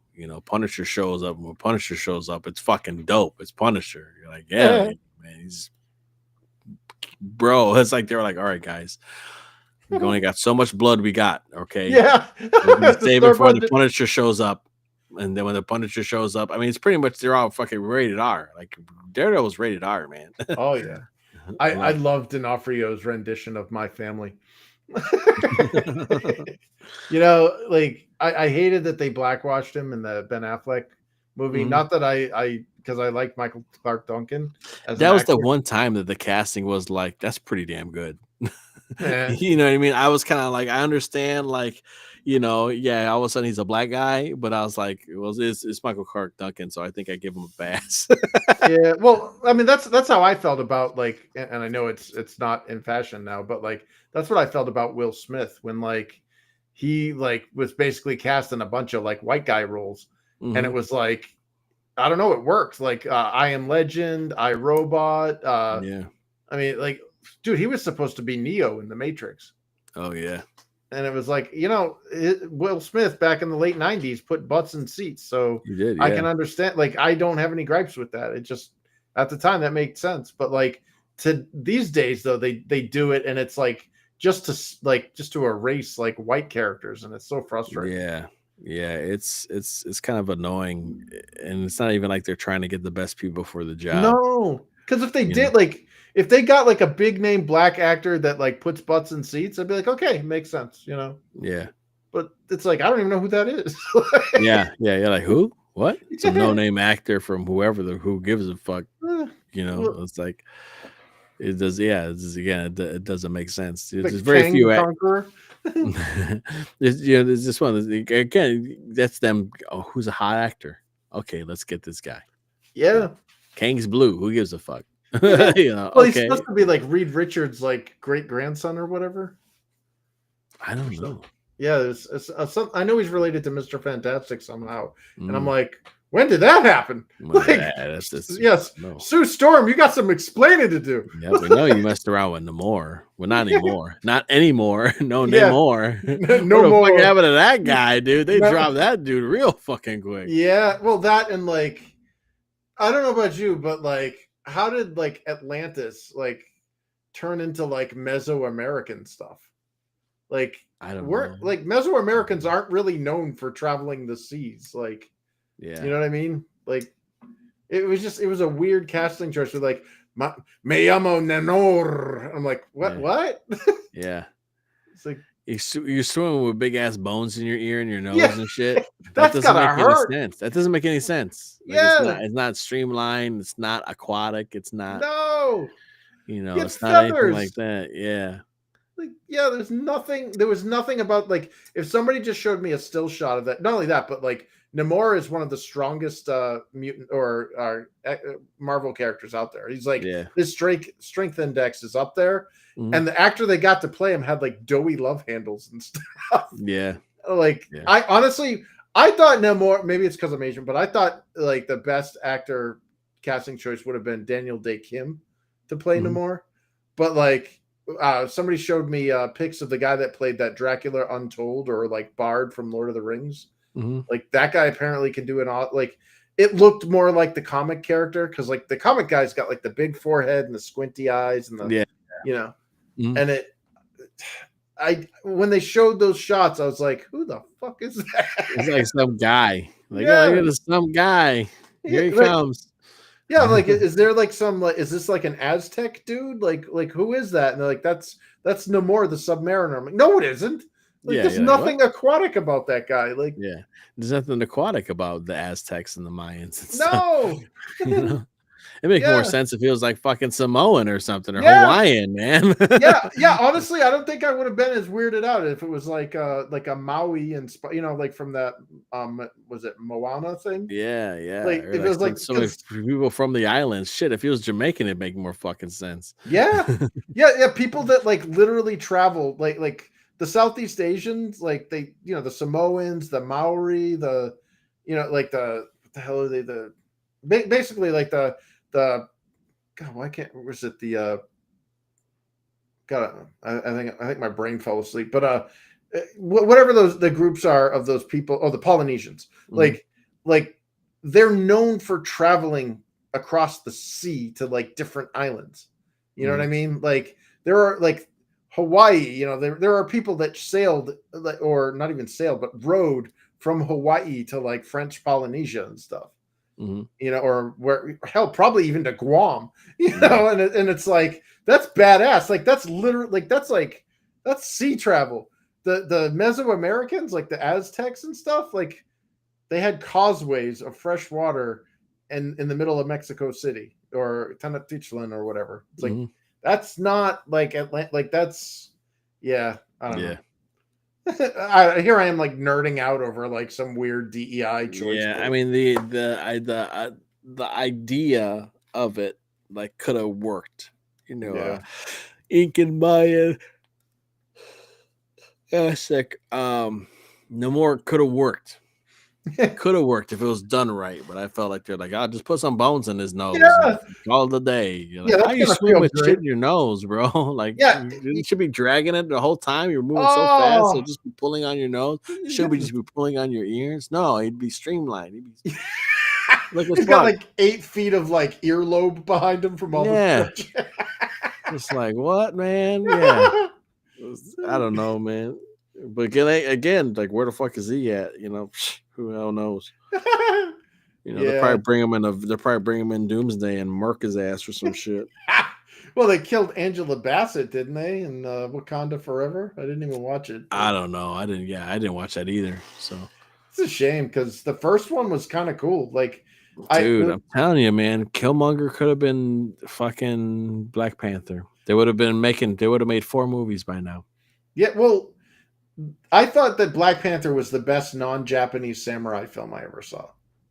Oh yeah, yeah. Like, it had the whole Warriors Code and like, the isolationism and all that. Like, I was like, yeah, this is like straight out of like an Akira Kurosawa film. This is cool. And then they just, I mean, poor Chadwick had, he was fighting cancer all that time. That poor guy. But yeah, I think a story of redemption, and plus that Michael B. Jordan puts ass in seats. Yeah, he's a name. He's a leading guy. Yeah. You have, all right, you're working on Endgame already happened, right? All that shit already happened. You're doing Wakanda Forever. Robert Downey Jr.'s out. Yep. Chris Pratt's gonna be out. Captain America's fucking out. Who's gonna be your new lead guy? Yeah. Fucking Michael B. Jordan. Yeah, I'd make Michael it. B. Jordan becomes Black Panther. His OG Black Panther puts his ass in stasis. Yeah.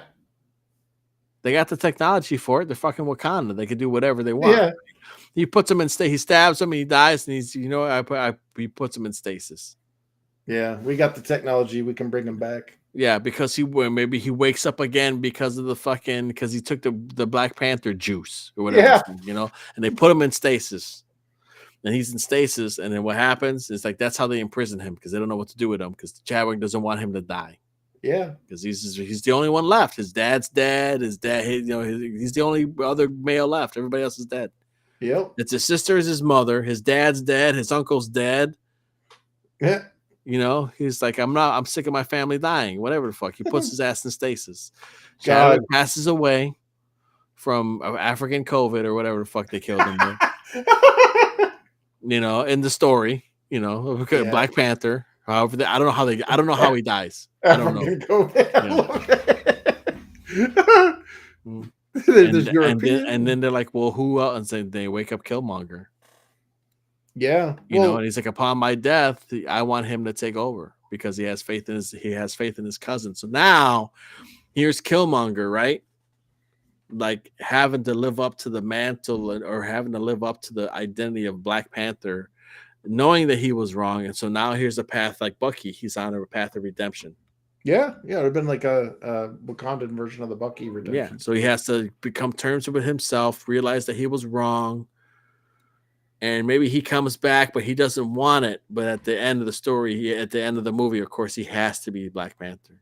Yeah, that makes sense. And he comes from being a bad guy because some of the stuff he said kind of made sense. He's more like an anti-hero in Black Panther, in my opinion. You could turn him into a good guy. Yeah, And so now he's trying to live up to the ideal that his cousin, who probably, I'm sure, died saving people or doing something great. You know what I mean? I'm hoping so. I don't know what Black Panther dies of in the movie, but now you have that he has to win the Wakandan people over so he could be Black Panther because they need him to be Black Panther. So he has to become the Black Panther that they need him to be. He has to become the person they need him to be. And so now he's trying to strive to be a better person, which is everybody can relate to that. Everybody loves a redemption story. Everybody can relate to trying to be a better person. Everybody can relate to it. Well, I'll tell you, man, Shuri was so obnoxiously annoying. Oh, I'm sure. Don't scare me like that, colonizer. Like, what? Mm-hmm. Yeah. And then she's all like smart because the girl boss shit. So she's like smarter than both Bruce Banner and and freaking Tony Stark. And it's like, no, we're not doing this. No. You can't tell me that someone that haven't seen half the shit that you've fucking seen can be smarter than you. Yeah, why didn't you try the inhibitor, blah, blah, blah? And they're like, because I didn't think of that. Wow, she's so great. Black girl magic. Like, I'm like, I don't care. Yeah. Awesome. Yeah. That's when people just roll their eyes, be like, come on, man. Like, you can't do a better job of writing her than that. Well, then they made her Black Panther, and it was like the one character I found absolutely obnoxious and annoying in the first film is now the main character. I'm like, this ain't working. She's not going to sell any movies. Nope. She's not a leading lady. No. How the fuck are you going to sell Black Panther now? Who's going to lead the MCU? Yeah. Bring back Michael B. Jordan. He's the new Black Panther. He's the new face of the MCU. You need a guy. You need a fucking guy. It's not Falcon. Yeah, Falcon don't got that star power like Michael B. Jordan does. Michael B. Jordan's character his character was dope. Falcon was cool. Like if they don't want to make Falcon the guy for some reason, and I don't think he has the chops to be the guy. Michael B. Jordan could have been the guy. He could have been the Tony Stark for the next phase. Not only that, but if they leveraged Michael B. Jordan as like a younger Black Panther, they could have written some of T'Challa's storylines from the comics as him, and they could have had Storm come in and be his queen. Yeah. Yeah, And he's if done we a get our lot of stuff we could have did. And I mean, you have somebody that will sell the fucking movies. People would go watch Black Panther 3 and 4 and 5 and Black Panther and Doomsday 2 and yeah, yeah, he could have been the guy and it would have been very interesting because he's like, yeah, I'm just trying to do good. I'm just trying to be I was a horrible person. Now I'm not that guy anymore. I'm trying not to be that guy anymore. yeah. I'm not that guy. Yeah, because you could have him. Boom, he dies. He dies. He's in stasis. He talks to his old man Yeah, by the fucking spirit tree. yeah. Simba. I mean Yeah, Kimba. yeah. It's like he talks to his old, and that's what changes his outlook. He talks to his old man, and then he talks to fucking to T'Challa, Yeah. and then Oh, then he wakes up and he's like, no, I have to if I am, if I am this, if these are my people, I have to take care of my people. Boom, yeah. there you go. Fucking A, man. No, Yeah. just give it to the girl that got everything. Yeah. There's no struggle. Shuri didn't have a struggle in the first movie. She's not the bestest she just didn't ever. grow. She's nothing. Like I said, you would have an awesome redemption story. But Yeah. and then you have a leading guy now. Well, they don't want Not- that. They want to demasculinize. No. Like, So you got you've replaced now you have your new Tony Stark is Michael B. Jordan. no, now the new Tony Stark is Riri Williams. No, That's the new Tony Stark is Tony Stark is fucking Doctor Doom. Yeah, like it's so sad. Like Yeah. they clearly lost their way. Like just to pack it in, you're wasting money Mhm. here. I'm none of this curious. is gonna sell. I'm curious to see what they're gonna do with that, and so I'm kind of intrigued to see what they're gonna do with that because I have a feeling it's gonna come down to. It's not gonna come down to Mr. Fantastic and him. It's gonna come down to Spider-Man Yeah, and Doctor Doom. I think it's what's gonna come down to because Spider-Man lost Tony. yep. And so now you have he's fighting Doom. Spider-Man will be fighting Doomsday, and I bet you something happened in Doomsday's world to Spider-Man. Yeah, yeah. And then they're probably gonna have to. If you do something like that, I'm intrigued and I'm interested to see how they're gonna spin that. But if you just have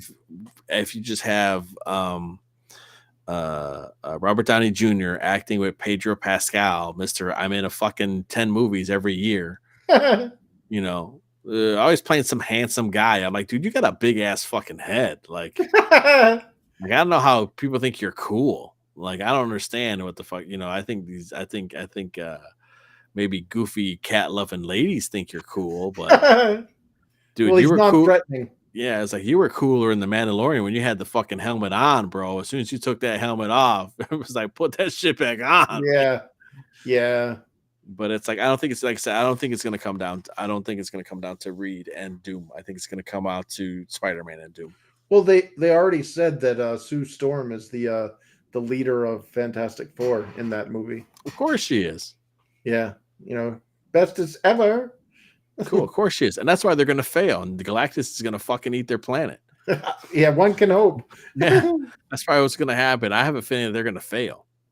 Why am I cheering for Galactus in this film? Because it's just like you haven't heard, like, okay, I get what they're doing, but you haven't heard of anything in the MCUs about the Fantastic Four. Nope. So what can you do for it to make sense? Or unless Galactus is going to be part of something that's going to merge dimensions together or something.